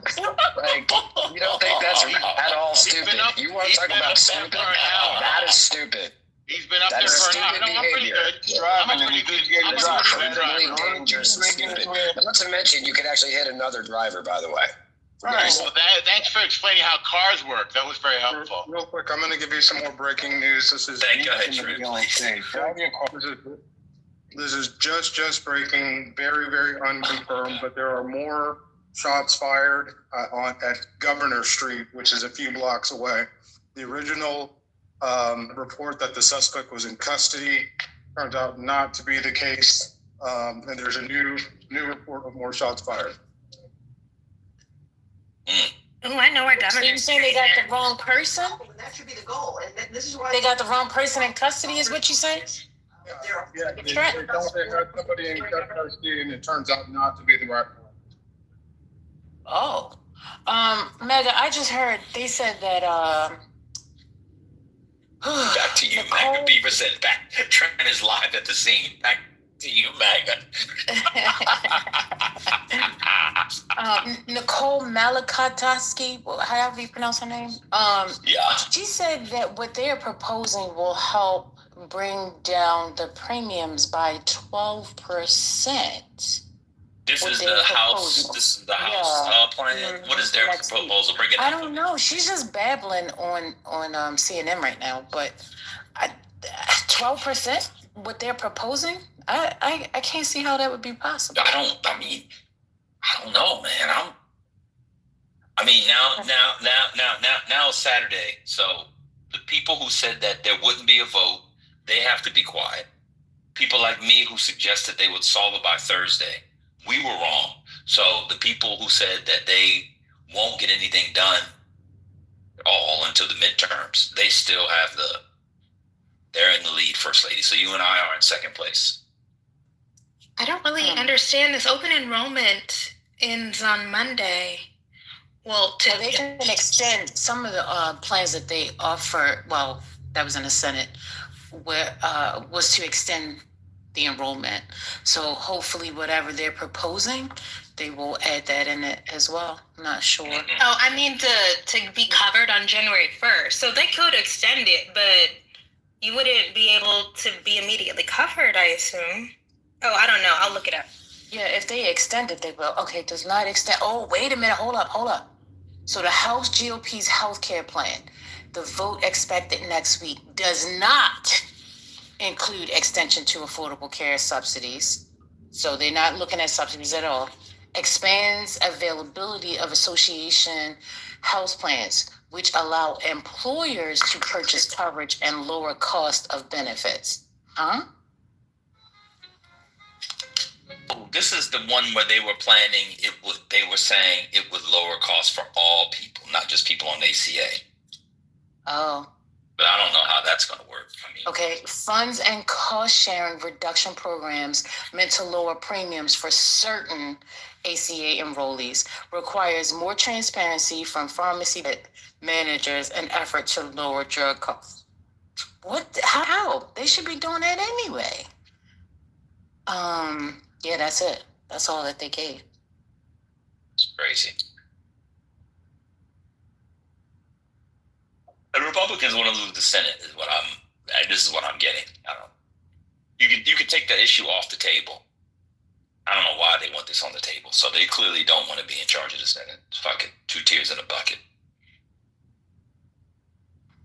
Yeah, for El Normo, it said in the past 72 hours, 14 people in Gaza have lost their lives, including 3 children. That's what I said. I don't know. And the source is, what's the source now? This is coming directly from CNN. Yeah, and where are they getting that number from? Oh my God. Let me call up to the. How did she know? Producer. No, they'll tell you with the. Let me call and ask. Why don't you check when it's time to make a turn on the road? You can just look down on your phone and check. No, man, it's going to start snowing soon. Got to be careful. Nobody cares.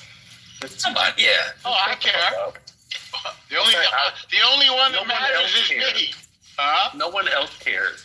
Well, that's the people that I love care. Have the drive you deserve. And I'm not looking for love in all these wrong places. But you are. You're forcing yourself. No, but I ain't. The conversation. Okay. It's a conversation. We'll continue to talk to people who don't care about you and don't care whether or not you. Well, you don't speak for them. I don't know if you realize that, but you don't speak for other people.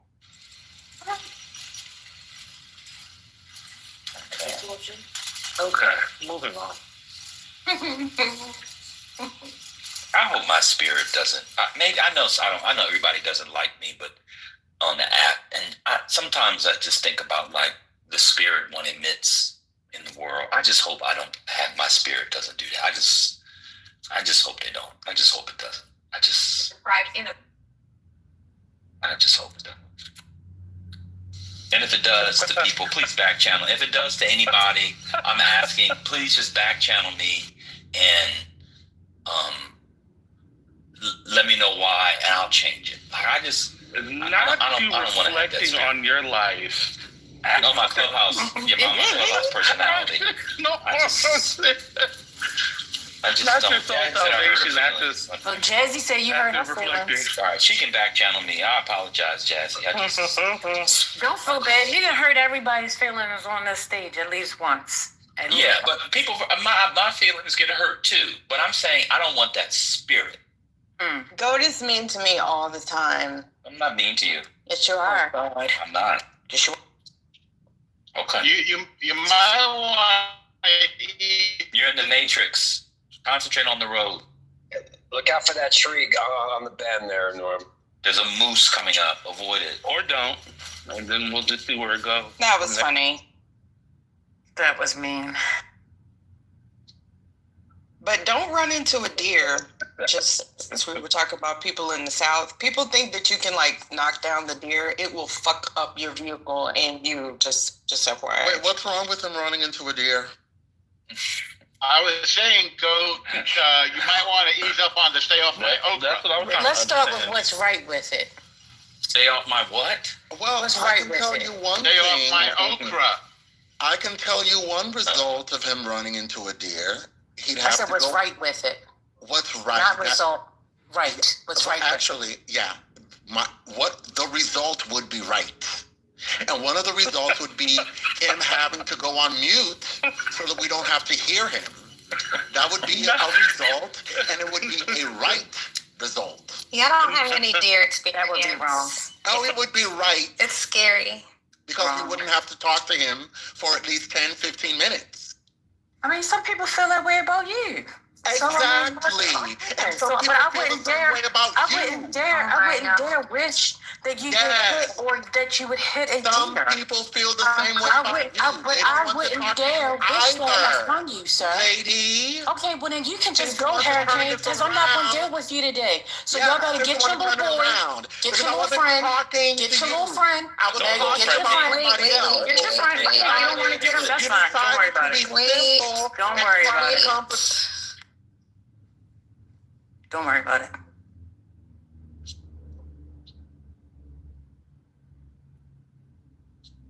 You can't come for me. You really can't. Oh my The God. most you can do is I've cooking. already. I don't need to come for you, sir. Exactly. because You're the one that wants to simple and come powerless for to me know. because I asked a You are question. a feckless I asked a fool question. who should have What's stayed right out of a about it? conversation Wishing that's not somebody concerned get you. hit But or you hit a deer decided- is wrong. But you know what? You You want to decided be to try nasty and me. you want to be evil. You decided And to try me. carry You're the evil on. one. I don't have to decide to do anything. I can decide I'm a grown ass woman. I said what I said. And the hell? Literally, just come up just being evil for no daggone reason. I gotta come for you. And that's the spirit I'm talking. You see, that's the spirit. Do you see how his spirit had you two fighting each other? No. You see what I'm saying? No. Okay. Well, that's the spirit I don't want to. No. But right is right and wrong is wrong. Period. So as long as you want to keep on caping and coping and hiding under the rocks for what's wrong behavior and not correcting it, then you're part of the problem. You're part of the problem. True. That may be true. Well, first of all, Norm and Otis dated in season 3. So if you don't know That is history, true. if you don't know the back history of the two of them, that's on you. I'm not getting involved. That's the spirit. Yeah, well, this is my space. I can get involved, and I can say what the fuck I want to say. Hello? No, I know, but you're telling me involved. I'm saying I'm not. No, I say get your friend. Because your friend. I never get. And you he's want here to cuss because of people out. you.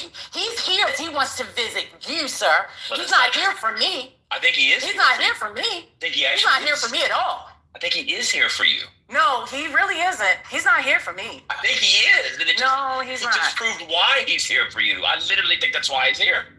No. He's not here. He's here for you, sir. So No, that's he's the not reason here why for I said for you to get your friend. If he's here for me, if he was here for me, I'd be talking about Hondo Xerxes, but I'm not. He's not here for me. Well, give it a minute. If we'd have gave it a minute, I'm sure he'd have. No, it wouldn't be because there's that spirit I was telling you about. There are people on this app that have a spirit, and I don't want to racialize it, but they frequently aren't. They're non-black people, and they get black people going back and forth at each other. I don't want that spirit. That's what I'm talking about. Oh, well, there are some black people or non-black people who claim to be black, who got the same spirit. I don't think so. Well, I did. Well, you're entitled to your opinion. I'm entitled to mine. I know. And one of us is wrong. One of us is absolutely right, and one of us is. That's true. Wait. Well, you said absolutely though. Yeah, because I'm absolutely right. Oh, okay. Well, did y'all see the report about how Kimberly Foster, me and First Lady in the middle of the crash out? Yeah. it's a slow motion crash? I know. That's how we like it. We're old. We can't do it fast no more. Y'all are going above the rim. Yeah, just calm down. You'll get here soon once you get old, over 32. First Lady, I'm saying that the spirit people come in and they troll and they have histories and they get people worked up. They go on mute, or they leave like Alan, and then other people start arguing based off that spirit. No. Okay. Really, to be honest with you, the person who started it was actually Brother, because Brother said, or not, and then somebody came back and reaffirmed, oh yeah, I think it'd be good. And I'm like, well, what's right about that? Because I said what's right about that, that allows somebody to want to attack me for no reason, and nobody calls out that bad behavior, but it's okay? But that spirit is fucking K? I think the spirit... That spirit is okay, is what you're saying. That spirit is okay, but you got a problem with Norm's spirit. Yes, whatever. All spirits are wrong, period. Okay. I don't... The devil is in both of them. How about that? I don't know. Well, that's what I said, and I'm standing on both of it. How about that? The devil's in you. You attacked me first. Shut the fuck up, little bitch. You attacked me first. I didn't attack you first because I asked you a question. You're on stage. And you said something, but I can't fucking ask you a fucking question. You don't like it when Fuck off, bitch. You're lying. You're lying. Fuck you, fucker. Because I said what's right with it, motherfucker. That's what I said. So because I said what's right with it, now you got a fucking attitude. Kiss my ass. Yeah, kiss her ass, you bitch ass nigga. I'm calling for all you pussies that like to fight with fucking women. You jealous for no reason, because I asked you what's right with it. I asked you what's right with it. What's right with it? Wanting to see somebody fucking hit a deer. What's right with that? The fuck? Look at your blood pressure for these bitch ass niggas. No, I ain't got no fucking blood pressure problems. Maybe my fucking pressure need to go the fuck up. Shit. Ain't nothing in my fucking veins that say I gotta take no blood pressure medicine or whatever. Shit. Ass white. Somebody asks you a question and then you gotta go the fuck off for no fucking reason. Just because you don't like me. If you don't like me, stay the fuck away from me. Because I'm not gonna fucking be silenced just because of your bitch asses on the fucking stage. Who the fuck you think you are? You don't run shit in this motherfucker. Oh, but let out so you can go and make another room about me.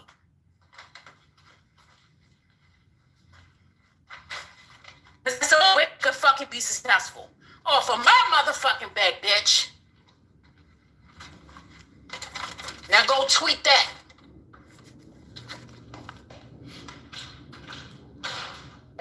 How's everybody doing today? What? How's everybody doing today? Wonderful. Doing good. That's great. Love you, First Lady. I love you more. I'm so good, yeah. First Lady, did you have a salad today? No, I did not. I had a salad today. It was amazing. Was it good? It was amazing. Yeah, amazing. That's good. I'm glad. What you have on? I just went with grilled chicken. I did romaine base with arugula, and I did some grape tomatoes.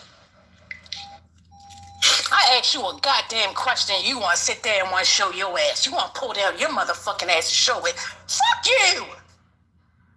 Really fucking piss me off because I asked you a question. Bitch, if you think I'm not gonna fucking talk to this motherfucker, you got the wrong motherfucking one. Go find somewhere else to be.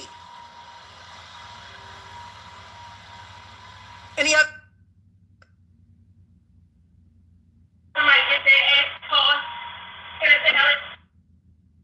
Oh my God. Didn't think so. Heard that correctly? Did you just say anybody want their ass tossed in the salad? What's going on? You want to toss salad, brother? No, that's okay. Wait, I brought up a good Brussels sprout. Is that what you mean to say? Hold on, but then no, I'm asking about a real toss, a house salad with vinaigrette and croutons. Ew, not a house salad, brother. Okay, well, listen, we started off with a tossed salad. A house salad, well, I can't speak for everybody. Some of y'all like that.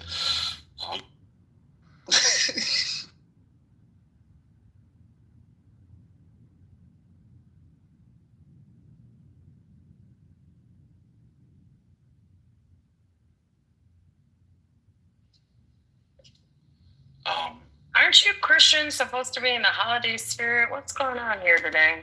What Christians? What Christians you talking about? You got smoke too? Everybody. What Christians you talking about? All of the Christians. Everybody's supposed to be in the holiday spirit. You and Otis love gospel music. I don't celebrate Christmas. Oh, you don't? No. Oh. Well, you know what? I actually enjoy Christmas. I think it's a holiday that can be celebrated by multiple faiths because there's a tree, there's sparkling lights. Oh, okay, you put a tree up? I mean, the tree is pretty pagan, right? So I'm just asking. You said you like the tree and everything. I love a good tree with the lights and the ribbons on it. Do you put one up? Yeah, I do. Why do y'all do that? When y'all, there's a lot of Egyptian Muslim people that y'all put get the tree up. antagonistic instead of just moving out the way. Yeah, we You know could what I'm just saying? move Like y'all start on. getting, yeah, that's what I'm saying. Y'all start getting aggy and y'all start picking. It's almost like y'all want to get cussed out too. But Penny, we're talking about Christmas. I'm in the Christmas spirit. I'm getting dressed to go to the Christmas party. Christian, you Christian. Like, let's not play. And so that's what I'm saying, Goo. Not First Lady, Goo. I'm just, and we move on just like that. Why did you goo me, Penny? Damn, Penny. I like literacy I'll too, tell you. Penny. Yeah, you still talking, so you asked me a question, right? Because this is what I'm not gonna do. What is going Came on? up here aggy, right? I thought you Christians were supposed to. Let's just move on. We keep on. Y'all get aggy when we could just move on. Y'all love seeing people who are clearly ready to empty the clip. And it's like y'all say, pick me, shoot me next. I want to fuck with you so I can see what your reaction is going to be on my ass. And I don't understand that. So we're just going to move on. That's what we're going to do. Welcome in, y'all, to Politically Correct, where we can either, politics, you just get stomped the fuck out in here. This is where the dark side meets Fox News, and we love talking about the latest current events. Okay? I have a next topic that I was going to introduce. We'd love to hear it. Go ahead, Kim. I'm not sure if y'all saw the report. It was somebody from Candy's camp gave it to people about how she filed divorce because she caught him texting other bitches. Did you guys talk about the shooting at Brown? Sorry. We have. We've been dodging the bullets in here lately, but if you want to give us a refresh. So, this was over text messages? Like, they had to be more than text messages. No, well, she was already, and it's over time, things add up, and then that's the straw that broke the camel's back. But I feel like he's been treating for a minute. I mean, she's always gone. She's always on the ooh. I'm not excusing it, but I wouldn't be surprised if that were true. Do y'all remember? It was years ago where they're fighting because Todd wanted to get an apartment in Atlanta because he and his friends would be shutting down the clubs, and he didn't want to have to drive all the way out to the Atlanta suburbs, so he wanted to get an apartment.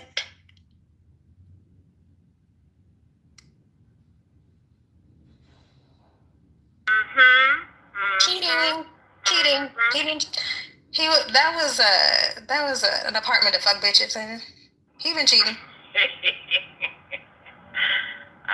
that what you think? But remember, she made him get rid of his condo in New York, right?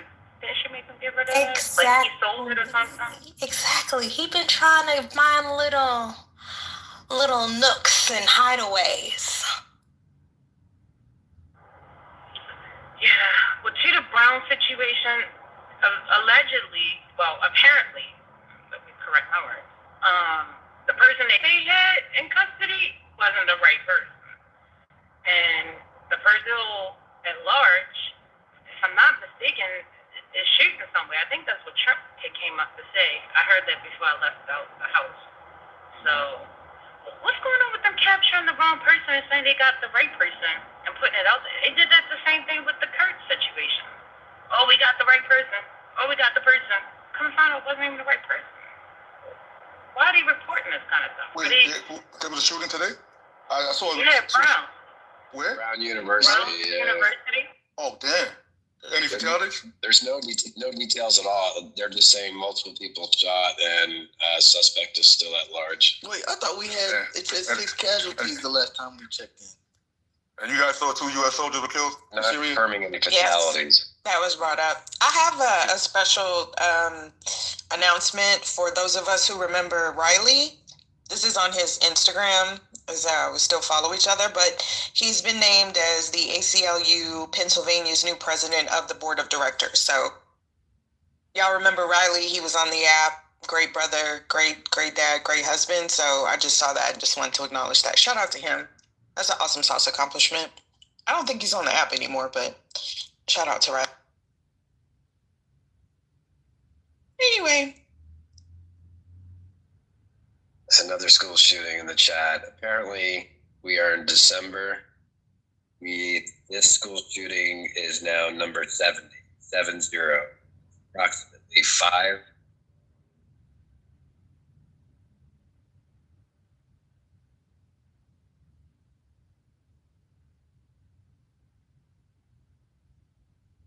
Can you say that again? Yeah, I was just saying, so they're saying this school shooting today at Brown Mark is now the 70th year of 2025. The year is not over yet. And quick math, and it's just approximately 5 a month. It's fucking outrageous.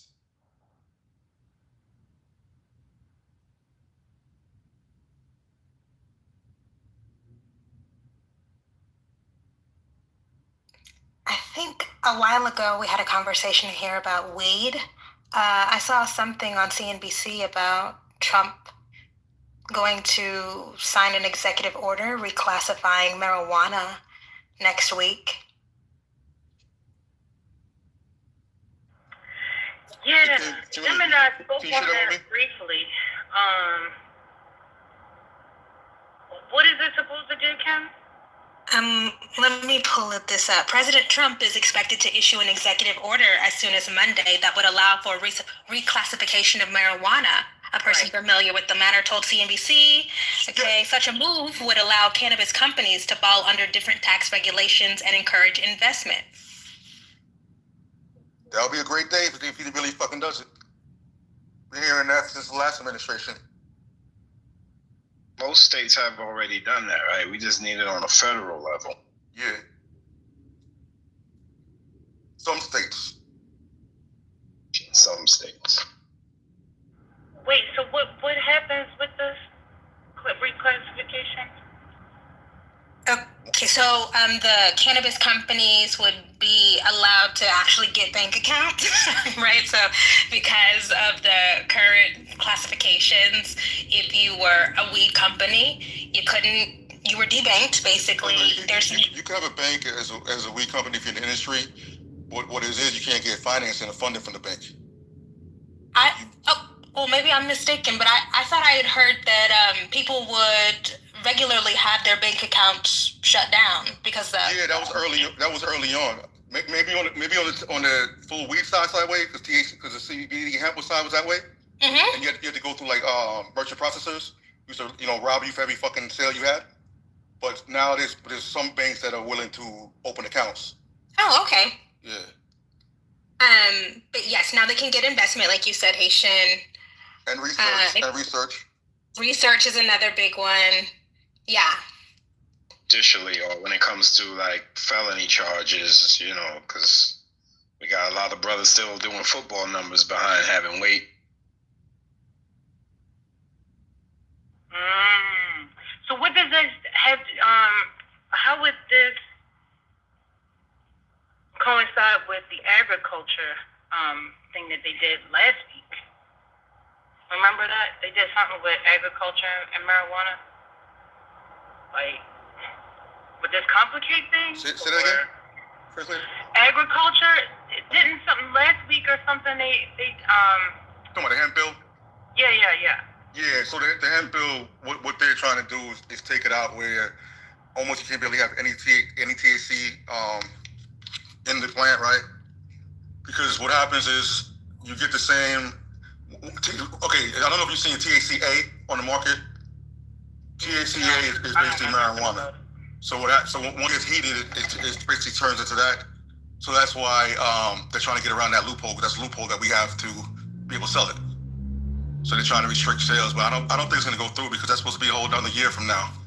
Another part of it, why they're trying to fuck with the hemp industry is because the alcohol beverage companies, believe it or not, I'm sure you guys have seen THC drinks in your bars, gas stations, wherever the fuck you go to.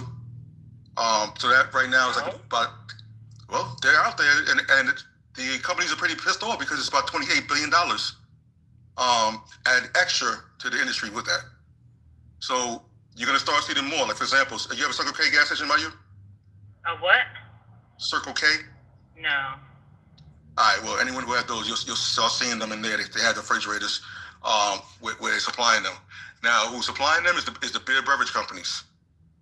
So that's who's also trying to get into it to make them as well, to make their money off of it. That makes sense because alcohol consumption is way down. There you go. And cannabis consumption is way up. That makes perfect sense.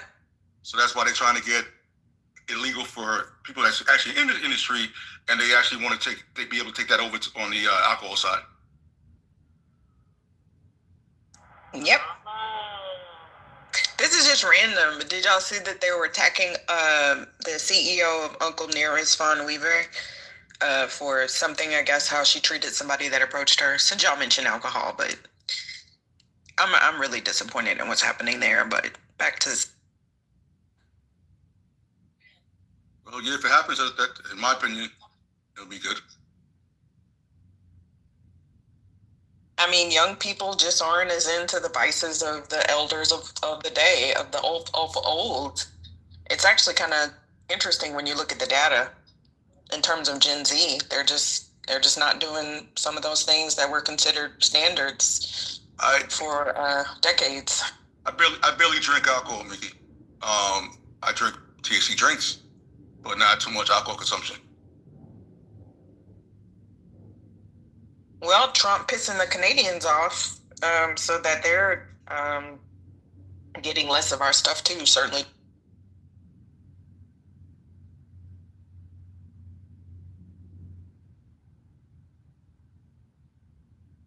I have something, if we have a lull in the conversation. This is from Bloomberg Law. A judge goes on trial Monday for helping an undocumented immigrant evade federal authorities, a first for the American legal system. The FBI arrested Wisconsin State Trial Judge Hannah Dugan in April for ushering a migrant criminal defendant out of her courtroom away from awaiting immigration enforcement officers. Jurors must weigh whether Dugan's decision to assist a migrant in her courtroom means she is guilty of obstructing a federal agency and concealing a defendant. While proponents of convicting Dugan say the trial is critical to preserving federal primacy over immigration immigration law. Critics of President Donald Trump say jurors should vindicate Dugan's actions, her powers to control her courtroom, and thwart unlawful actions by the government. Arguments that Dugan holds criminal immunity for her in-court actions were rejected by U.S. District Judge Lynn Adelman, who will preside over the trial. And I'll put the article in the chat for those who want to read further into it. Shout out to her, and I hope she does not have to go to jail.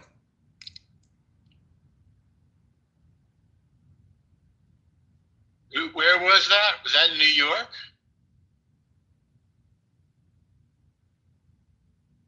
Wisconsin. Sorry, it was off mute. Wisconsin. Thank you. You're welcome. I don't want to bring out the ableism, but in some of my group chats, we've been talking about how there was a study that came out that 20% of Harvard undergrads get disability accommodations. And then not too long ago, one of the GSB girlies put in the group chat that 40% of Stanford undergrads get disability accommodations. Isn't that crazy? That's a lot.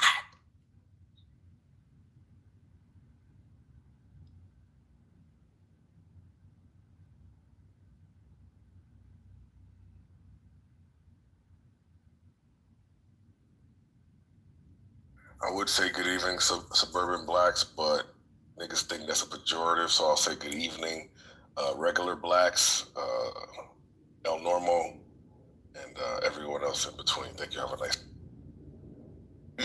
What up, man? It's neurodivergent. What up, Haitian? How you doing? Hey, chillin'. What up, Concrete? Haitian. Nah, don't say what's up to me, Divine. Yeah, I'm finishing the Army Navy. Army's down by 1, yo. Concrete, I have no issue with you, brother. Neither do I. I don't have no issue with you. Anyway, I'm going on mute. Let me stay. What up, bro? We good. Okay. Enjoy your present. This is for the. We've never argued. I try to just actually like everybody else. It's the negrosity, bro. That's all I'm gets saying. a little crazy. The negrosity is out of control. Okay, let's hear it. What's the problem? Nah, I'm leaving it alone. Okay, before y'all get into it, I don't know why I feel like reading, but here we go.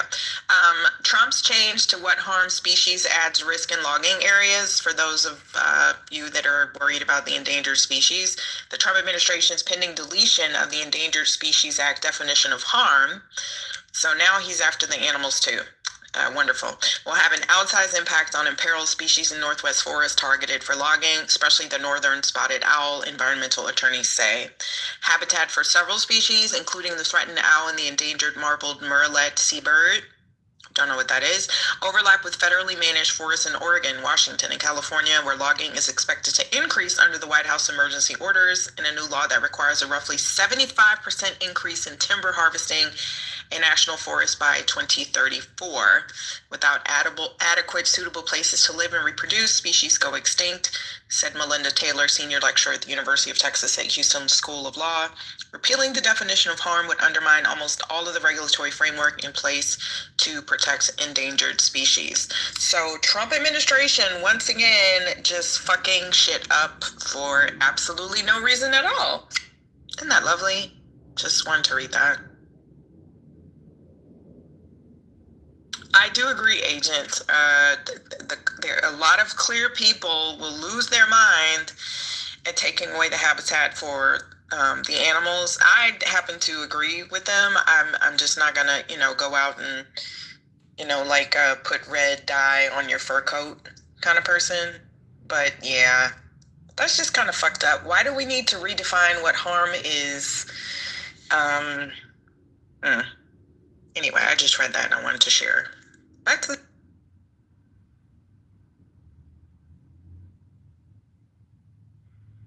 Thank you for sharing it. Thanks for that thing you sent me, Miki.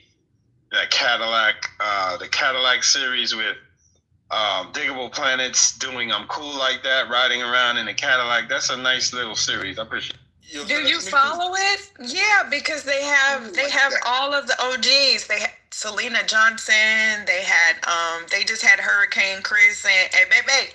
Hey, they have So I'll put it in the chat too. It's I'm seeing it on Facebook. It's probably on Instagram.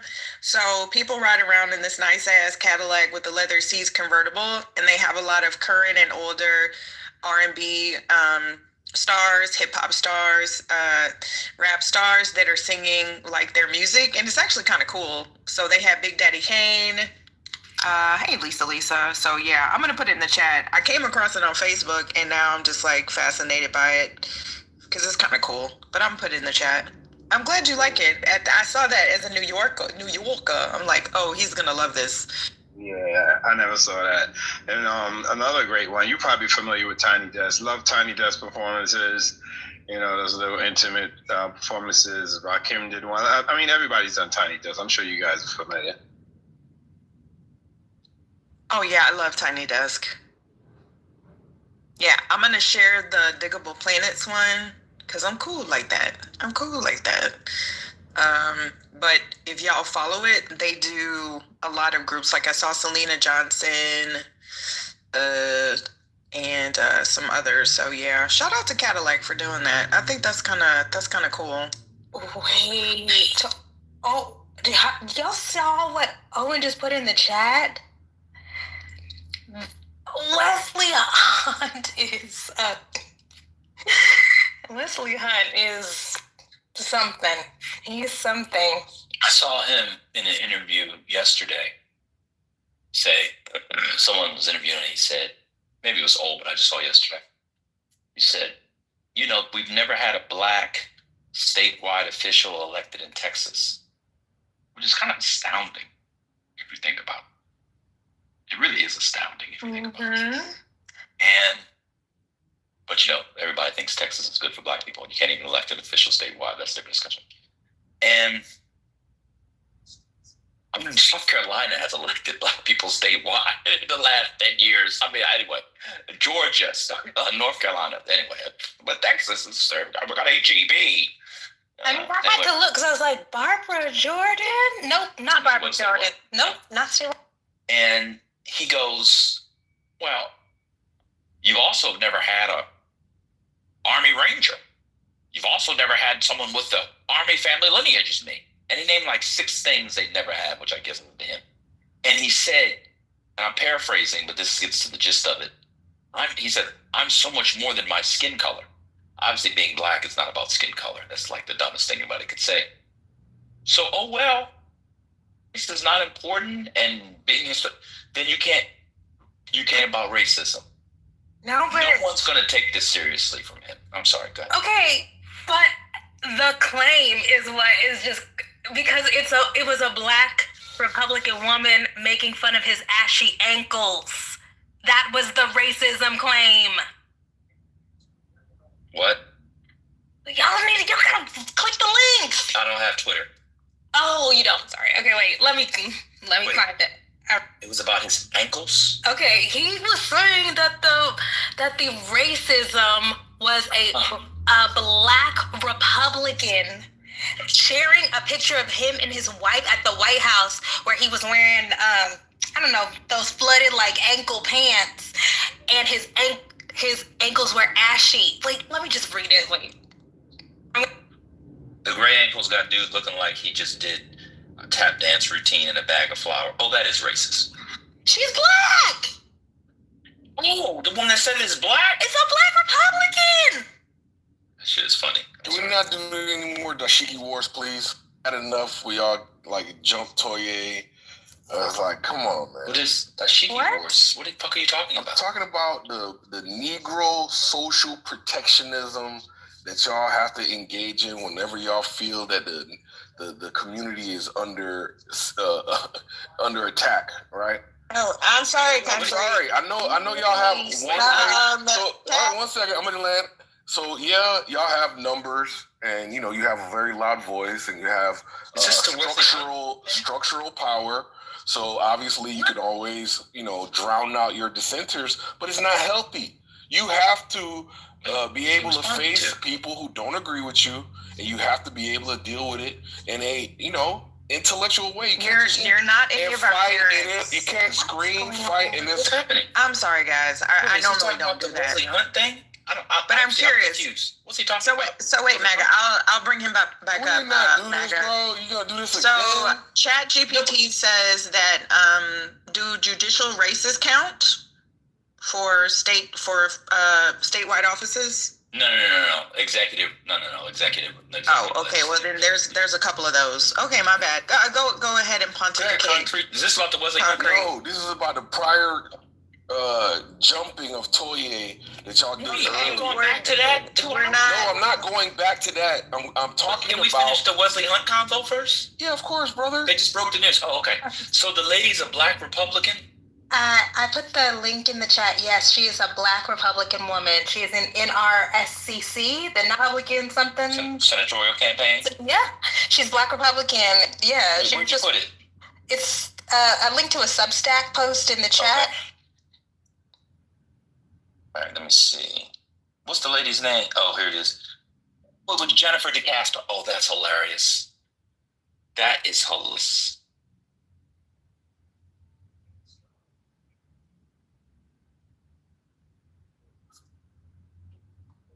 Wait a minute. So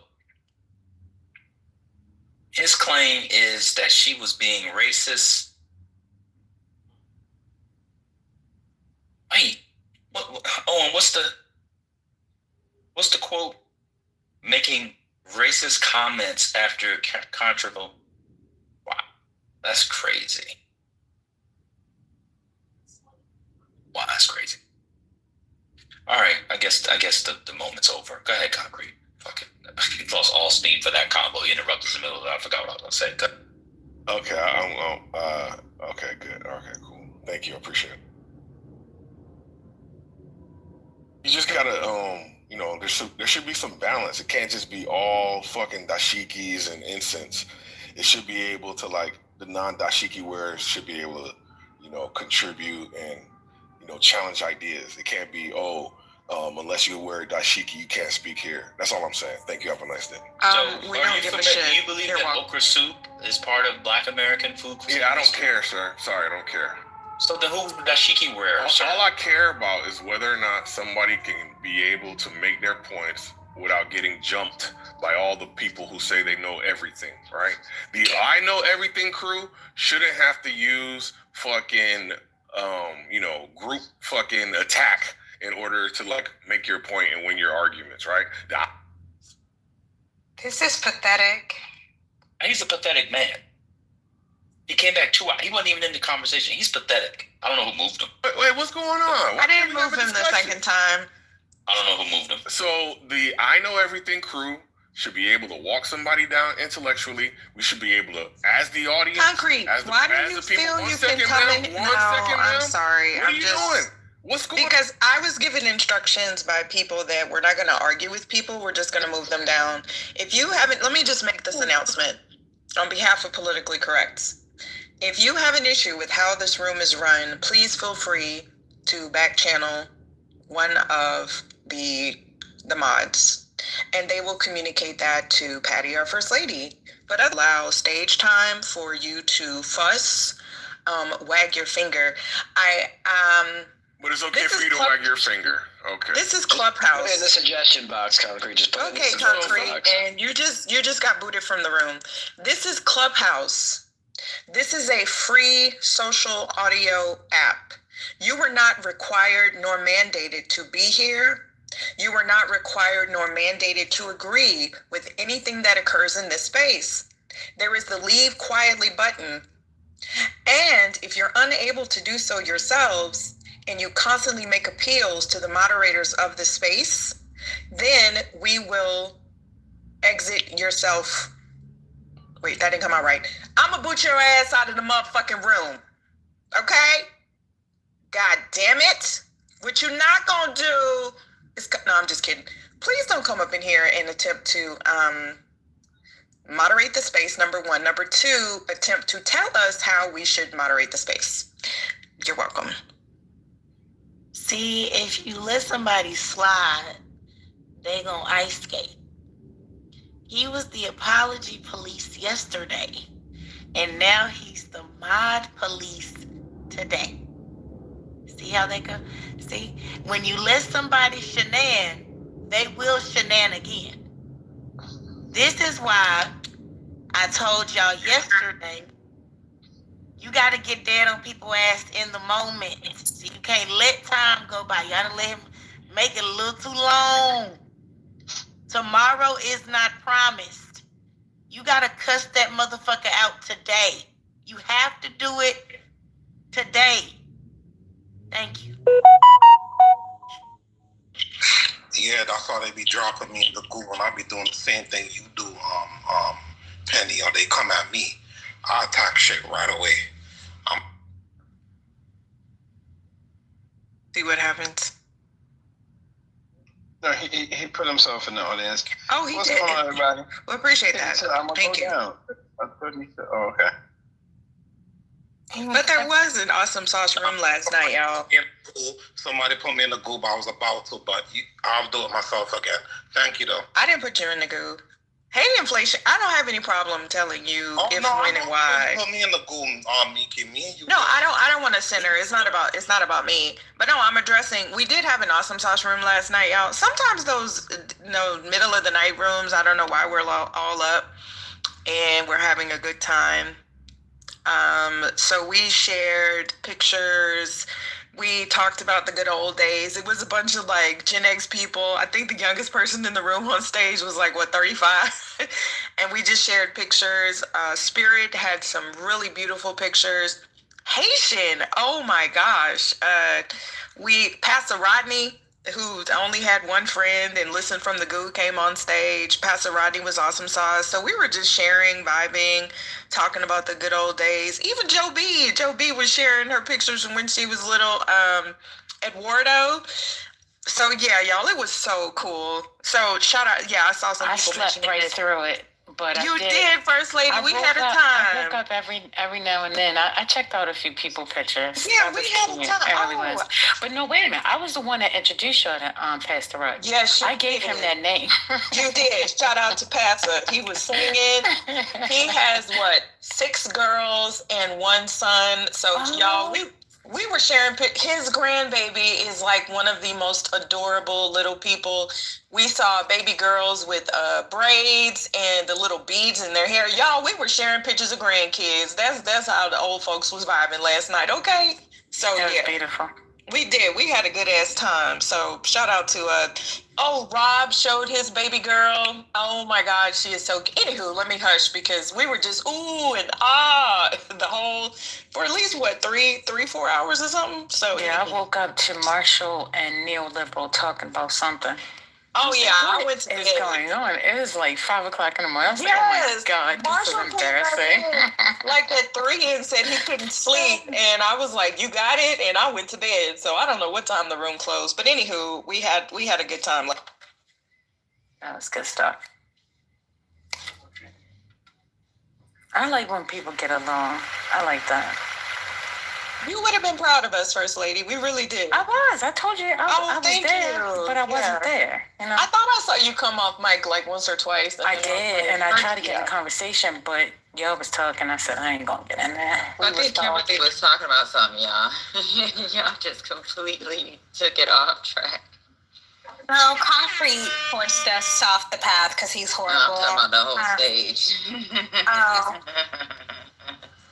Oh, no, it's fine. I was just, I brought that Wesley Hunt thing up because he's somebody who says we shouldn't have Black History Month, that we should never mention race, and he is using this opportunity to show himself as neutral by calling out a Black woman for saying that his ankles were ashy and he looked like he tap danced in flowers. Like, he's obviously ingratiating himself to whiteness by saying, look at how fair I am. You know, I'm against when Blacks invoke race too, but the moment passed. Sorry. Wait, who said that? So I can go and follow her on social media because that's funny as hell. It was hilarious. Her name is Jennifer DeCasper. She used to work for Tim Scott. Now she's the head of the NRSC. She was also quoted in a recent article from the Washington Post that was about the new Black MAGA kids. She had some good quotes there, basically about how young Black MAGA, they're fake conservatives.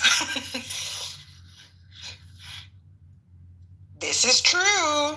Okay, because y'all get it. He tap dances, but he's tap dancing in the flower. Thank you, because that's funny as hell. I'm sorry, that's funny as shit. Let me go follow that good conservative sister. Joking. It's very Black humor, so it's just an interesting turn there from Wesley. And he talks about race all the time with his big banana head. Like, he literally fucking talks about race all the time. I can't stand him.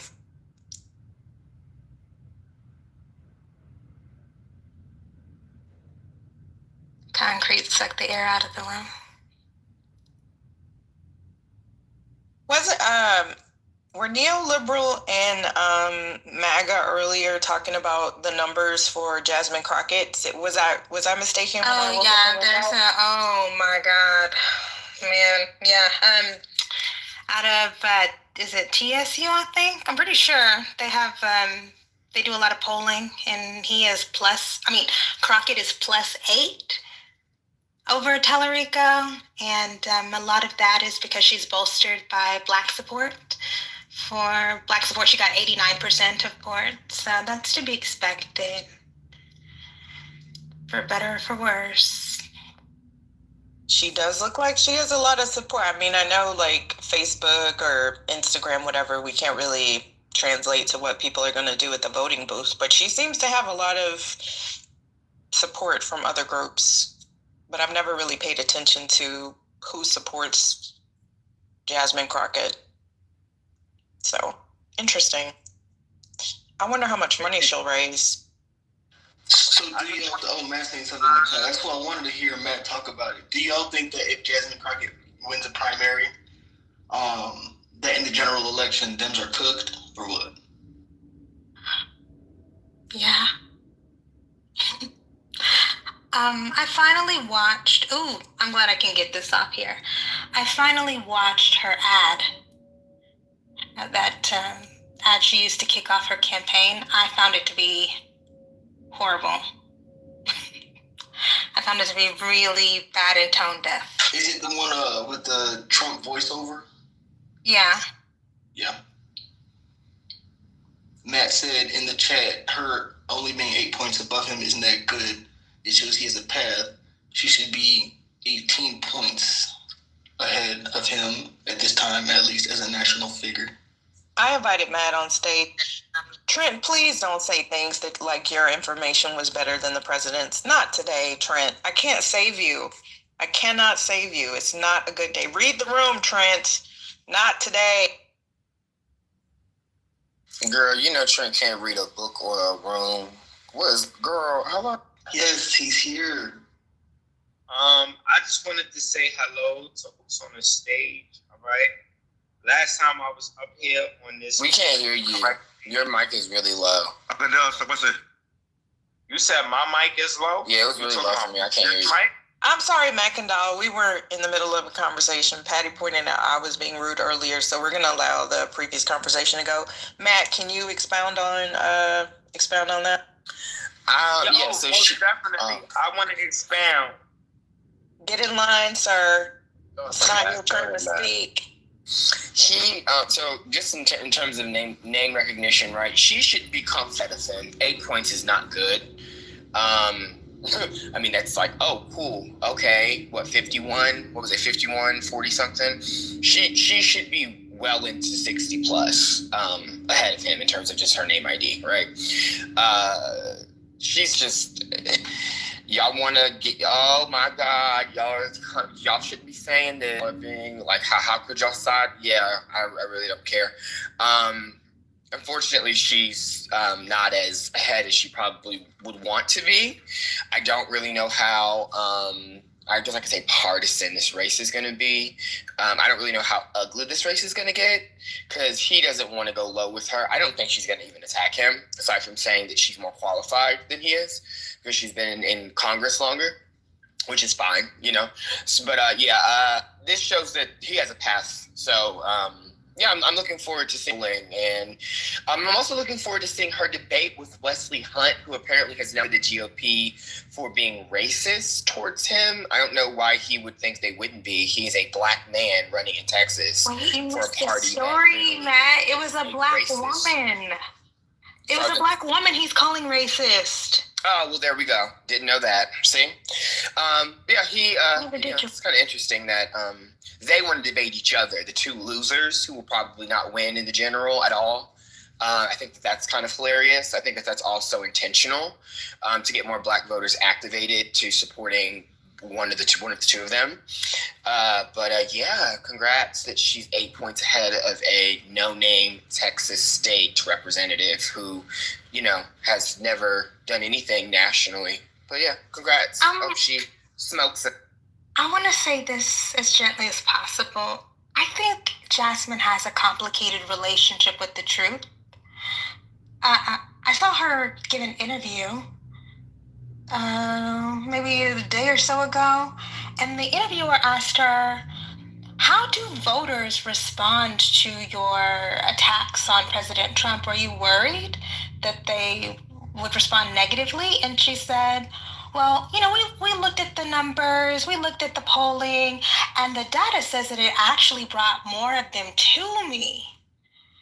And I don't believe that. I don't believe that she has data that says that hyperpartisan attacks on Trump increases her support among Texas voters. Negative ads are very, very effective and cheap. They work better than educational ads, unfortunately.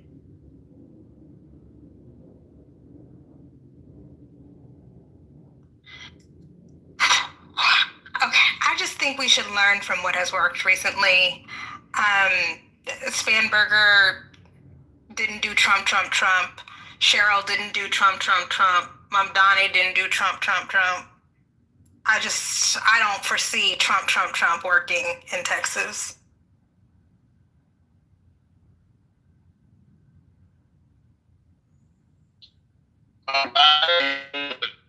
He's in the Matrix. Let's just thank God that Matrix found him, so we don't have to hear anything further. I didn't know you believed in God. Yeah, Mamdani she's did not a going lot to of win, Trump. so it's fine. I mean, it's exciting to see her run, and she'll inspire people, and she'll get people excited, and she'll get everyone Black Girl Magic hashtags on Instagram and Twitter. Congrats, y'all have something to make you feel good. You won't win in the general, though. There are many other black women running who actually have a shot to win in their state, but no one cares about that. They only care about Jasmine Crockett and calling people misogynoir whenever they think she is foolish to enter a race that is not winnable for her. But shout out to Juliana Stratton in Illinois, who should be the next senator of the great state of Illinois, where I'm from. Fuck the rest of you. I saw a lot of black progressives and non-black progressives too, but I pay attention to the black ones saying the first black woman senator from Texas is not going to be a non-Texan. Like, it's just not, that's just not even a possibility. But isn't Dallas more moderately conservative than like Houston or Austin? I mean, Austin is pretty fake liberal to me. Yeah. Isn't Dallas like, because of the old money, because of the, you know what I'm saying? Like, Dallas has older money than Houston. I always thought Dallas was more, you know what I'm saying? Like, yeah, not as liberalish as Houston was, but maybe I'm mistaken. It's not, I mean, but she was given Eddie Bernice Johnson had that seat for how many years, how many decades? Like, is it super progressive? No. But generally black politicians like that aren't super progressive. She's middle of the road centrist Democrat. I mean, we're from base. Hello? Breaking news. Did y'all hear about at the Brown shooting? We did. We've been updating as more information comes up. What were you saying, Charlo? Were you actually gonna? No, I was just curious about the whole thing about Texas. So surely if you've been probably born and raised there, I'm sure you would have known the people that you need to try to reach out to, sort of thing. You know what I mean? She's not born and raised in Texas. Okay. I don't pay attention to Dallas politics, to be perfectly honest. There's like a friendly love-hate relationship, the cities have somewhat. But I knew one of the how do I say this? To me, a lot of the people that run for office, they're more Black conservatives that are in Dallas. I knew the person that ran for mayor, for mayor of Dallas, like 5-6 years ago, maybe. There was a black guy, very conservative, good family, bootstrapper, entrepreneur type. So that's just why I asked that question. Oh yeah, Most of the Black conservatives I know, like that knew in the past, were actually from Dallas versus Houston, is what I was trying to say. Oh yeah. Actually, that makes I agree with you. That's a more detailed. Miki, I have a question. Is Dallas the one that has the mayor that switched from Democrat to Republican? Fucking Eric Johnson. Yeah. Is that Dallas's mayor? Yes. Okay, so I knew. Okay, I can hear you. I think Houston is far more liberal. I would say that she needs to somehow figure out how she's gonna be successful in the RGV in San Antonio, but and Austin, of course, and those exurbs. But we'll see. Since everyone thinks that she's gonna win, and have such a shot with her running, we're gonna waste all this money. But I just want to tell all of you congratulations for letting us win another race in your mind because of vibes. So I kind of want to ask Kimberly. You made a point about the attack ads on Trump. I guess a lot of people would suggest that he's attacked her a whole heck of a lot. What would you reckon would be the appropriate response if you want to? People are struggling. People are struggling. They're worried about their futures. They're worried about inflation. They're worried about housing costs, affordability. That's our thing. We want to make life better for the average American. Don't go back and forth with a demented old man. I got you, and I'm with you. Question for you here, though. Does she not include that in her messaging at all? Is her messaging completely void of those important issues? So I was just particularly talking about, generally, no, she doesn't. But her debut ad, right? Like the ad that set the stage for her Senate run starts with Trump's voice. I think that is such a bad choice. It is immediately distasteful. Yeah. Personally, I think people are just paying too much attention to him as an individual, right? I think we can still progress without having to pay too much attention or focus on him.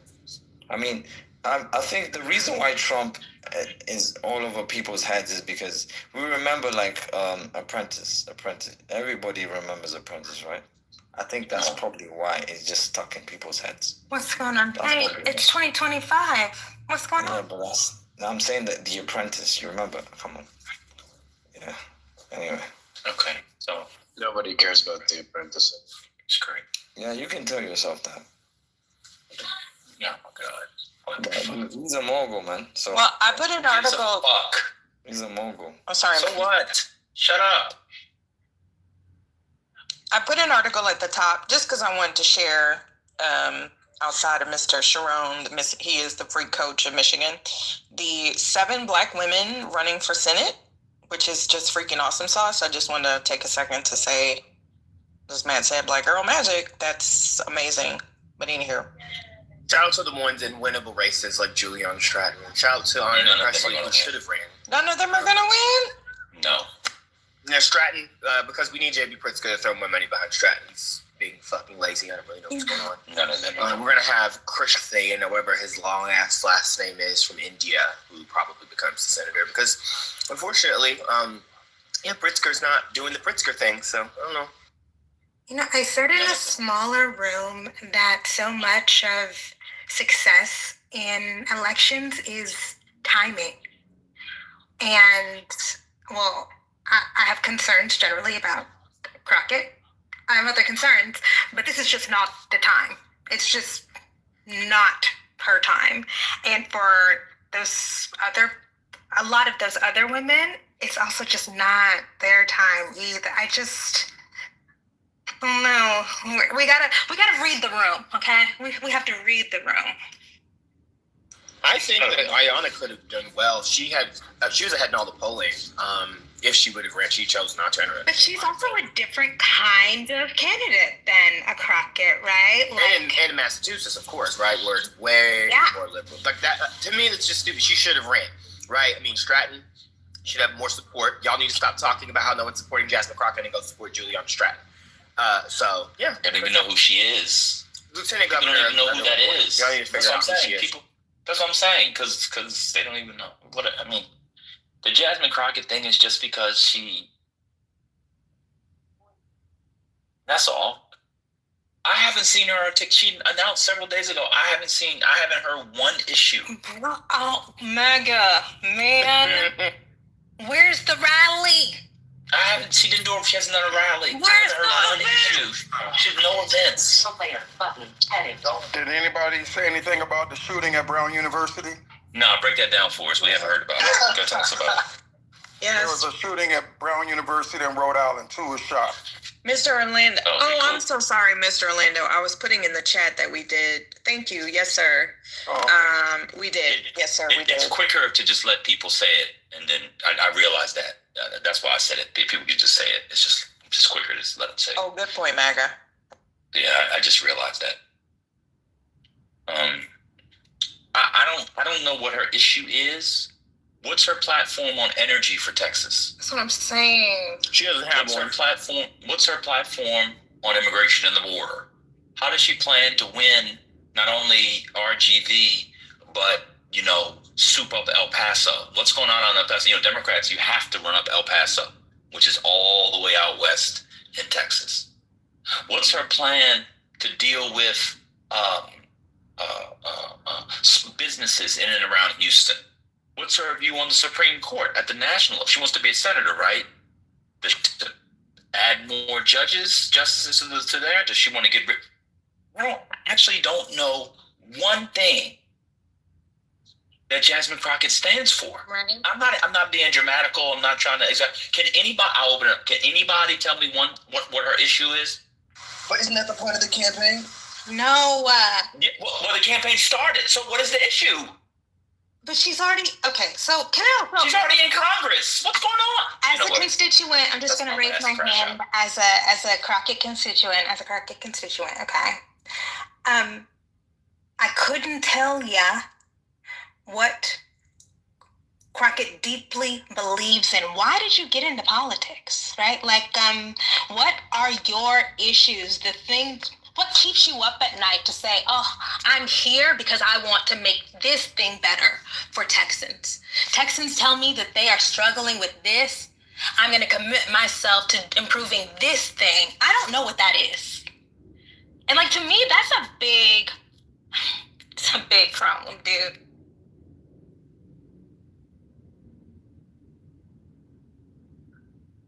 All I've seen her do is an AI video on X that makes fun of Trump, I think, or someone. And it looks stupid. It looks like something from SNL. And she has a rap song out about bleach blonde, bow build, bitch body, and something like that. So that's her. I would think as somebody who's the first person what's her view on the University of Texas system? On the Texas state system and education generally? What's her view on, and there's a whole big thing with the oil and the oil money at the university. I would think as somebody who is the first Black person in the history of the state to have a legitimate shot at becoming senator. And to do so, she needs to get every Negro and non-Negro Black to vote for it. I mean, everybody. I would think she would have laid out a Black agenda for Texas that celebrates its rich Black history, the contributions of Black Texans, economically, business-wise, people like that stuff, culturally, historically, socially. I would think that she cannot get regular Black numbers. She has to get Obama-type Blacks to win. At the same time, what is your view on certain kinds of social policy, economic policy, the Latino community? I don't know what the woman stands for besides getting in front of a camera and dragging people. What's her view on reproductive rights? They put the abortion thing in the chat. What's the thing on reproductive rights? A big thing right now is education. The way that they are dismantling the school systems in the rural areas and in the quote unquote urban areas via these voucher systems. I haven't heard her come out against that at all. I don't know, man, but good luck to her. She looks great. I don't know how people really feel about the voucher thing. I'm not paying attention as much. My choo-choo bees are out of school, but they've been talking a lot about how, like in Houston, you have Kincaid, St. John's, some of these schools, Episcopal. $10,000 barely covers the tuition. I don't know what 10,000. That's like barely one semester. Some of these schools are like $40,000 to $60,000 a year. Right. Well, that's why it's a wealth transfer from poor people to rich people, because your kid is already in the school. You're just getting a $10,000 rebate. Exactly. Like I was like, yeah. And they don't have bus services, so how are you even going to get your child to these schools? But anywho, I wanted to. I'm going to make a mental note to take a look at that more to see what people are really, really feeling about that. But for reproductive health, I will say Kamala hit on that pretty hard about it in Texas. Even at her rally, I thought she did a really, really good job of bringing Black people, white people. She had the husbands up there telling their stories. Like, the whole arena was in tears because these women were talking about, how they were turned away, how they just had miscarriages. Everyone thinks that is about abortions. It's not just about abortions. It's about women who are suffering miscarriages and they don't even want to do a D&C, and it's causing, problems. And I thought that would be a really, really big thing for Kamala in Texas, and apparently it's not. I mean, I don't want to say maybe things have changed, but I don't think that being anti-Trump is going to win her any points in Texas, especially. I wonder what plan she has to appeal to the Hispanic population, which is what she would need to do to win. So, what's wrong? Probably say that she will, do her best. Hold on one sec. So my trusty friend Gemini asked for her platform and gave me 4 bullet points. Affordability, addressing the high cost of living, including groceries, utilities, rent, and mortgages. She aims to lower costs not through subsidies, but by implementing policies that reduce overall expenses. Healthcare, improving access to healthcare for all citizens. Economic opportunity, boosting American manufacturing, clean energy, job creation, and high-paying positions to ensure one job is sufficient to live with dignity and retire securely. And there's 2 more. Education, strengthening the education system across the state, safeguarding rights, protecting individual rights and safety. But I agree with what you just said, Miki.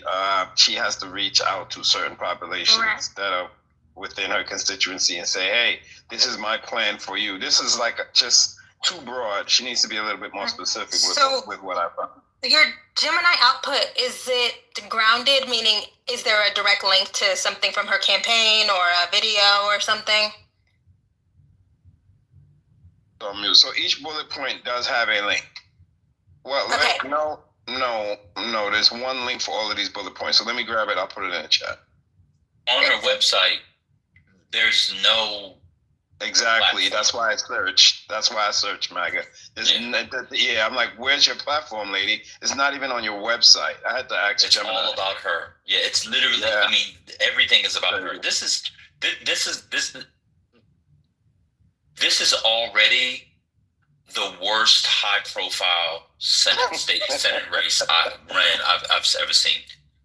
She made everything about her. Her launch video was about her. She's a narcissist. That's really what this is. I mean, how do you have a launch video where you're staring off into space with a profile shot, wearing a suit, just hearing Trump talk shit about you? And then why did she cross her arm? I mean, so here's the other thing. This is going to be petty. I mean this. I'm serious. It's a little pseudo, but she don't even have no swag. Like, we saw the dance when she did the Just Like Us, the They Not Like Us. I'm not gonna, the They Not Like Us We saw her doing bitches ain't shit, and they can't. 100 mothers can't tell me nothing. And then in that, she sort of crosses her arms. Uncle, she don't have no swag. She looked stiff, stilted. It's like slide some oil on me. She looked like Nipsey Russell as the Tin Man in The Wiz. It was totally insane. Oh yeah, the Mortal Kombat video, pick your fighter. She was stiff. I mean, she don't have no swag. Totally insane. I remember the day you saw that back in DC Bro online. You said, you were so shocked. I couldn't believe it. Couldn't believe it. Sonny's calling me a hater. How am I a hater, Sonny? I can go step. I don't want to be a senator. I'm not hating on her. But you know what? Whatever. I'm a hater. I'm a hater. Everyone can look at her doing the Just Like Us dance and can see she's a great dancer. I'm a hater. I'm gonna be honest. When I saw that ad, I thought, well, is there a reference here that I'm missing? Because there's no way. I want to be senator of Texas. There's no way that this has to be an allusion to something. It can't just be this. And then I was like, Google, and no, it's just that. It's just that. She's a suburban black woman that comes from. I mean, do we really think that she's gonna have some swag? You can have taste and be a suburban black woman. You can. But I thought isn't like the whole sister girl. I mean, I know I'm gonna get attacked for saying this, but the whole sister girl. That's not authentic coming from her. I'm sorry, I'm gonna say it. It's just not believable. I'm sorry. I mean, it's very typical. I mean, I'm gonna have to get into those aesthetics. It's very millennial typical of the suburban black girl milieu. Okay, it's very normal. It's just that she doesn't have good taste. She doesn't have good taste. She doesn't have an eye for it. She doesn't. Ooh, actually, I'm going too far. I'm actually gonna stop. She fine as hell, though. I will give her that. Jasmine is fine as hell. So maybe she can play into that a little bit more. I'm just going to say this is going to be the same shit we're going to deal with as soon as people start really focusing on the Georgia governor's race. Because these are going to be the same people telling us that Keisha Lance Bottoms is going to win statewide when it really should have been Lucy McGath. But they're going to say we're attacking her as well and this, that, and stuff. Atlanta doesn't even like Keisha Lance Bottoms. How is she going to win in Georgia? But people are going to tell us that math is also an illusion and is not real and that we shouldn't focus on data, polls, or common sense, or what we can see people tell us. It's all going to be She's intentionally sucking up all that oxygen, too. That is also what is annoying. With nothing. Yeah, all y'all know Lucy McGath should be running for fucking governor of Georgia. A black woman. Another one. That could win. Right. Fucking retarded ass people. Sick of these niggas. Why didn't they like what's her name for governor of Georgia? I remember there was just so much going on with the election that we talking about. Maybe I wasn't. No, the last one, Stacey Abrams. I thought that Stacey was such a. Do we think? I hate to go down this road, but remember there was talk that Biden would have chosen Stacey Abrams of the VP position. No, he wasn't. You know. He what? He didn't. He wasn't gonna do it. Stacey. I like Stacey though. I like Stacey. She's too big. I mean, come on, you guys. I know. I'm just saying I like Stacey. I just wanted to bring up Stacey. I'm sorry. I was hardcore pro Stacey. I brought the Stacey merch. She's brilliant. The organizing capacity of the new Georgia project, like, brilliant. But was Biden ever gonna pick her to be VP? No, that was never gonna happen. Yeah, I really like Stacey. I became more and more of a fan of her. And then her sister, who was also a judge, or was a judge. But anywho, I just wanted to bring her up. Shout out to Stacey.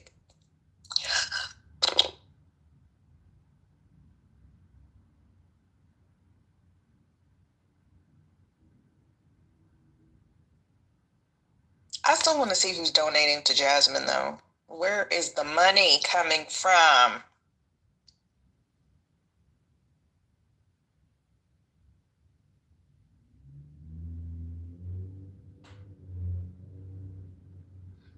But I'm pro Stacey. I think I saw John Ossoff one time talk about how important the New Georgia Project's voter outreach and registration work was to helping make Warnock and Ossoff their wins possible. But I think her career as an elected official, I think that's done. I agree. I think that we need to also just move on from certain candidates sometimes. I appreciate the work she did. She's the reason why we have Warnock and Ossoff, and she's the reason why we also flipped 2 seats this year statewide in Georgia, and will continue to do well in specials. But I think we need to move on and stop talking about people who are not going to obviously win another election. Keys West Bottoms does not need to run.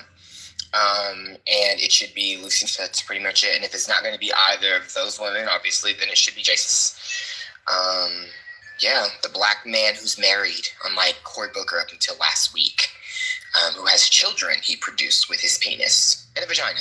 Whoa! Sex that he had with a woman.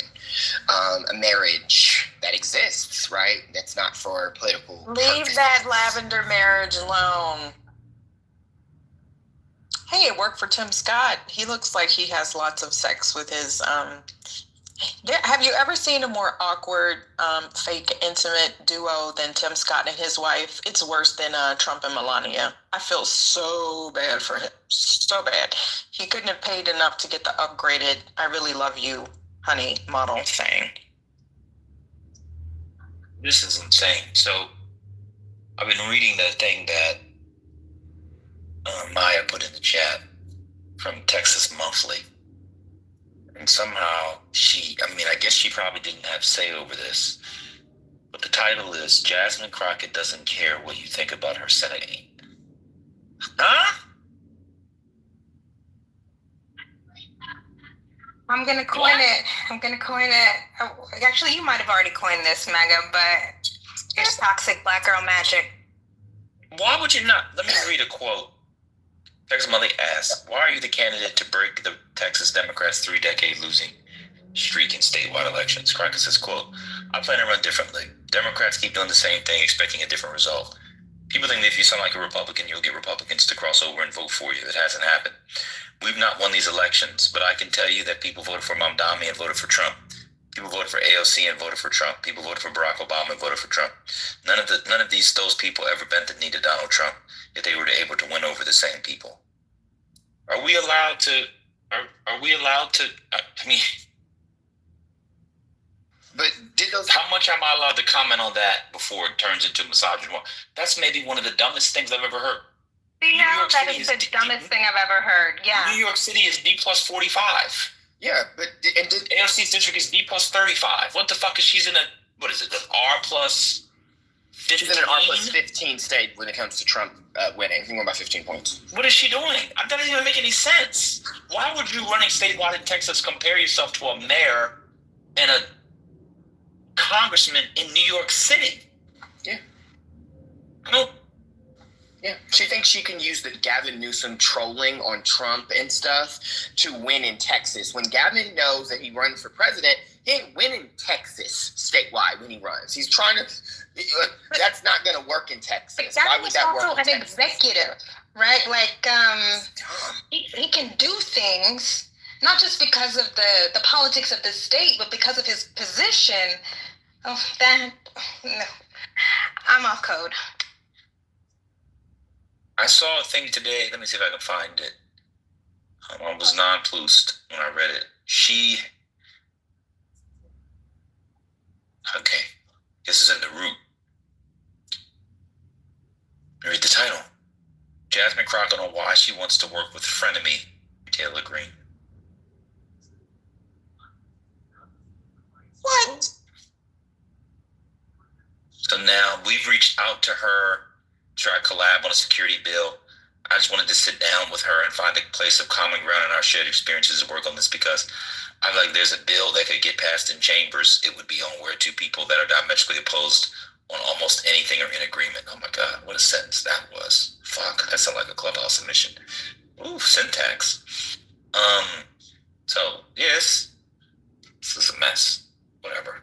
Just no John Cornyn to get reelected. instincts. I mean, like, why be a politician? Do you even like politics? This is me in my head talking to Jasmine. Do you even like politics? Are you even into it? Like, do you study? Do you read about it? Like, what drew you to this? And that's a terrible outfit. I put that in the chat, but whoever said she didn't have style was spot on. Because what the fuck is that? Like, that looks like, what is that? The cream with the pearls, with the black, with the earrings, with the black leather. No, ma'am. Looks kind of. No, ma'am. Oh, no. What in the pilgrim fake cashmere looking? I don't like that at all. Like that. That's all I wanted to say. She's pretty though. She doesn't give good speeches. Like, I just like, what is the draw? What is the appeal? Yeah, every time she starts to like speak and do interviews, I just get lost in what she's talking about. She just starts pivoting and rambling about nothing. I don't understand.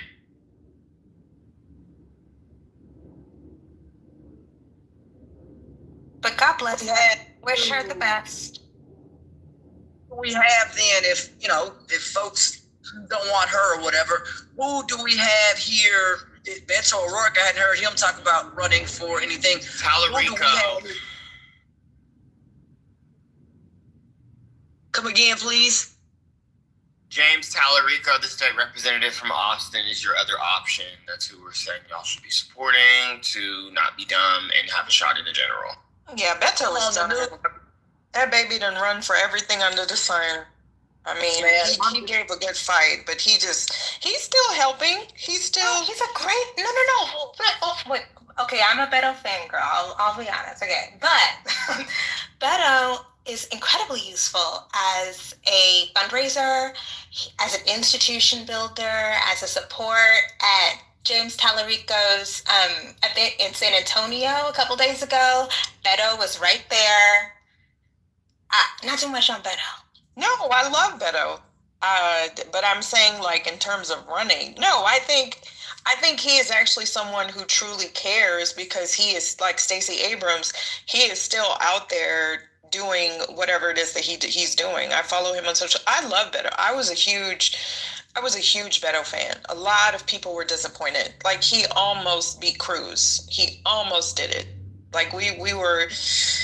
I don't know who the fuck keeps voting for these people. I mean, nobody ever says that they, even in Houston, his wife is well beloved in wealth management, right? She's a financial advisor. Nobody admits to liking them. Even when they revealed those text messages, that was from their inner circle. They live in River Oaks.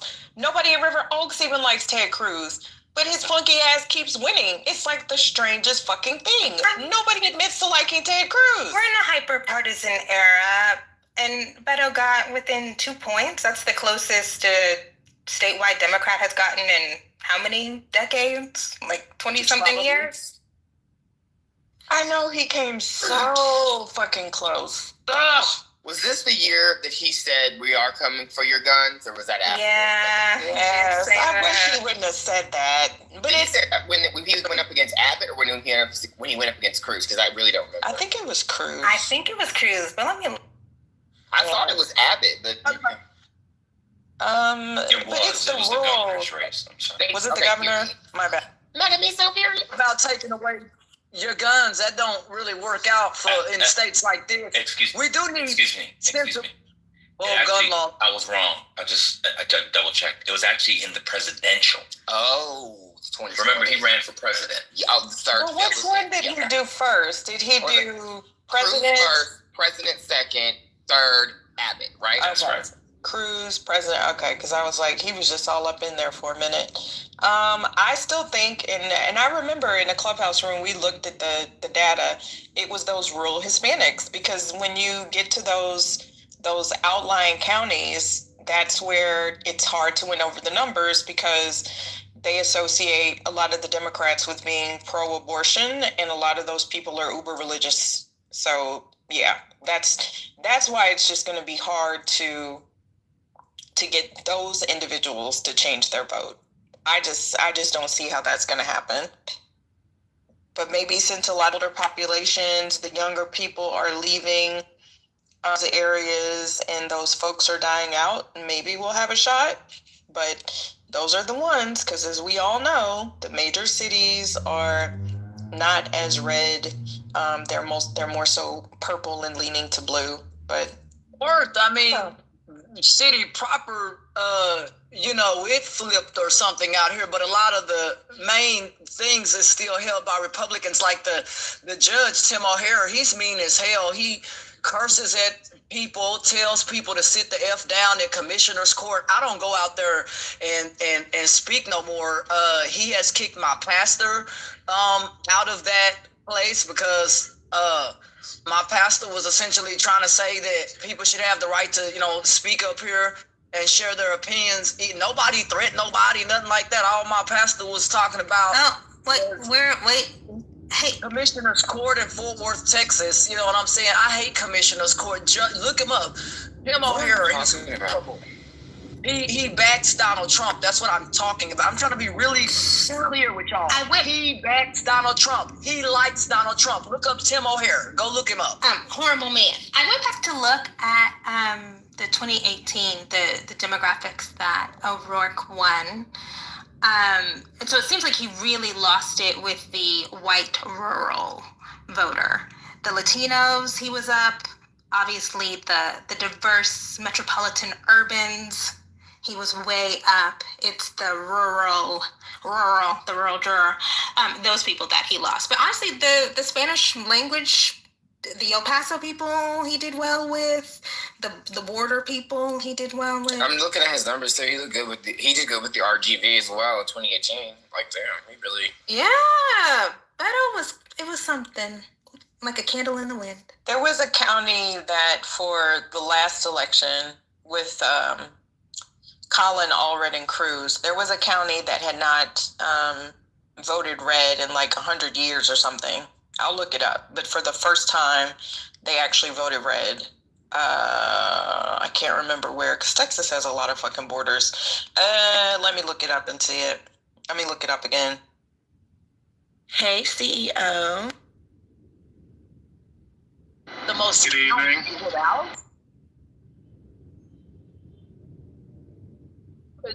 Which state has the most counties? Somebody was at that. I said, that makes a difference too. Because Beto O'Rourke to almost every county in our state. I don't know, California may be bigger. I'm not sure. I know they're bigger by population, but I'm not sure by county though. I thought that campaign that he did with Whataburger was just brilliant.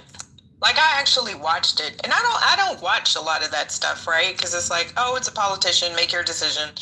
But he's such a very affable guy. But we know it's hard for genuine people to actually get elected, to these offices. Remember when Beyonce came out wearing the Beto hat on her Instagram? Yeah, some people lost their minds. But it was okay for I'm sorry, since I had this argument with my sister who was a Bernie bro, but it was okay for Cardi B to have a whole interview with Bernie, but they came against Beyonce. It's like, seriously, whatever.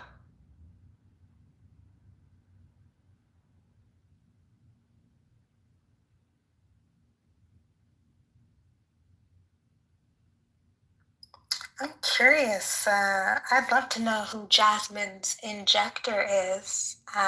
She does look really good. She's getting some good injectables for sure. So.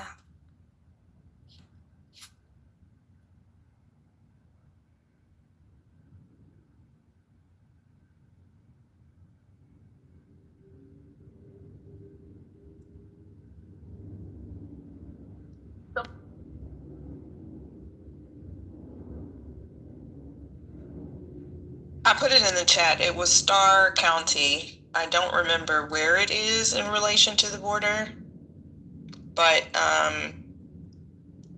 this is the one. This Texas county turned Republican for first time in over a century. This article is dated Oh, November 5th, 2025. Yeah, A year so on, voters say they have no regrets, which is interesting. Latinos in Texas are not historically Republican. They're actually moving more Republican since the Trump era, but they're actually one of the strongest Democratic voting blocs. So I mean, hopefully with all of this chaos and cruelty, they can shimmy on back to the left, or the Trump people can just stay home in November. That's the hope. The family members. Am I not wrong? I mean, wait, I'm sorry. Yo Mama said, huh? Is that not correct, Yo Mama? From my understanding, the Latinos are historically Democratic voters. It's a mixture, and some of them.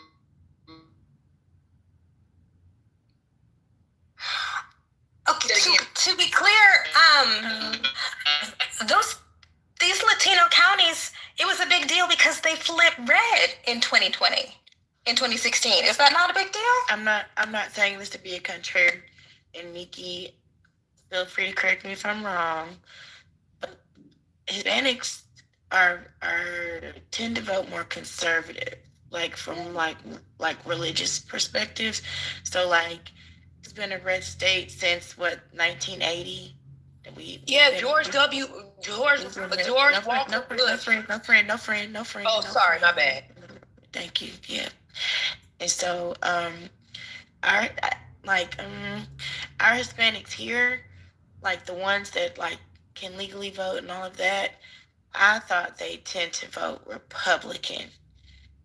I could totally be wrong. I'm just gonna look it up. Y'all I could be wrong too. That's why I was hoping Mickey could jump in here and just kind of clarify, because I think it's the rural. I think we have to make a distinction. The rural. Yeah, you do, in particular in Texas. Yeah, but Marshall, you're literally on the border. You're literally Republican. You're in the party. You could probably lend more insight into this. So the majority of eligible Hispanic voters in the United States lean toward the Democratic Party. In my area and areas up above me, we've started to lean Republican. In my area,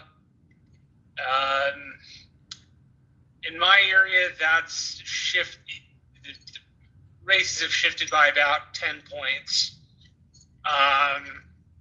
But the Hispanic folks we got this past election cycle in 24 were a high note and probably will not be a regular turnout for the Republican Party. They were able to produce this crowd one time. I don't know if they'll be able to replicate it. I can tell you that the guy that planned our maps used the 2024 turnout in the Rio Grande Valley as a way to predict future turnout, which was dumb because it was in the first time since Richard Nixon that the Rio Grande Valley had swung for Republicans. But all of our local elected officials are Democrats. Okay, this. So while people think it's so I put something in the chat. Okay, I'm sorry. Go ahead. Okay, this says before 2016, Democrats routinely counted on winning roughly 2/3 of the Hispanic vote in Texas, with Republicans often kept under 40%. Survey and exit polling analysis from the University of, I don't have glasses. Ooh, I'm getting old. The University of Texas Politics Project estimates that Donald Trump's share of the Texas Latino vote rose from low 30s in 2016 to around 42% in 2020 and about 55% in 2024, a striking long-term GOP gain. Yeah, Miki, you put the same thing I already put in the chat. So we tend, and I'm saying we only because of Texas, not because I'm Hispanic.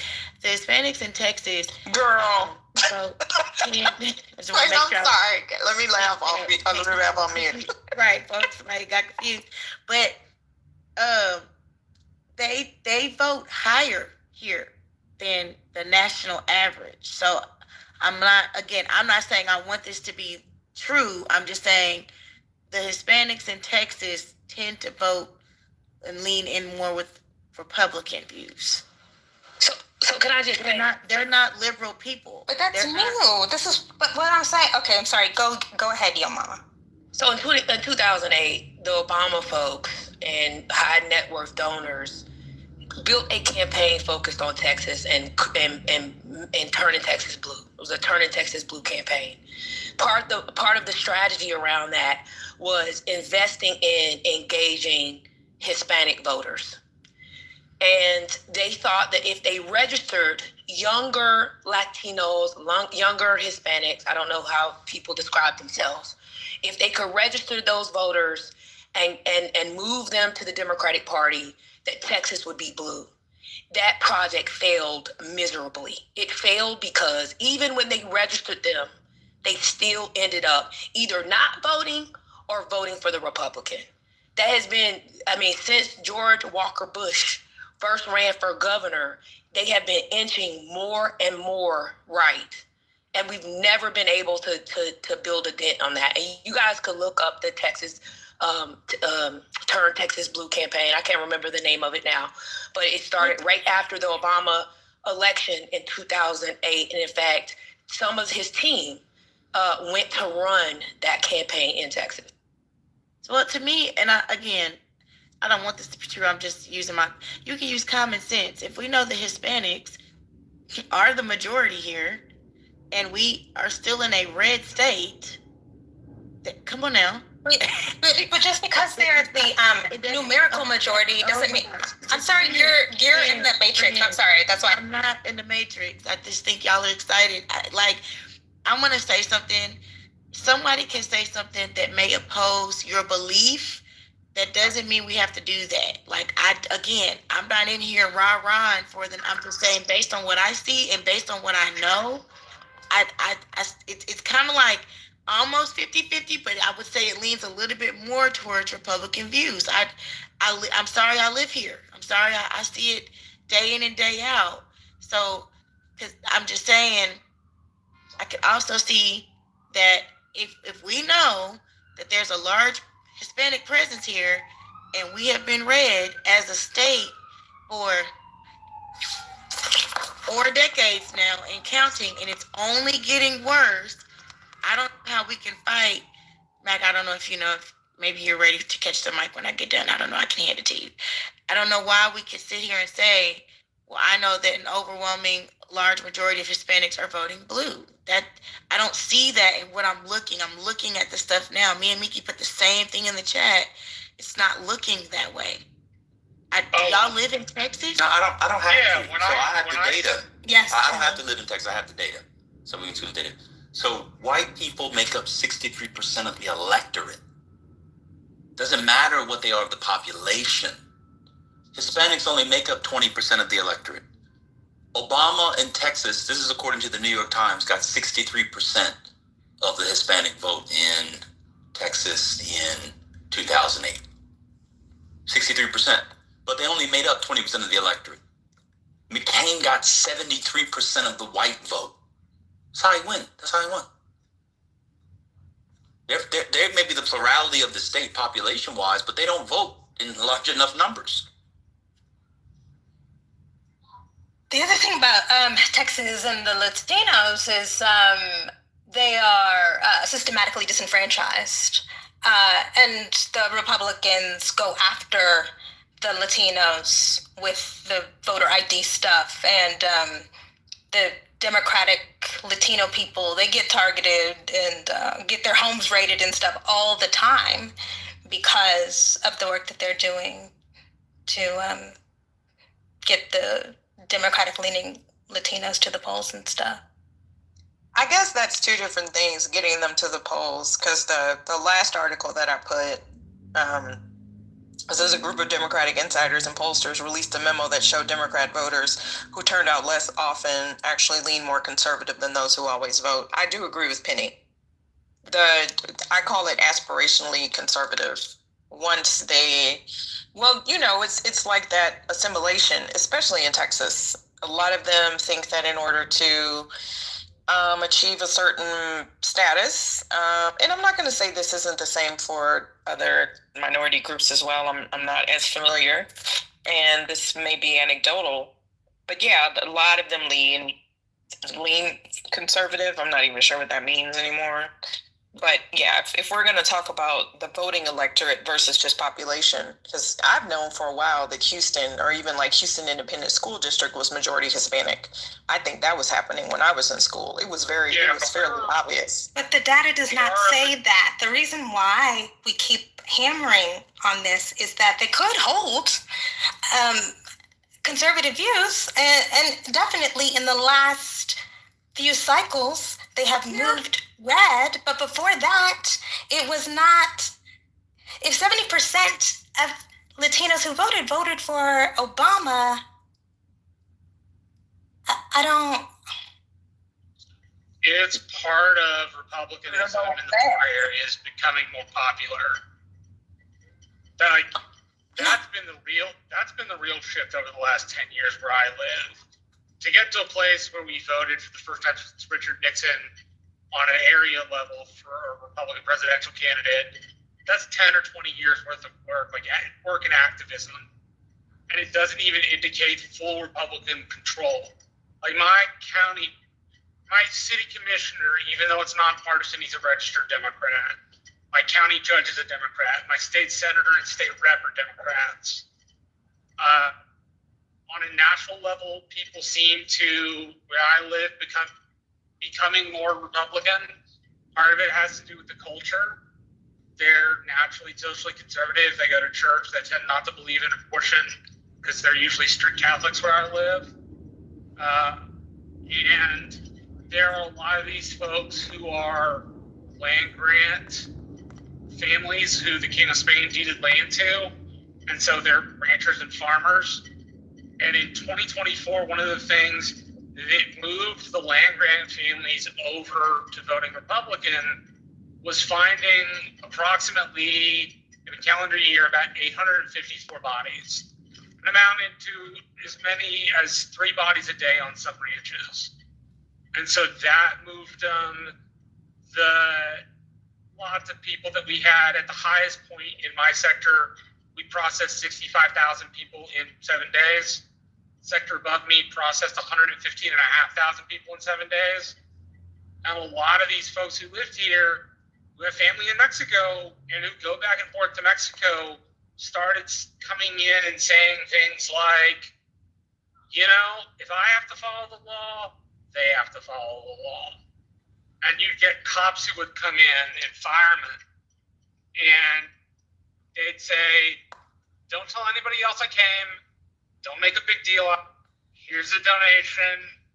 I want a small sign. And, like, don't expect me at your membership meetings, but I'm on board. And proceeded not just by Republican work in the Rio Grande Valley, but by Texas to open itself up to Latino conservatives, which was an expressly Abbott push, believe it or not. Perry had the antecedents of it, but Abbott really kind of narrowed in on the Rio Grande Valley as a place to up his voting numbers. So those things helped combine in my area to move it to the right for that election. But it's still structurally governed by the Democrats. Well, I pulled this up and I want to see the demographics of the voters. So I pulled up primary type congressional, presidential party registration statistics. Total registered voters 17,485,000, and some other numbers. Democrats are 46.52%, Republicans 37.75%, unaffiliated 15.73%. But I am curious as to how that breaks down by, you know, Black, white, Hispanic, whatever. So I'm gonna try to find that information. Ouch. So in 2012, I have this report from Texas. It's called the Texas Report, America's Voice, Latino Decisions Think Tank. They got it from 2014. In 2012, Obama got 70% of the Texas Hispanic vote.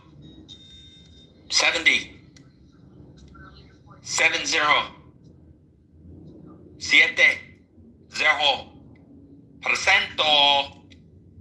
But the reason why Democrats can't win is because 61% of eligible voters don't vote in Texas that are Hispanic. 61%. That's why when people do the whole black people don't vote, they are, one, they don't follow politics, and they're just anti-black, negrophobic, and racist. Hispanics vote, especially Hispanic men, at far lower rates than black people do. What was remarkable about Trump's win and why he shot up was precisely because in 24 he bucked the trends and got a majority. Bush is the outlier. I also have registration numbers.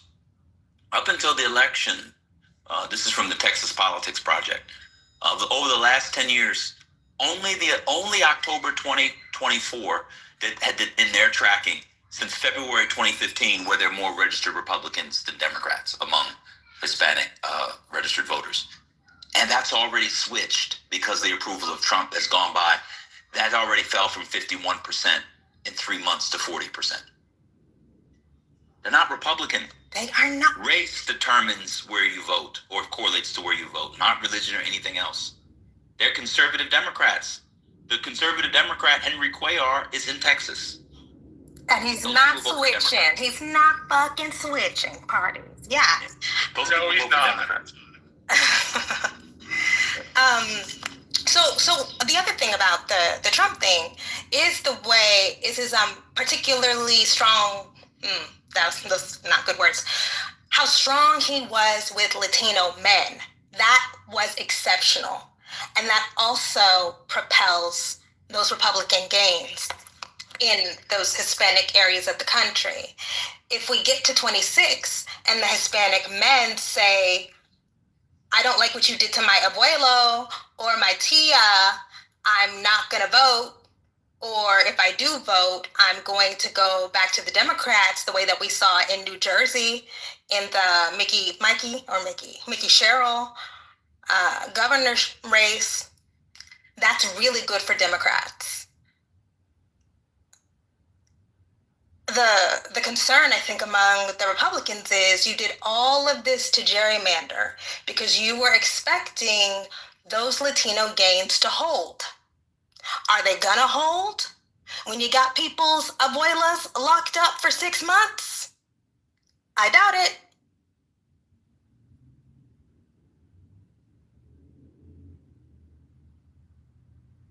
But I thought that the reason that Trump appealed more to these groups was the return to like the traditional nuclear family. I'm doing traditional with the rabbit ears, right?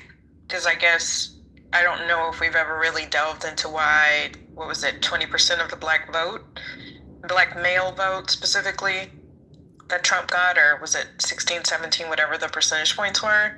So I do agree that some people are more religious, anti-abortion, and there are a lot of conservatives that pretty much is it for them. They are, they're not anti-LGBTQ, but they are anti-LGBTQ like marriage. And I'm not going to call out people that I'm related to by blood that have these same sentiments, that is the basis of their conservatism, that somehow they won't get into heaven if they vote for these things. So I think that there are a large number of the Hispanic populace. But in terms of the white people being the majority in that electorate, I think that's probably going to shift since, Texas is already a majority state.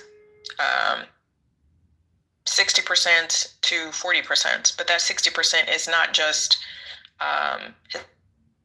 Hispanic, and I don't know the breakdown of what that is, Asian, Black, Hispanic, but they are the minority collectively.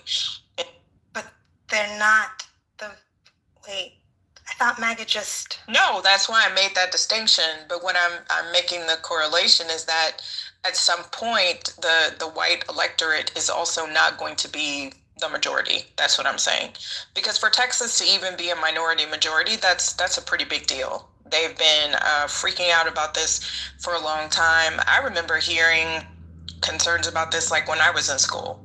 Like, people used to have concerns about sending their kids to, this sounds really ugly, but a lot of it is anecdotal experience, but sending their children to schools where there were too many Hispanic children, that if they, were exposed to Spanish, like it was some sort of a disease. You know how people are bigots, or maybe some people don't, but a lot of people are bigots, right? There were the angry people showing up to the school board meetings and, not in my neighborhood, kind of, we don't want ESL classes kind of bullshit, of which my mother may or may not have participated in the past. Go back.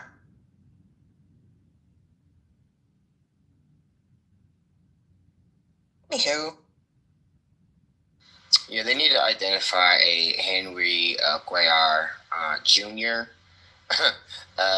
someone that can get the youth out, Latinos out, registered, and to actually turn out. And I don't care if he's a Dem or whatever you want to call him, like how Henry Cuellar is, but that's the answer. If they would figure out who that is. I don't know if that's Castro or not. He's a bit liberal. But they need to figure it out. They really need to figure it out. So I did look this up. In the state Senate of Texas, there are 6 lit state senators. Only one of them is Republican.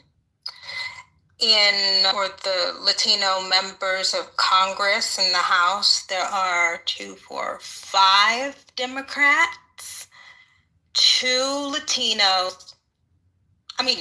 2 Republicans, so 5 Democrats, Latinos in the House, and 2 Republican Latinos in the House. And then, of course, Ted Cruz is the senator. The electeds, the Hispanic electeds are the majority Democrat, easily. It's not even 50-50. It's very lopsided towards the Democrat. Do you think they could get one of the Castro brothers, Kimberly, in 2030 to run? Who's the progressive one, though? Joaquin? I thought. The one that was on the Intel committee in the House. He's the more liberal? Joaquin? Yeah, that would be Joaquin. Yeah, if it's the person I'm thinking of, he's quite charismatic. He would do a good job on the campaign trail. Yeah, I like him. None of that matters because, a couple of things. I just said that Clinton won in 16 by almost 30 points over Trump among Latinos in Texas. Not Obama, but, almost 30 points. But they were only 20% of the 20-some% of the electorate. It doesn't matter who runs, yo. You have to build a political culture. They don't have political culture. They don't do politics. It's really that simple. I don't know. You can run all the people you want. That's why the Democrats need to put a Latino on the main ticket to get people invested and buy-in for a political culture. They currently are they're not the majority of Texas, but they are the plurality. How can you be 40-some% of a population, but only 20% of its electorate? What the fuck are you doing? And I put it in the chat. That's because the Latinos are just as pseudo as the black men who we all make fun of, including my school. We make fun of every day and sometimes more. I put it in the chat. Hold on. Dos alas del mismo pájaro. 2 wings of the same bird. They just say it in Spanish. All the mocking and dragging. Now I got to defend black men. I apologize. Oh, God. All the mocking and dragging of black men this, black men that, black men this, black men that. Nobody talks about the Latino men, especially in states where they matter, who don't come out to vote at all. Their numbers are less than the black men. They're just as pseudo. Y'all make fun of Notorious. What about Notorioso? Y'all make fun of Manfinity. What about Manfinitito? Y'all make fun of Anthony. What about Antonio, Eduardo, Cinque, Shortso, Tagnito, Pendejo? Oh my God. Y'all make fun of the black men. Not Pendejo. Yeah. Y'all make fun of the black men. The black men went out to vote. This is more of them vote for Trump. Sure. These guys don't even come out to vote at all. done defending the black man. I'm done. Well, I agree. You need to build a coalition. You need a new Georgia project there. All right, Jesse Jackson, you build a coalition. I'm sorry. It's facts. You do, and I like the Ruben guy. I mean, my perma choice for now. I like Kelly too, but my choice would be definitely either Gallego as VP. That'd be a smart choice on the ticket in 28. That would help make inroads, right?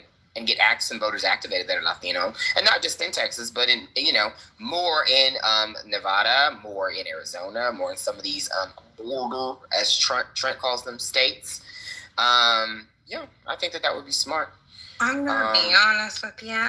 I mean, yes, I kind of think, and this is anti-democratic. Okay, I think for the midterms though, like the best bet is for the Latino men to get discouraged and not vote. Well, they also don't really support I hate to speak about people in this way. Don't we have, where are the Latinos for reparations that didn't like black people? Somebody ping some of them in here. Where are they? Stevie. We can have some hearty discussion.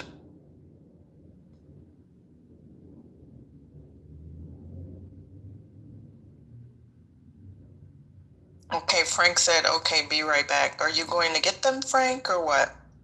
Well, anyway, they don't support their own.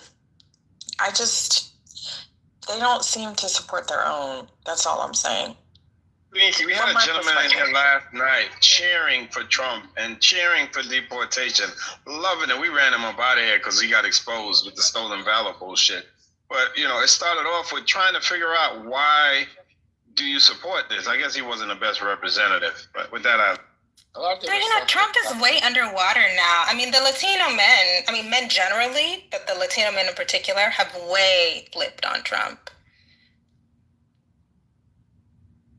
But obviously, that's the other reason why we should like Beto, because a part of Beto's infrastructure was the outreach. I think this says 40%. 40% in 2018 of Latinos voted, which is a historic high, which is sad. It's only sad, but still, he got way more of the Latinos out for him than we usually see. Now, what is the difference again? Because Florida is more red, right? So just to review in my head. So Florida has more of the Cubans that lean right, correct? And Venezuela. And the Venezuelans. Has that changed since Trump is targeting the Venezuelans any? No. Miami, just got the first Democrat mayor in 30 years? How long has it been? 30 years, 40 years since they elected it? So that's working good, anti-Trump. Now, what about the Californians are mostly Democrat, correct? They're majority Mexican, Guatemalan, and Honduran. They're not. They're not the hoity-toity. Yeah, they're more quote liberal leaning. I look at all the numbers of each group. Unfortunately, the Cubans. No Latinos are hoity-toity. Liberals. I'm sorry, the conservatives. Others lean more left to some degree, and then you also have. Puerto Rico is also interesting because a lot of them are very liberal, but then you also have a lot of conservative areas in Puerto Rico. But obviously, when they're in the when they're on the coastal side of things, they tend to obviously be more liberal. But there are some in Florida that do lean right, which is I've ran into a few of them, and I'm like, what is going on with you? The Cubans and Venezuelans are majority of the time they're the issue in terms of voting right. But as we've been discussing, generally speaking, a lot of them don't have high turnout in general. Specifically in Texas, so it's a toss up, And now the Hispanics in Arizona are more right as well, correct?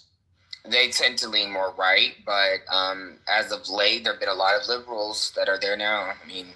Tucson, Phoenix, Maricopa counties, changing. People don't like that it is, but Maricopa is changing.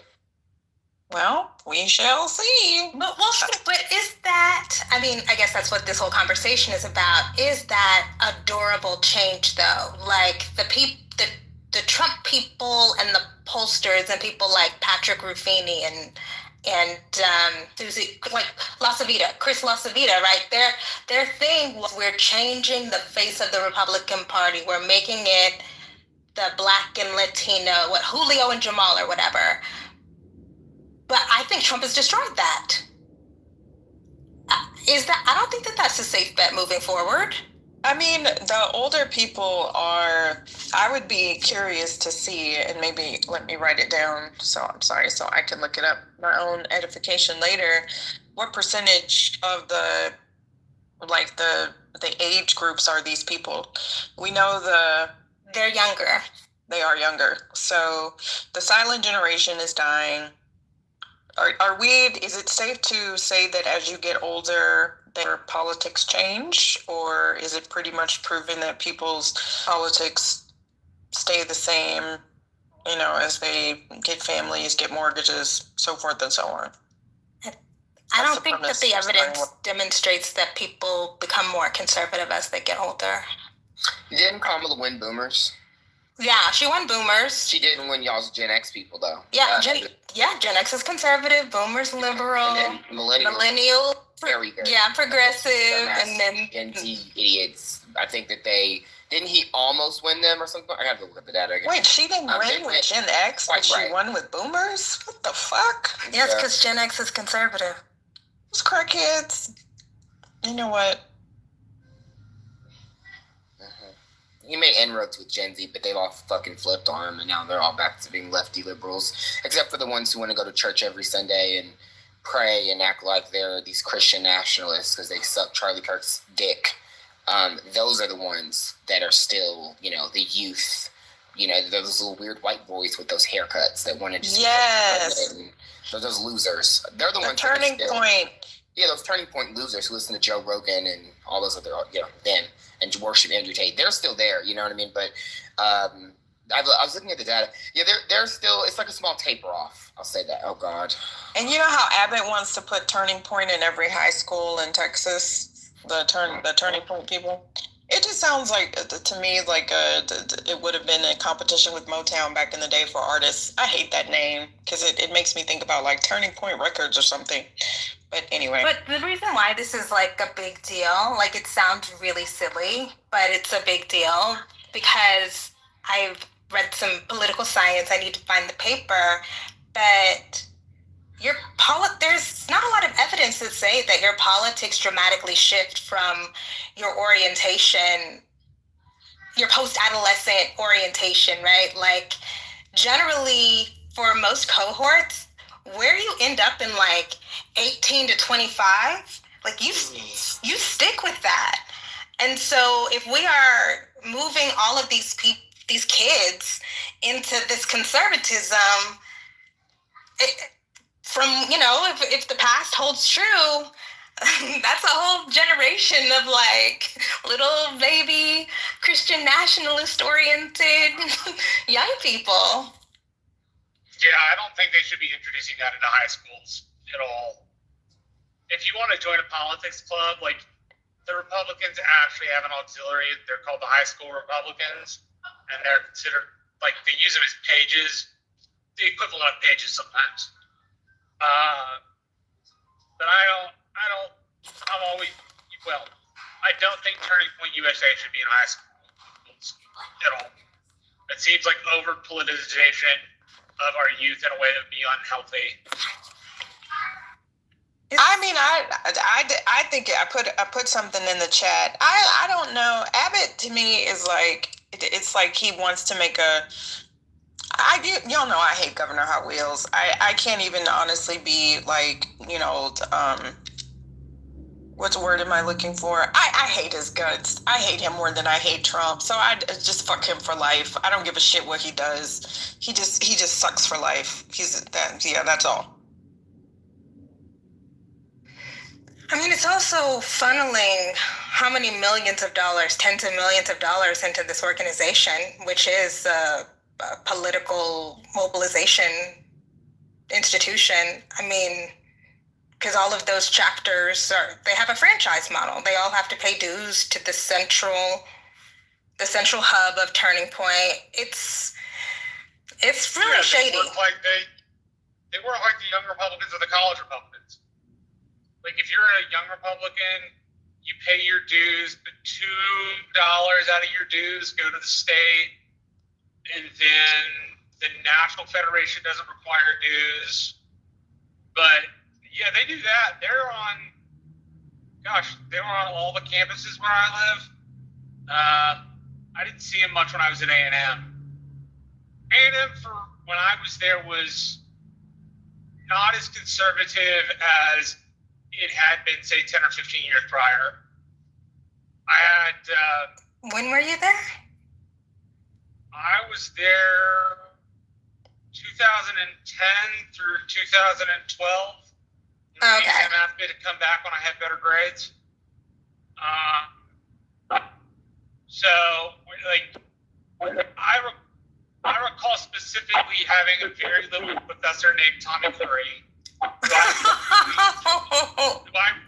I'm sorry. I just was not expecting to hear.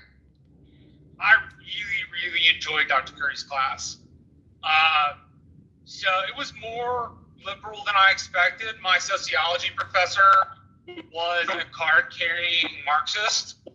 Right? So there were a lot more liberal people at A&M than I expected to meet when I got there.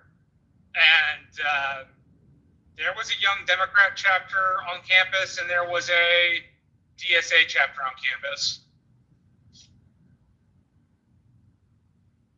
Ooh, I was not expecting to hear the Tommy Curry name drop. That was unexpected. It's Black feminist business. Marshall, it's fine. It's not you. It's me. Yeah, I mean, I remember when Kirk was alive, it was a big deal because during his last campus tour thing, there were like 5,000 people at his Texas A&M stop. I mean, he was really big when he was there in spring of 2024, I think. So I've always associated A&M with conservatism, so it's interesting to hear you say that it was less conservative than you expected. But that's also Obama era. Don't get me wrong, it was good. I mean, I recall there was this white supremacist on campus, and he was from something called the Youth Civilization. Hold on a second.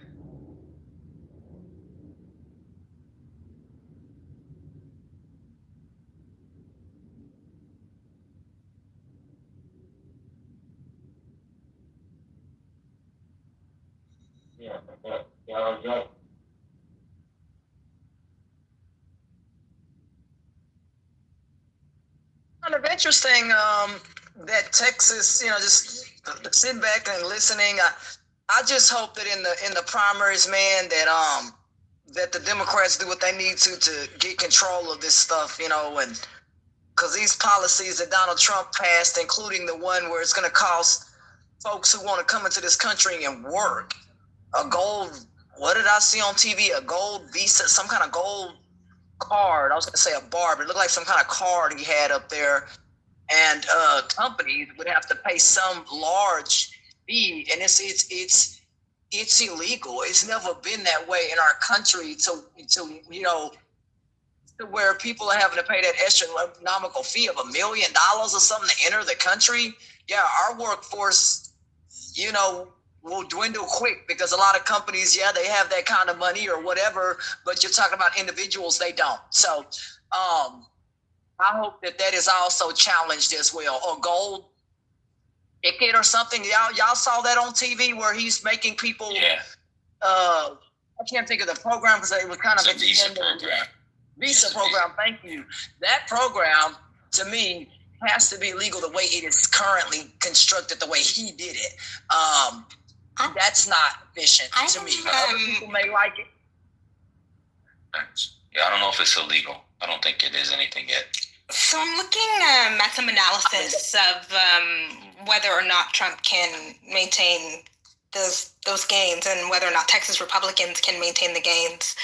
And Axios here is talking about Latinos feel historic levels of pessimism about their place in the U.S., their economic stability, and the impact of Trump's second-term policies. And then Axios has its own Ipsos poll that says Trump has effectively wiped out all of the gains that he's made among Republicans in 2024. How many people did they survey? Well, that particular survey could show it, but the election results also show that in all the elections, including the ones this week. The thing I think Republicans have to fear is not only do they lose what Trump picked up, but do they, as a brand, lose people they had already? That actually, you want to kind of hemorrhage your losses. Go ahead, do you think? Saying that they probably will lose some folks. There was a state a couple of days ago that rebuked Donald Trump. He wanted that particular state to flip for him, and he thought that they were, and they didn't, man. They rebuked him, man. So a lot of these states are like, nope, we're not doing this, even if in some of those, I think it was Republicans in that state that said, So Texas, whatever, but other states are like, and I'm grateful for that because, here in Texas, we don't get to vote on much of anything. Not this process. It's shoved in our faces. We don't get to, vote like California did. You know what I'm saying? That's what I'm trying to clarify. And that's not cool. It's like a dictatorship in that way. And that's why I say I like, living here in some ways, but I don't like the politics and how things are run here because it feels like we live in a time that was yesteryear's still how they run our state. Do they make money? Yeah, okay, great. Okay, but that ain't helping a lot of people. So I just really hope y'all that things are taken over and that we win the primaries for real. Because it is showing very, very well that the Democrats, I think they're going to do what they need to for real. Yeah. So that's what's up. So I think it was 2-1 before, roughly. I mean, the policies are so abhorrent to people that they might not switch, but they might stay home. There's also an element of the Latino vote, like there is for every demographic, that are just Trump fans. If you look, the New York Times did a map from the big election day in November, the first Tuesday in November, where they with the little blue arrows left and right arrows right. It's astounding. It's every arrow on the right in 2024. Back to It's crazy. Yeah. And the one county, oh shit, I just lost the name of the county. It's in the very top of New Jersey. Oh my God. What's the county at the top of New Jersey? I can't remember. But it was a traditionally Democrat county. Thank you very much, Bess. Passaic County. Trump won by 3 or 4 points. She won by like 16, 17 points. It was like a 20-point shift. El Latino. And it's a huge Latino, I think 40-some% Latino. And they all kind of went back the other way. So there's something about that election. After the election, I was giving my analysis. I talked about Latino men not liking Kamala Harris for being a black woman. Some people disagreed, some people didn't. Actually went and read, people writing about what was being said on the Spanish radio stations. I read some cultural studies people who talk about machismo. They didn't like what she was doing. They like how he did it. There you go. So, I don't know. Hope I can transition this back. Yeah, that's, this is a really short write-up that I put in the chat. So the quote from the SMU political science professor says that he's expecting the GOP in that 5-seat gerrymander to only pick up 3 of the seats for 2 of the seats that are predominated by Latino voters, that they will remain Democrat. The other positive, not me saying Democrat like a Republican, that they will remain Democratic. The other positive sign is that there is a really big Tejano star that is running for Congress, and he is choosing to run as a Democrat. Running in my district. What's his name? Bobby Pulido. Bobby Pulido. He has a one-hit wonder. He's running against a woman named Monica De La Cruz, who I worked for last cycle. And I'll tell you my perspective so far. Monica says she's been doing a lot of like traveling in the district, but her campaign is not up and started yet, from what I can tell. So I mean, she recently re-announced her bid, but that's going to be an interesting race for sure. Yeah, so it's good vibes. It's good vibes for Democrats.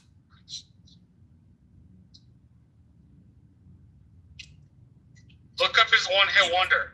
It's a good Tejano song. I just recommend Democrats don't go around telling Latinos they have a slave mentality. That'll work very well if you want to win that demographic. So, great.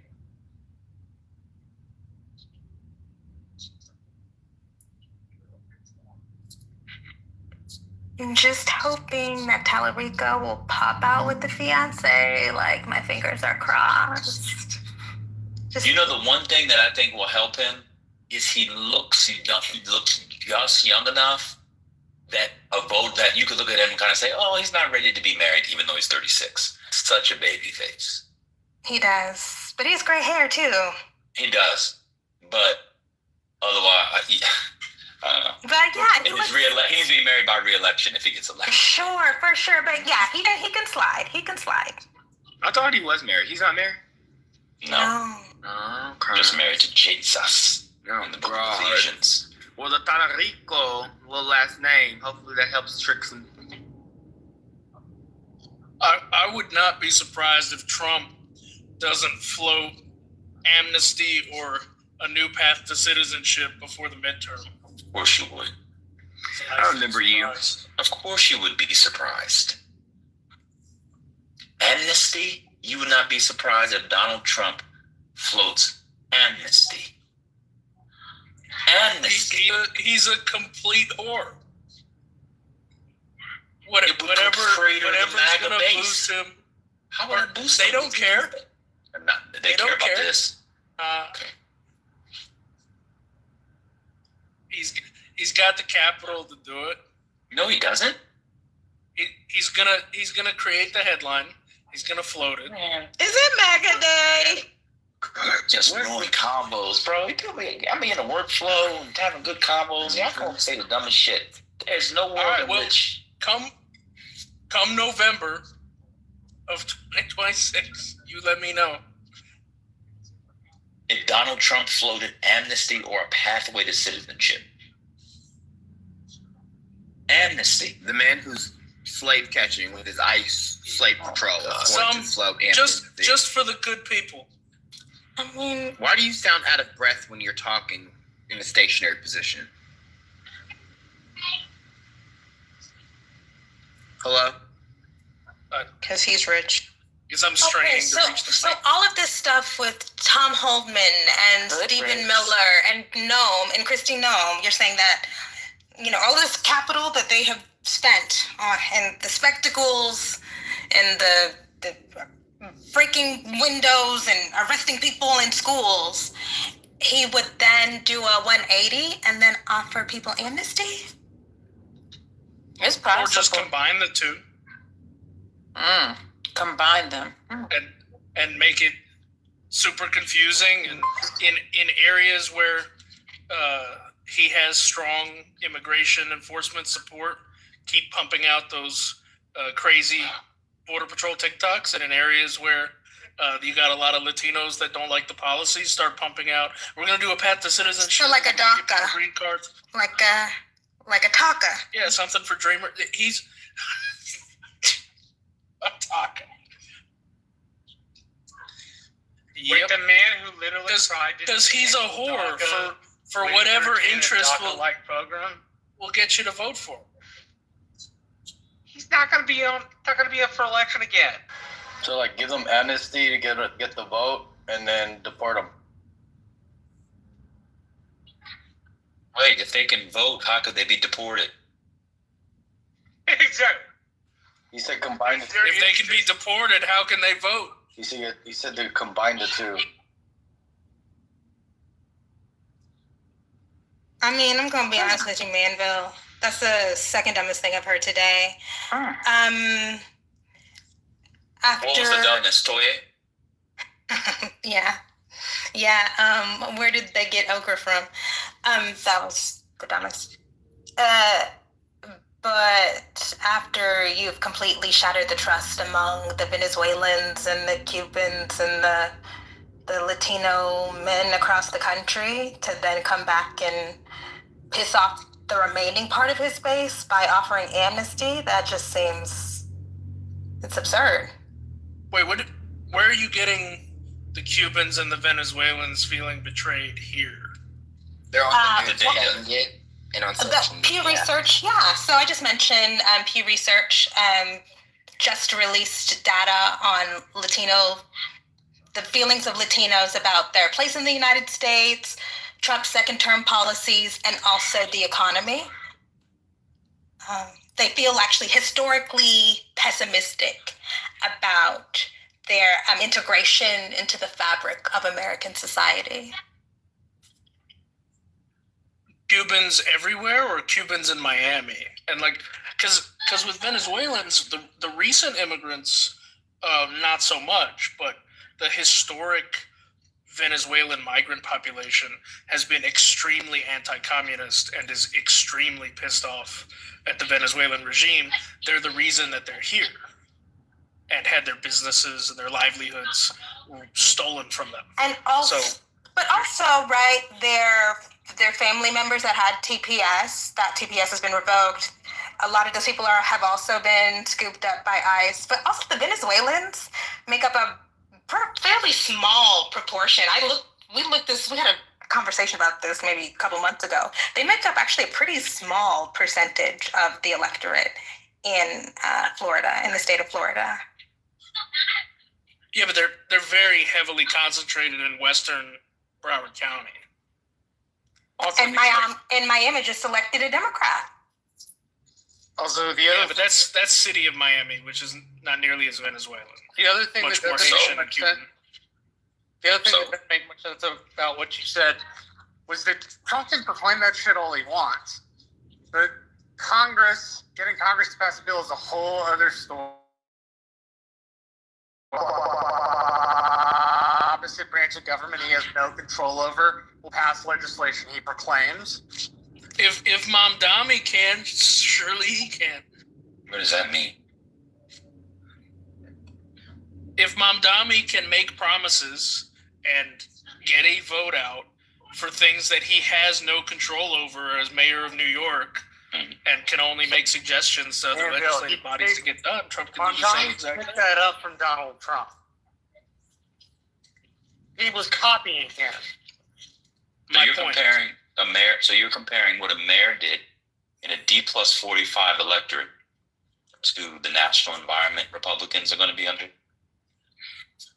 A mayor in New York City, you're comparing to the national environment, which is looking like it could be anywhere from D+10 to D+15. You think that nationally we're at D+15? I said, it could be anywhere between. That's where we've been this year. It's been about D+12 to D+13. Have you been following the elections? It's okay if you haven't, brother. Just say you haven't. Have you been following the elections? The only election I've been following is that I saw the Democrat won in Miami. Okay. So there was a special House from Georgia the other day. Democrat flipped it. Trump won the district by 12. By 12. Back in November, Mississippi Democrats flipped seats so that Republicans no longer have the supermajority. Democrats in Georgia, for the first time in 25 years, won statewide offices at the state level. I think 99.99%, 98.5, 99% of all counties that voted on November 4th or whenever it was moved to the left. You got to follow the elections, brother. A race that people thought Jack Schitterelli, as Matt would call him, could win, including Karl Rove, who is very good, well, including people like Karl Rove and others on TV, but not just him, Scott Presler and others, lost by 15 points in New Jersey. Remember, people thought New Jersey could go Republican because they have had Republican governors. And in fact, no Democrat, in fact, I don't think anybody had won the same party 3 times in a row in over 60 years. 60, yep. Yeah, that's why I was so Y'all nervous. gotta follow politics, man. It's really interesting. And we can have better convos. Like, that should be the price of it. Hold on a second, man. I gotta do a commercial. Maybe that's the price of admission. Since nobody wants to pay anybody and nobody has to. Just follow it a little bit more so we can go to the next level of the convo. So me, Kimberly, Matt, and your mama don't have to give rudimentary lessons on American politics, contemporary and historical, every fucking day to have an adult conversation. What was the turnout on these? Oh, hold on. She won the most votes in the history of New Jersey for governor. Michael Carroll. Yeah, most. What's going on? So historic turnouts. Yeah. Mamdani, that turnout, I believe, was the second highest in decades. The Virginia race was a wash. It was pretty good turnouts. I will also say, like, going to turnout is, it's kind of like saying, what's the one we say? What was the sample size? You know how when people give you data and they say, what was the sample size? It just means that instead of saying, oh, okay, that was interesting, and going on mute, you had to say something to try to undercut what I just said. Let me ask you a question. What does the turnout have anything to do with anything? Watch this. Sorry, I'm eating. I don't want to talk with my mouth full. That's fair. What would the turnout have anything to do with anything? Well, the turnout increasing would be a promising sign for Democrats. And she won 3.3 million votes in New Jersey. It's not just the turnout being remarkable, it's the margin of victory being remarkable. What was it, 13? 13 there, 15 in Virginia. Yeah. Well, that margin of victory in a race where Republican turnout was low would not be as alarming as a race where Republican turnout was high. So if the Republican turnout also high and they still won by that margin, that's an even better sign for Democrats. So if Republican turnout was low, so you're saying it's either great or super great. Okay, that's fair. I didn't know you were coming on that. Okay, that's fair. Turnout also tells things of how excited you are for elections. It's how likely to vote for the next election. Do you approve? Okay, that's fair. Okay, so to be fair to Manville, Melville was saying the Democrats either did great or really great. There you go. Next thing you know, someone will give data and now it's like, how many people were polled? What's the sample size? As if anyone took a statistics class on Clubhouse and got more than a fucking D. I love when people say that. What's the sample size? And you say, what's p-value mean? I have no idea. What's delta mean? What's the sample size? Totally insane. I mean, people on Clubhouse can't even get past per capita. Okay, that's fair. What's fascinating about some of these races, from Chitterelli to the mayor's race in Miami, Trump endorsed these people. These weren't like they were just Republicans. He endorsed them.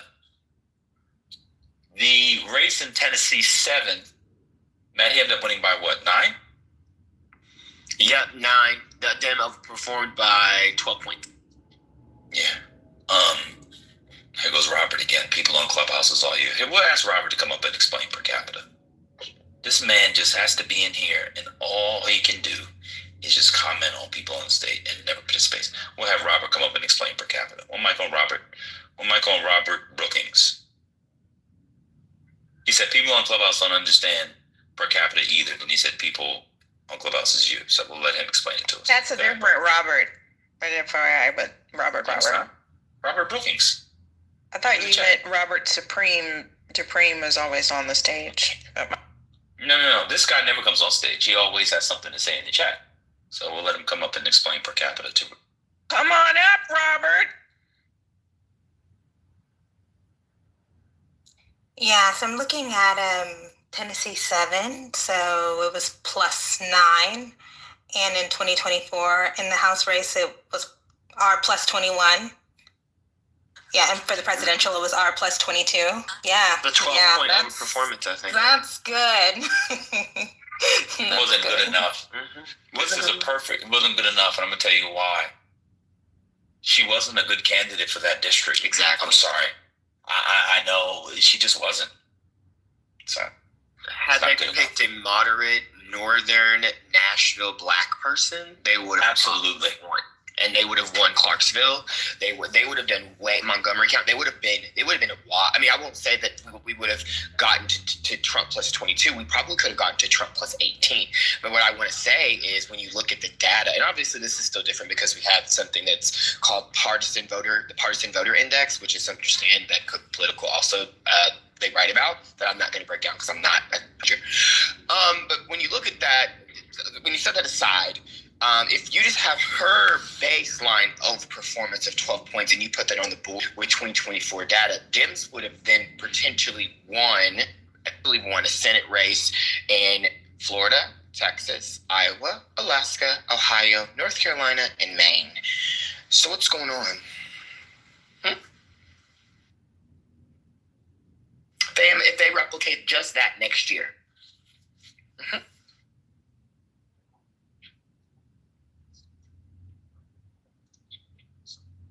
Are we done with Manville? Because I don't want to be a party pooper. I am concerned about what happens after Section 2 of the VRA gets overturned. Yeah, I mean, I don't think it'll have any effect on the midterms because they usually, give their decisions in June and July. Right. So I don't think they can redraw districts. Maybe they have a couple weeks. No. I'm not talking about midterms. I'm really talking about 2028 and beyond.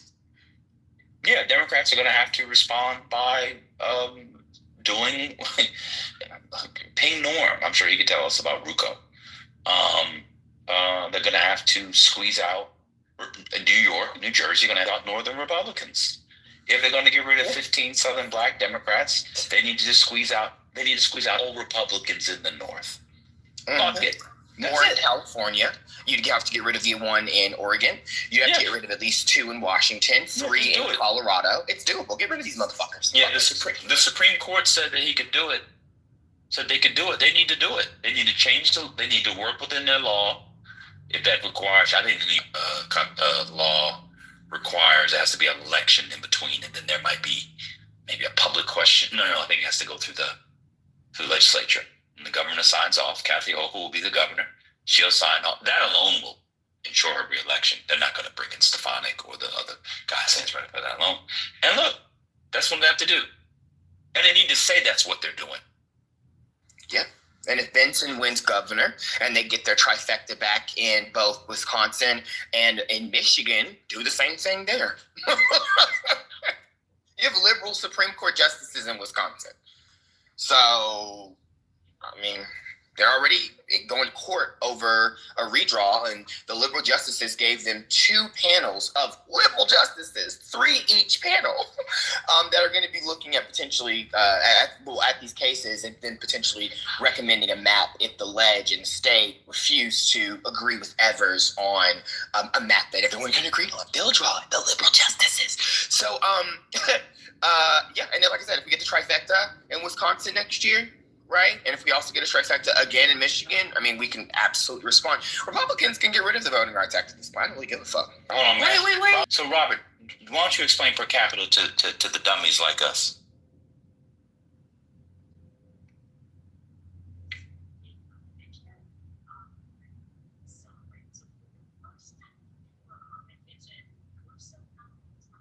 That's what I thought. Old dummy. Nothing to say. Go ahead, Matt. So there's the winning part. Okay, I totally believe that things can be shifted around to win. But there's also the respecting the rights and privileges of citizenship for Black Americans part that also concerns me, right? Like the elimination of Black representatives like that. That's a bummer. Across the South. I agree, it sucks, but I mean, what are we gonna do? We have a Republican nightmare on the Supreme Court, and unless they're too pussy to have Clark Thomas and Alito retire before the midterms, and we somehow eke out a victory in the Senate and block any potential Republican garbage on the court. I mean, what are we really going to do about this? Nothing. Yeah. So I'm not going to cry over spilled milk. This is where these retarded people wanted us to go. We're here. Nothing we can do about it at this point except scream and complain, fight back, redistrict, and pretty much, well, you people like Ruben Gallego, who I agree with, this is going to suck. However, Democrats actually are favored to benefit from the VRA eventually being on because of all the dummy manders Republicans have in some of these states they've already overly gerrymandered. So as soon as they do this, sure, you're going to have safe seats in certain areas, but in others you won't. So it will just create new swing districts. So yeah, I mean, when you look at the data, Democrats actually would benefit from it. Republicans will benefit from it temporarily, sure, but we'll continue the redraw state by state, probably well into the 2030s, whenever we are going to have to redraw anyway in 2030 for 2032.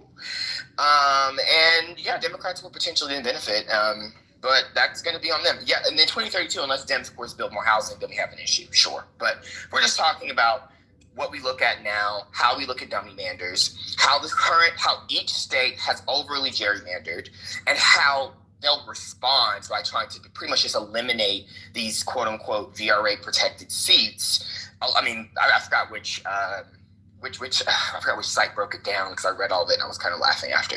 But I know Ruben Gallego, he kind of quoted them when he was talking about it. He was like, Democrats actually would gain about, I don't know, it gives them about a 5-point. Why would I say that? I would say it gives them probably about 5-ish seats than they would have if the VR wasn't overturned. So it just pretty much makes the House obviously do or die all the time, sure. Very, very close all the time, sure. But it doesn't make it impossible for Democrats to win it. What happens to the numbers if instead of persons in the state being counted, only voting U.S. citizens are counted in the census? I can't do this. Does it change the calculation in favor of the Republicans? I think it does. Bruce Meyer over, I'll tell you that. Doesn't the Constitution say that? Yes, all persons. Okay. Yeah, this is a mad ad, so I'm not entertaining idiots. The strict constructionists seem to be very liberal on what constitutes a person or a U.S. person. And it's also very conservative with what constitutes. Wait. They're very liberal on what constitutes a person or U.S. person? What does that mean? When they stated that all persons would be counted in the census, or all citizens would be counted in the census. Who stated that? The Constitution states it. It does not say all citizens in the Constitution. It doesn't. It says let's have Robert tell us. Robert, what do you know? Since I'm dumb and this is the best I have and I can't get numbers in my quote-unquote rooms, why don't we have Robert tell us? Robert, can you tell us what's in the Constitution?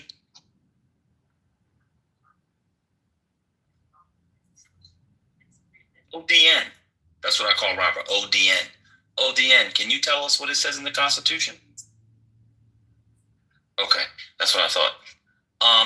Manville, now you were right about persons. What did it say in persons? What's the apportionment clause say? Let's have a high school 101 with MAGA Meesbro again. We know Robert couldn't do it, but back when he was in school anyway, they didn't have high schools for Negroes, so we know he stopped his education at 7th grade. Go ahead. Look how dumb Robert is. I'm not bringing a lady into it. You'll do it to my wife. You're too old. She don't want no old, but she might want your Medicare. She don't want you looking like Grady. I can't. Did they have high schools? I can't look it up right now. Hold on, Manville. They have high schools for the Negroes when you were in high school. You're on stage, ODN. Come off mute. ODN, you on stage? Come off mute. Put down the inshore and come off mute.